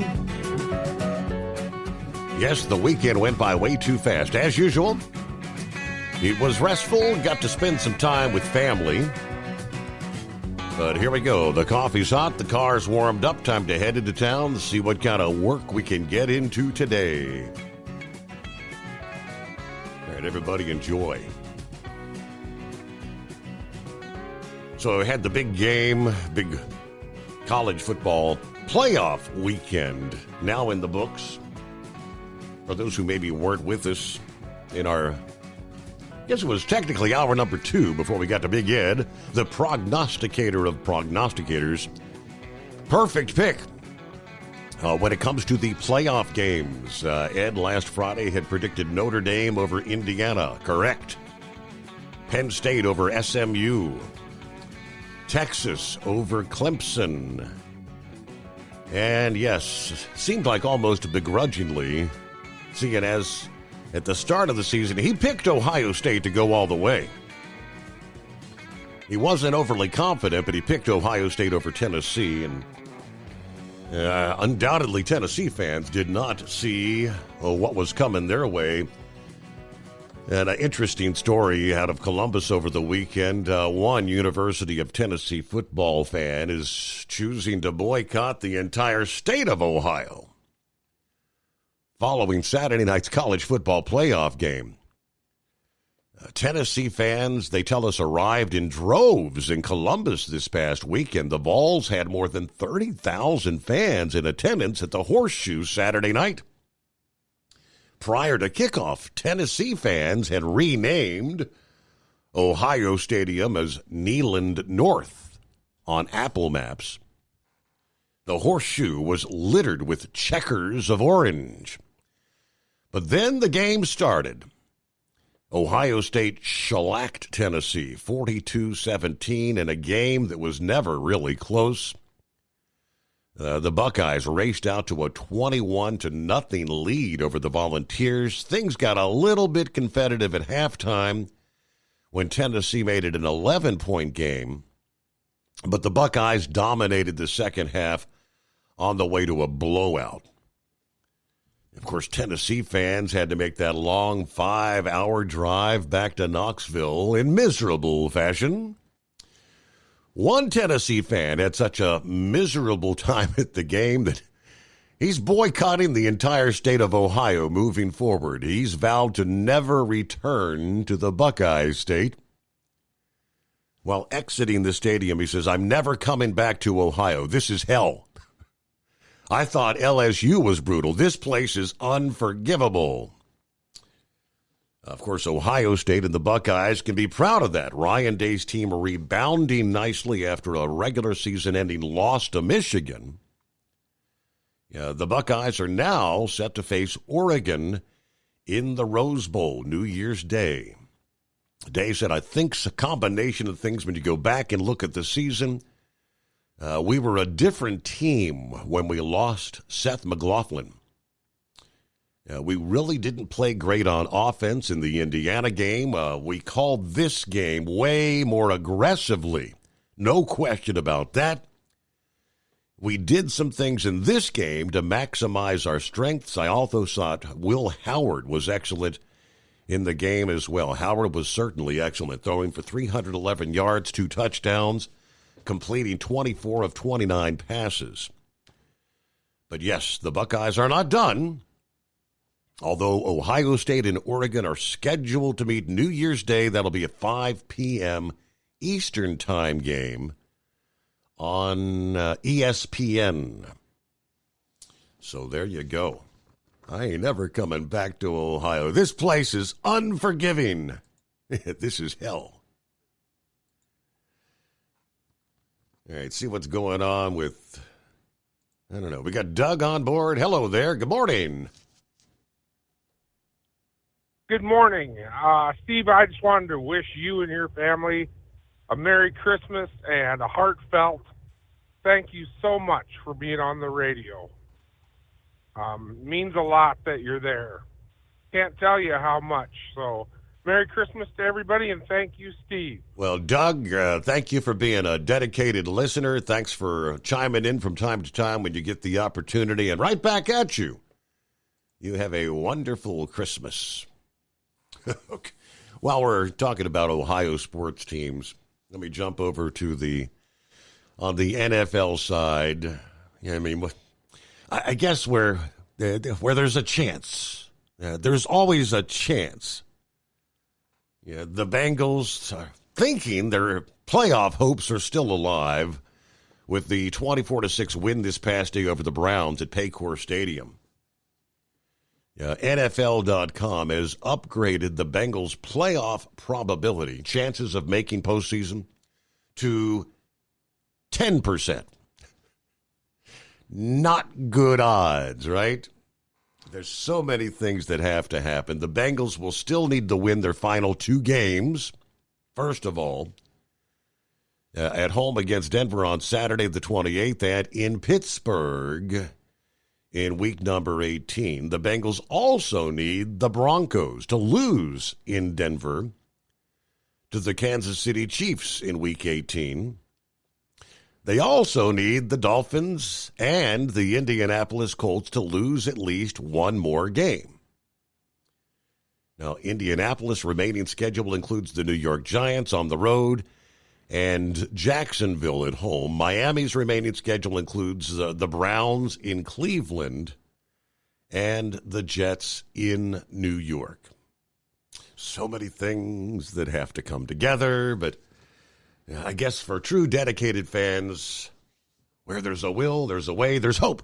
Don't give up hope. Question is, how did they dig themselves such a deep hole so early in the season?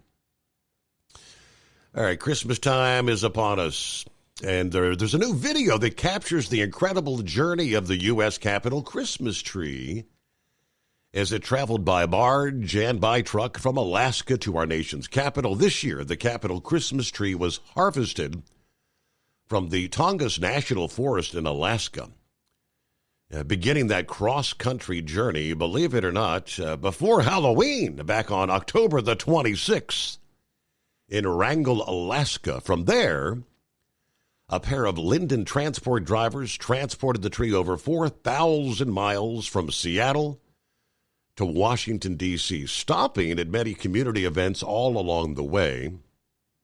Linden selected veteran truckers Fred Austin and John Shank to transport the tree. Both men joined Linden in 1975, have driven for a combined 10 million safe miles. This was Shank's second time transporting the tree after he was selected for the honor back in 2015. But all along the way, the specially wrapped Kenworth T680 hauling the tree was treated to a level 1 inspection to ensure it was road ready for the long trip ahead. Of course, they've shared the video now that follows the journey of the tree from Alaska to Washington, get you close up and personal with the drivers, Shank and Austin, the truckers who actually made it all happen. And I shall see if that's from CDL Life. You can find the link there, and maybe I'll share that to my friends via Facebook as well. One other industry headline quickly: the 2 separate purchase agreements representing $192.5 million of Yellow Corporation's real estate were blessed by a federal bankruptcy judge last week. Richmond, Virginia-based less-than-truckload carrier Estes is buying 11 terminals, 4 of which are leased from the defunct Yellow, $142.5 million. The larger properties include a 260-door terminal in Cincinnati, 198 doors near Chattanooga, Tennessee, 167 doors in Tracy, California. Wilmington, Ohio-based R&L Carriers buying one location, a 304-door terminal in Maybrook, New York, $50 million. The Maybrook location went for more than $164,000 per door, while the other owned properties were likely acquired for a little less than $150,000 per door. A proposed order containing the purchase agreements was submitted to the court. Sales expected to close sometime in January. Since Yellow's liquidation began, Estes has to date acquired approximately 50 owned and leased locations for more than $426 million. R&L has acquired 12 properties for $270.5 million. Now, Yellow's counsel said there's still a couple dozen leased and owned properties to sell. Past court filings indicate that number's likely closer to 100 service centers. When excluding the 12 that now have court-approved purchase agreements, the remaining portfolio does include several large locations, 426 doors in Chicago, 325 doors in Bloomington, California, 198 in Memphis, 193 doors in Kansas City, Missouri, near Yellow's longtime headquarters, 178 doors in Portland, Oregon, 165 in Fontana, California, 140 in Phoenix. Now, they say the bid deadline for those remaining properties is January 6th, with an auction scheduled for January 13th to January 15. Smith said Yellow's continuing to negotiate with interested parties, and there could be more one-off sales similar to the purchase agreements that were approved by the court last week. Increase fuel economy up to 7.9% with Hot Shot Secret Gasoline Extreme. The solution to maximize your engine's performance and fuel economy. Whether you're driving a sports car or a daily commuter, Gasoline Extreme is specially formulated with PEA to deep clean. Don't settle for an average driving experience. Upgrade to Hot Shot Secret Gasoline Extreme and go further on each tank. Order now on Amazon or HotShotSecret.com. Hot Shot Secret. Powered by science. At Hot Shot Secret, we share the science behind common diesel problems. For example, ultra-low sulfur fuels. Fuel has two purposes, combustion and lubrication. Ultra-low sulfur fuels have diminished the fuel's ability to lubricate. Hot Shot Secret Everyday Diesel Treatment with LX4 restores lubricity, protects your engine, and optimizes performance. Everyday diesel treatment is available at truck stops, Tractor Supply, O'Reilly's Auto Parts, and online at HotShotSecret.com. Hot Shot Secret. Powered by science. Building relationships with their team drivers and customers still matter at IBI Security Transport. Since 1966, IBI and its team of drivers have been leaders and innovators in providing white glove service to its exclusive client base for transporting high-value freight safely and securely. Much of the IBI staff have driven trucks, so they understand both the customers' and drivers' needs. If you're seeking a career that values you as a person, not just a number, and offers great benefits and good home time, then IBI is the place for you. Call 800-582-5912 to discover why we are the leaders in team freight and start building a relationship with you. Attention all truckers, are you ready to own your own truck? Lone Mountain Truck Leasing makes it easy. Our lease-to-own program puts you in the driver's seat. Our inventory is always changing, and we have a variety of rigs, including Kenworths, Freightliners, automatics, and manuals. Once you make your last payment, the truck is yours. No interest, no balloons, and no buyouts. Take the first steps towards independence and financial freedom. Visit LoneMountainTruck.com or call 866-944-0383 to apply today. At Hot Shot Secret, we share the science behind common diesel problems and their solutions. For example, Diesel particulate filter regeneration. the DPF catches particulates left over from combustion. The DPF regeneration cycle cleans the filter with temperatures exceeding 1,000 degrees Fahrenheit. A computer sensor triggers the DPF regen, which is often accompanied by a loss of power and fuel economy. The frequency of DPF regens are in correlation to the cleanliness of the fuel burn. Under heavy operation with the dirty burn, DPF regens can occur multiple times per day. Hot Shot Secret Diesel Extreme Fuel Additive promotes a more complete combustion, creating fewer emissions and therefore fewer DPF regens. Vehicles using Diesel Extreme experience 83% less DPF regens. Hot Shot Secret Diesel Extreme is available nationwide at truck stops, Fine Farm and auto stores, and online at hotshotsecret.com. Hot Shot Secret, powered by science.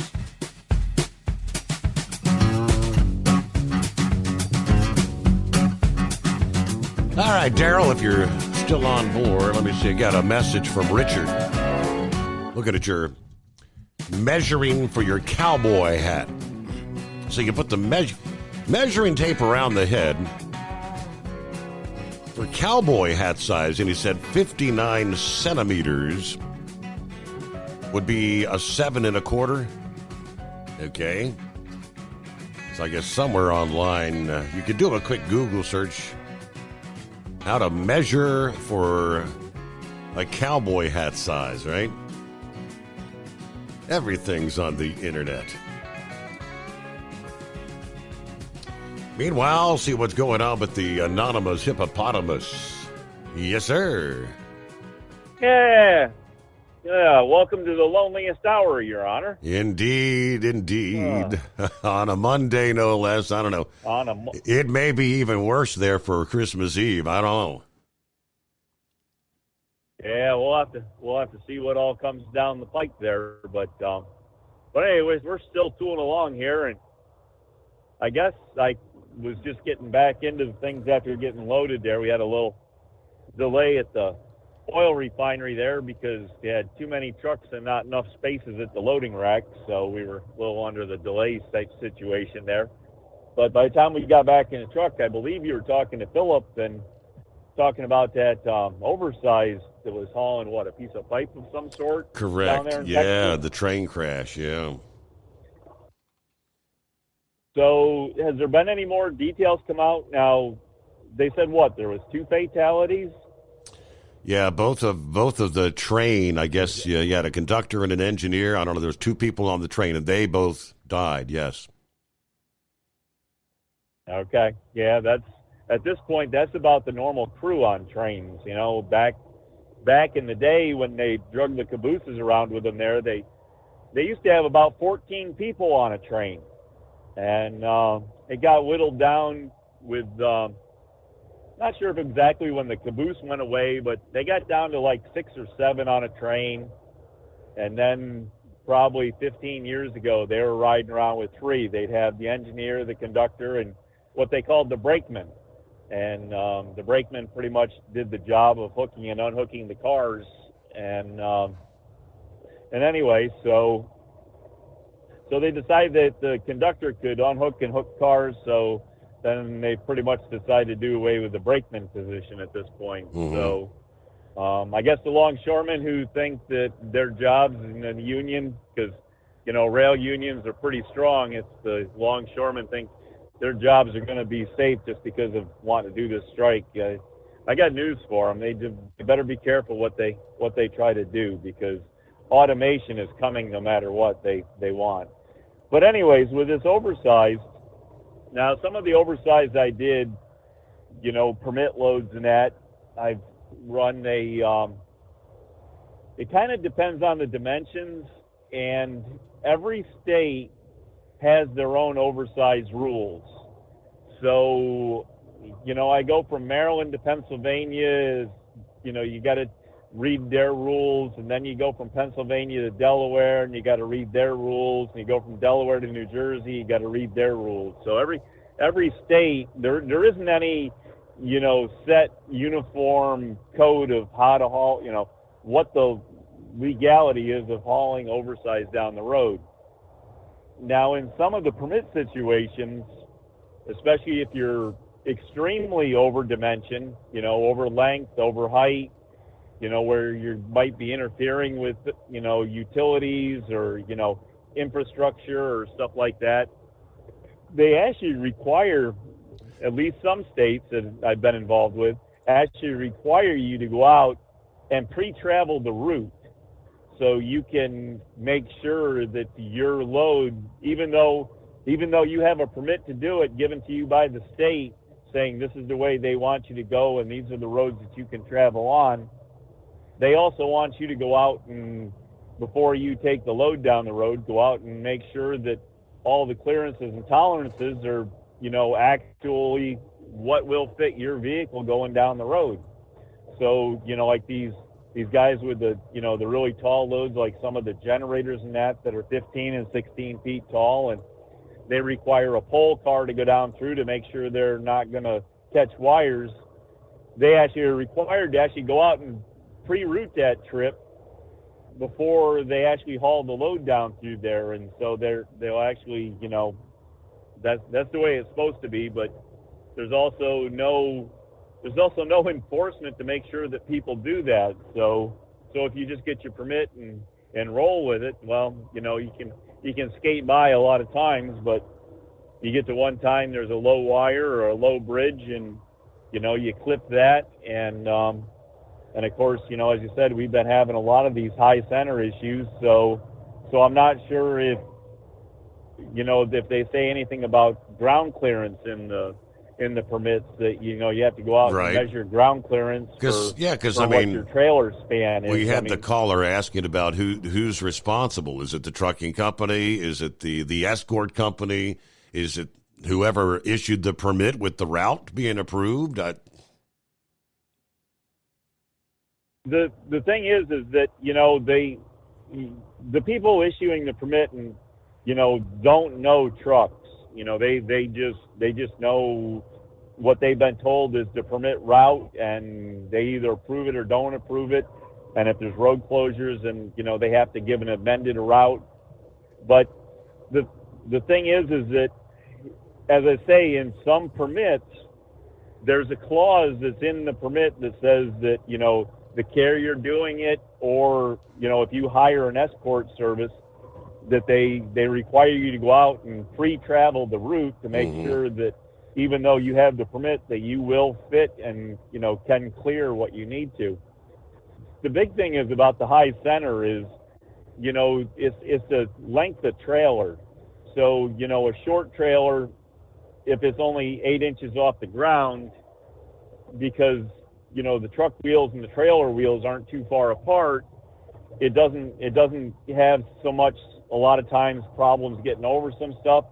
Where longer the trailer is, it gets further apart, so that the trailer can still be coming up while the truck is going down. Right. And then you end up getting caught. So So the other thing... Well, let me pause there because we are up to the news break. From Feature Story News in London, I'm Ollie Barrett.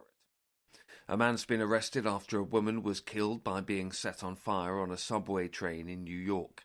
The suspect was arrested later on Sunday after a tip-off from high school students. Police say they don't believe the suspect and victim knew each other. China says the US is playing with fire after latest military aid for Taiwan. US President Joe Biden authorized the provision of up to $571 million in Defense Department material and services and in military education and training for self-ruled Taiwan. Laura Westbrook reports from Hong Kong. Beijing has lashed out at the United States, urging it to stop its dangerous moves that undermine peace and stability in the Taiwan Strait.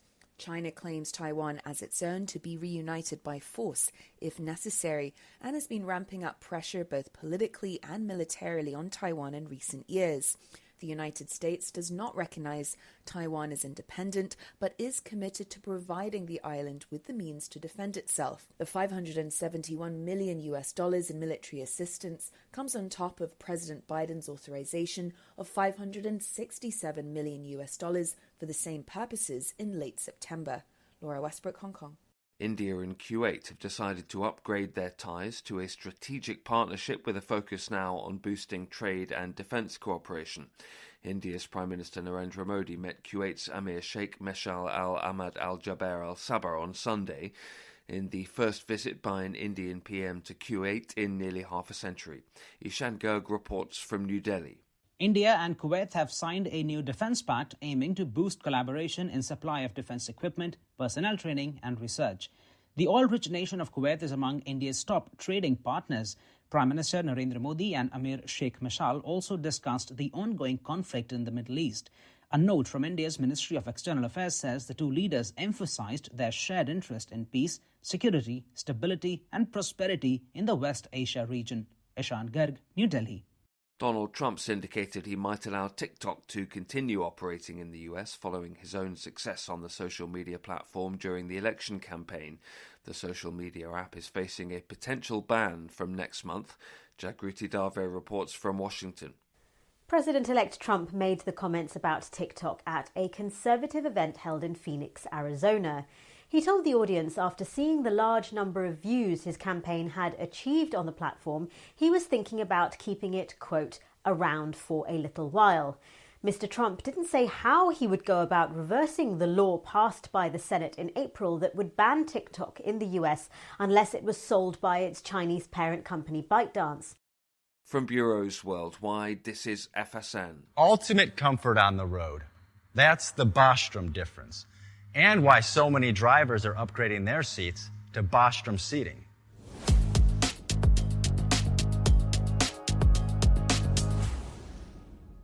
With roots dating back to 1935, we know seating. We've developed a full line of high-quality products with the right seat for your application, all made right here in the USA. From our top-of-the-line Wide Ride Plus Certa for the long-haul driver to our entry-level Baja series for the vocational driver, we provide you with the comfort you deserve at the price point you're looking for. We know you're busy. You don't have time to search every distributor and dealership for the right seat, only to find the one you want won't fit in your truck. That's why we created BostromSeating.com. It's a complete seating solution. You can build the perfect seat with the features and options you desire, and we'll help you be certain it'll fit in your cab. Once you've built the perfect seat and have the part number in hand, you can shop pricing and availability. Our Where to Buy feature allows you to pick up a seat right where you are or anywhere along the road you'll be traveling. When you install a Bostrom seat, you become part of the Bostrom family. A family that includes other drivers who recognize this is more than work. It's a ride. One that requires the next level comfort and support only Bostrom can provide. Go to BostromSeating.com to design your ride with ultimate comfort for the open road. Hands on the wheel, hands off invoicing. At Transcap, we're built for high speed and service, just like you. Our fast freight factoring helps you make more money, not chase it down, because we handle all the invoicing BS and back office work. Apply for fast funding at transcap.com/getcash. It takes just 60 seconds. Or call 888-250-TCAP. That's 888-250-TCAP. And mention Steve Summers' Overnight Drive.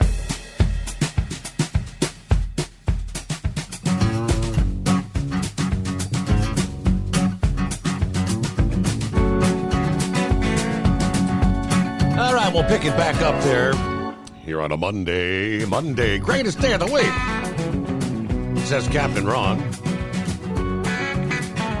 All right, left off, horse feather. We're talking about the train derailment, truck accident, high centered there, and who's responsible, all that fun stuff. But I don't know. With two fatalities, there's definitely going to be major lawsuits involved, right? Oh, absolutely. There'll be, the lawsuits, and of course, at some point, somebody will settle for an undisclosed amount that'll remain anonymous and not for anybody to know exactly what all happened. But so, anyways, as I was saying, here's an example of how much difference there are. I was pulling a rubber-tired loader with a 12-foot wide bucket in Maryland, and it delivered in Pennsylvania. So the loader bucket, as I say, was 12 feet wide. I was within the 13.6 feet height clearance. I wasn't over length. I wasn't overweight. I wasn't over the 80,000 pound weight limit. So I displayed signs that say wide load, figuring that's the best explanation for what my load is. And Maryland doesn't have an issue of you choosing wide load or oversized, So since the only thing I was over dimension was the width, I chose wide load. Well, as I say, I neglected to read the fine print for Pennsylvania's part of the permit that said the only thing you can display if you're over dimension for any reason is oversized. So needless to say, I had a state trooper that pulled me over and proceeded to show me where it was in the rules and regulations of oversized that you can only display oversized for any reason. So even though, I wasn't overweight or over length or over height, he didn't want me to tell the public I was wide. He just wanted them to know I was oversized so they could guess what the problem was, I guess. I don't know. But it's a crazy mixed up world, this trucking business. There's, a lot of stuff goes from state to state that you don't know what, until you get there. You think you're doing all right in the state you're from, or, the couple you're used to, and you go to another state where you haven't been to, and all of a sudden everything isn't the same anymore. So anyways, I guess the other thing with a rail crossing, I guess, is a bunch of people have mentioned, if you ever have a problem at a rail crossing or see something, there should be that blue sign somewhere in the vicinity that you should be able to call and, get to a central dispatch that they can flip the lights on the tracks from red to, from green to red to try to get all traffic to stop. And the other thing, if I remember correctly from way back in the day from being around railroad people, there's current that runs through the rails, and those rails are isolated somewhere in the vicinity of every mile. They're isolated from each other. So what happens is because it's a straight metal connection from one side of the train to the other through the wheels and the axles, it carries the current from one side to the other, and in that process it closes the circuit, which makes the signal lights change so that other trains know, you can see that other trains are on your set of tracks within that mile, because it should turn the lights red for you traveling in the other direction or oncoming or in that nature. Mm-hmm. So if I remember correctly, you should be able to take something metal and go from track to track and actually make the signals, close the circuit, which would make all signal lights turn red. So you can actually manually do it by, if you had a long pry bar, long metal pry bar, or set of jumper cables, you can just clip the one jumper cable to one side and the other side, and you should be able to close the circuit and make those lights turn red. Now, don't go out there and start playing and doing that when there's no issue, because there is such a thing as railroad police, and railroad police do carry guns and have handcuffs like real police. So they also aren't quite as friendly when people are playing with their tracks. But so anyways, that's just a kind of an inside tip, if I remember correctly, on how the whole signal system kind of generates from the rails. But anyway, so I guess that's about all we got for you. Got a bunch of stars up in the sky. Got a moon that looks like a bucket, so looks like it's ready to catch a bunch of stuff the way it's positioned there. And I don't know. Just got out of Annapolis, crossed the Bay Bridge, and it's 20 degrees down here. It's like a heat wave you're on. I think I might roll the window down. What do you think? Yeah, heat wave, yeah, right. Window down, see how warm it is. Yeah, just wait till the wind starts blowing, which you're going to have here leading up to Christmas. All right, thank you much, Horse Feathers. What do you think the odds are of House Speaker Mike Johnson surviving with the swearing of the new Congress? Many are saying it ain't looking good. Former White House chief strategist Steve Bannon whipped MAGA sentiment against House Speaker Johnson Thursday night, telling a crowd at Turning Point USA's AmeriFest in Arizona. He said, he's got to go. Clearly, Johnson's not up to the task. He's got to go, right? Should Johnson be Speaker of the House, he asked the crowd, and the crowd yelling back, no. To which he said, President Trump, these are your people. Yes, Johnson doesn't have that. What we call the right stuff, right? The combination of guts and moxie, savvy and toughness. He was slated to speak at the annual event, but canceled his plans as congressional lawmakers scrambled to reach that government funding deal ahead of that midnight Saturday deadline. Of course, after rejecting the 1,500-plus page monstrosity, the continuing resolution, and going back to the drawing board, they ended up on Plan C, which did indeed pass just at the midnight hour. Senator Rand Paul also reiterating his disappointment with Speaker Johnson over the actual passage of the spending bill that averted a shutdown Sunday, saying we need a speaker with a spine. Rand was on Fox News Sunday Morning Futures, said that if we had a speaker with a spine who put forward a budget and a plan to cut spending over a 5-year period to balance a budget, I'll vote to raise the debt ceiling, because you still have to add debt during that 5 years. He reiterated he would support a debt ceiling only if there's government reform to cut spending. You need strength in a speaker, somebody who could put forward something that actually is going to change the course. And I can tell you, if we add $8 trillion in this next administration of debt, people will be frustrated. We have to do a better job when it comes to spending. That means fiscal conservatives like me and others will continue to stand up on principle because we're afraid we're going to destroy this country. We're afraid that they're going to destroy the currency. We're getting to a cataclysmic point. Social Security is running out of money. Medicare is running out of money. Somebody has to stand up and say enough is enough. We don't have any more money. And now, when pressed about his suggestion that Elon Musk be elected as House Speaker, Paul said that idea, that was offered a little tongue-in-cheek. I think Elon got some important stuff to do, building rockets, making Teslas, but I appreciate his input. He's changed the debate. He's drawing attention to the things that I've been talking about for 10 years, all the waste. Now, when asked if he would, in the end, support Johnson as Speaker, he pointed out that as a senator, he has no vote on the matter, instead saying that, it's good to mix it up.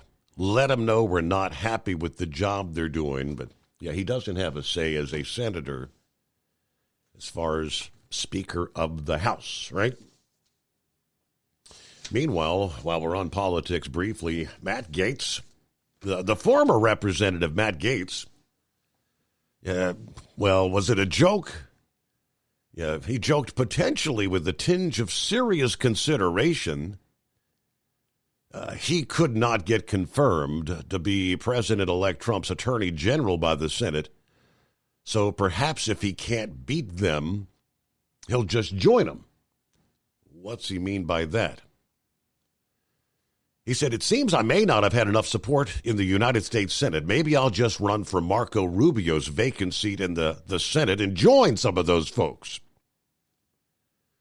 Seemingly made the comment, seemed like it was in jest. But he also rejected Steve Bannon's idea, suggesting he just return to the House as representative-elect of Florida's 1st Congressional District. I had to remind Steve, when he got out of prison, Yeah, he didn't punch a guard on the way out. For the moment, I'll enjoy being one of you, as he put it.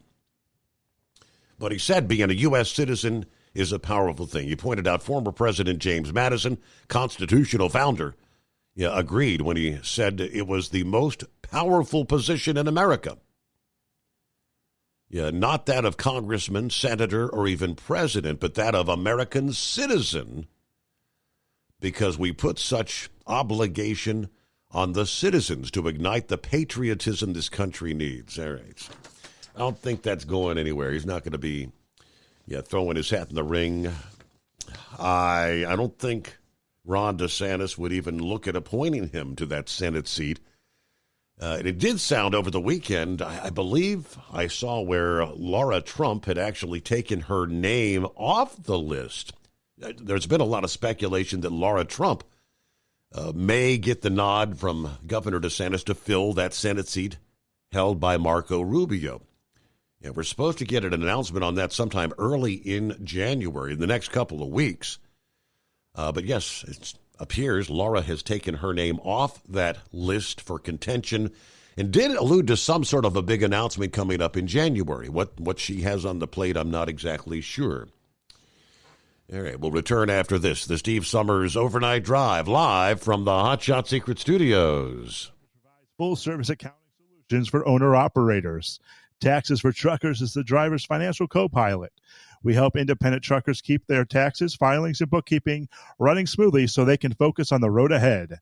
Drivers who want their business to run as smooth as their truck choose to partner with Taxes for Truckers for their accounting and tax filing needs. Stop overpaying taxes. Call 888-TAX-4TRK to start paying less tax today. At Hot Shot Secret, we share the science behind common diesel problems. For example, ultra-low sulfur fuels. Fuel has two purposes, combustion and lubrication. Ultra-low sulfur fuels have diminished the fuel's ability to lubricate. Hot Shot Secret Everyday Diesel Treatment with LX4 restores lubricity, protects your engine, and optimizes performance. Everyday diesel treatment is available at truck stops, Tractor Supply, O'Reilly's Auto Parts, and online at HotShotSecret.com. Hot Shot Secret, powered by science. Building relationships with their team drivers and customers still matter at IBI Security Transport. Since 1966, IBI and its team of drivers have been leaders and innovators in providing white glove service to its exclusive client base for transporting high-value freight safely and securely. Much of the IBI staff have driven trucks, so they understand both the customers' and drivers' needs. If you're seeking a career that values you as a person, not just a number, and offers great benefits and good home time, then IBI is the place for you. Call 800-582-5912 to discover why we are the leaders in team freight and start building a relationship with you. At Hot Shot Secret, we share the science behind common diesel problems. For example, fuel additives. The purpose behind most fuel additives is to impact performance of your diesel or provide protection to your fuel system. Hot Shot Secret Everyday Diesel Treatment provides both performance enhancement and protection with 6 key components. This fully formulated premium fuel treatment includes the performance-enhancing cetane boost, injector cleaner, and LX4 lubrication, as well as protection against water with a demulsifier and rust inhibitor, plus a stabilizer that minimizes fuel filter clogs. Everyday Diesel Treatment delivers a 6-in-1 premium fuel treatment for every fill-up, every time. Everyday Diesel Treatment is available at truck stops, Tractor Supply, O'Reilly's Auto Parts, and online at HotShotSecret.com. Hot Shot Secret, powered by science. Fuel filtration is a big deal. Poorly filtered diesel fuel can damage injector systems, reduce efficiency, and rob horsepower, among other things. By removing the water, air, and debris from fuel, fast fuel systems can triple the life of your injector systems while restoring power, optimizing fuel economy, and more. Not sure what your truck needs? Give us a call at 636-433-5410 or learn more at fastride.com.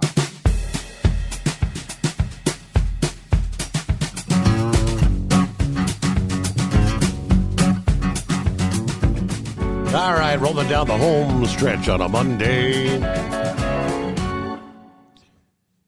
Christmas week is indeed upon us. And folks like Eskimo Mom out doing her thing to keep those grocery stores' shelves stocked for the last-minute Christmas shoppers. Morning, Eskimo Mom. Hi, Steve. I'm having. It's been a pretty. I know it's been kind of a slow show, but been a pretty good show so far. And I have a little traffic note. Somebody, if you're going westbound on 64 in Indiana, mile marker 74, give or take a little bit. There's a cattle hauler that looked like, I don't know if he jackknifed or he had a fire or some sort of mess, but it's got the highway shut down on the westbound side. And if anybody needs to get to Owensboro, the easiest way to go is get off at exit 79, shoot straight down 37, and follow that to US 60 over there to 231 into town. But if you don't really want to wait for them to get that all cleaned up, then you just take 231 north back up to 64. That's the most excitement that I've seen so far tonight. Okay, not otherwise not a lot of traffic. Are the Christmas travelers out and about yet, or is it going to be more of a Monday night, Tuesday thing, or? It spells in spurts. There's been a little bit more vehicle traffic than normal, but it hasn't been too much so far. I've talked to Pup, and there's several others. Some people have had their Christmas celebrations here this past weekend. Some of them have done it earlier in the month. Some of them's going to do it later on. It's just it might be a bigger difference tomorrow with Christmas, with it being Christmas Eve. Okay. And into Wednesday night, and into Wednesday Christmas Day, and maybe even into Thursday. All right. Well, safe travels out there. Thank you for the update. And if we do not speak to you before, because I think she said that once she gets this load done, I don't know, is she working tonight or not? I'll double check. It is. All right. So do you talk politics around the Christmas dinner table? 'Tis the season to be jolly, as they say. But the reality is nearly 9 in 10 adults, 90% of Americans say they experience stress during the holidays. Yeah, the main source of anxiety is economics. Over half people surveyed concerned about buying gifts and affording holiday meals. Next on the list are family dynamics. 37% polled by the American Psychiatry Association admitted they expect some unpleasant challenges with family members. Holiday gatherings, it's supposed to be all filled with joy, love, laughter. But when family members get together, these celebrations may deteriorate into epic discord. According to Harvard Health, you don't have to get drawn into arguments if you're prepped and primed for potential triggers. A family therapist at McLean Hospital in Belmont, Massachusetts says, in many ways, the holidays provide a perfect storm for bickering. It's a stressful time. Buying gifts can lead to financial concerns. The weather, it's colder. The days are darker. We're trying to juggle work and get time up. The holidays can also elicit painful memories or make us face unfortunate realities in our lives, such as a lack of family or close support. As a result, we become more emotionally vulnerable. That impacts our judgment, our behavior. Alcohol can also play a role in triggering holiday arguments. In a 2021 survey from the American Addiction Centers, 57% of 3,400 respondents they said they had at least one family member who becomes argumentative at holiday gatherings after drinking too much. How do you diffuse the arguments? First, he says, set a limit. If you're hosting an event, set a time limit so guests will know when it's time for the festivities to be over. Stick to that plan so you can end your gathering on a high note. Rehearse some phrases of deflection. If you know that family member may ask questions or make a statement that leads to conflict, be prepared. Make a statement acknowledging the person's feelings and let them know it's best for topics to change. An example would be to say, I appreciate your thoughts, but let's talk about something we can agree on. What do you say? Do not take the bait. If an argument is brewing, you can still take steps to diffuse the situation, change the subject, or maybe inject a little humor. If somebody asks a loaded question like, I suppose you voted for that Trump, right? You can deflect by saying, let's talk about the Bruins instead. Or your favorite sports team, right? Let curiosity replace curses. According to Reader's Digest, passion and politeness are not mutually exclusive, even when politics are concerned. Muster up the courage to understand, not lecture the person you're disagreeing with. You can respond with respectful curiosity every time you're faced with an opinion you do not share. Remember, we don't know all the facts all the time. Let's just get along, right? And remember why you're there. The goal of the holiday gathering is to celebrate each other's company, not solve all the painful or controversial issues. It's the holidays. It doesn't have to be the day when everybody puts their cards on the table to work out problems. Make it festive and enjoyable so you can feel like you've created a pleasant memory. So I guess we're saying, hey, we're having our Christmas get-together from 5 till 8 or 6 to 9. And, as that 8 or 9 o'clock hour rolls around, you start kind of, all right, well, we'll be talking to you guys maybe in the new year, right? Yeah, get the hell out of here before you start something with Archie. So we'll close out our Monday. One more live program here before Christmas. And we'll be out, pre-recorded programs already loaded in for Christmas morning as well as Thursday and Friday morning. And again, we'll be back for our Monday, Tuesday, leading into the new year with a similar schedule.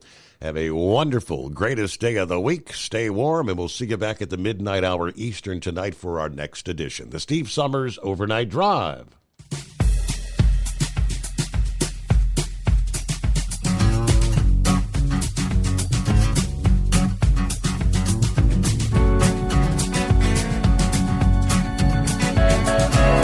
Never guess the places that I've been.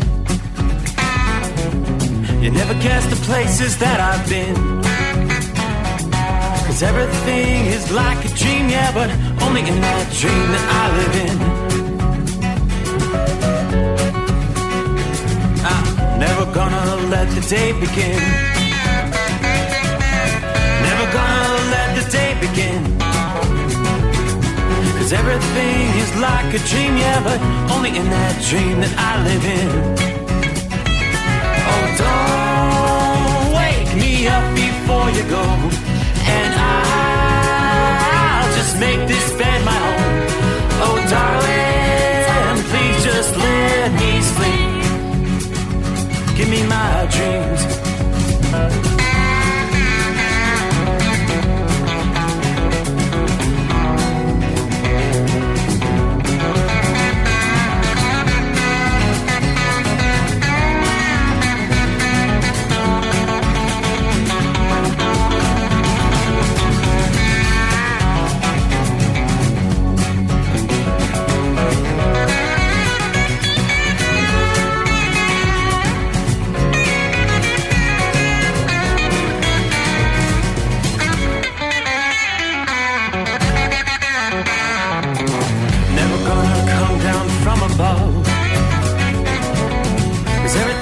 Better from above. Nothing's ever as it seems, yeah, except in that world that I dream of. Never gonna lose the ones I love. Never gonna lose the ones I love.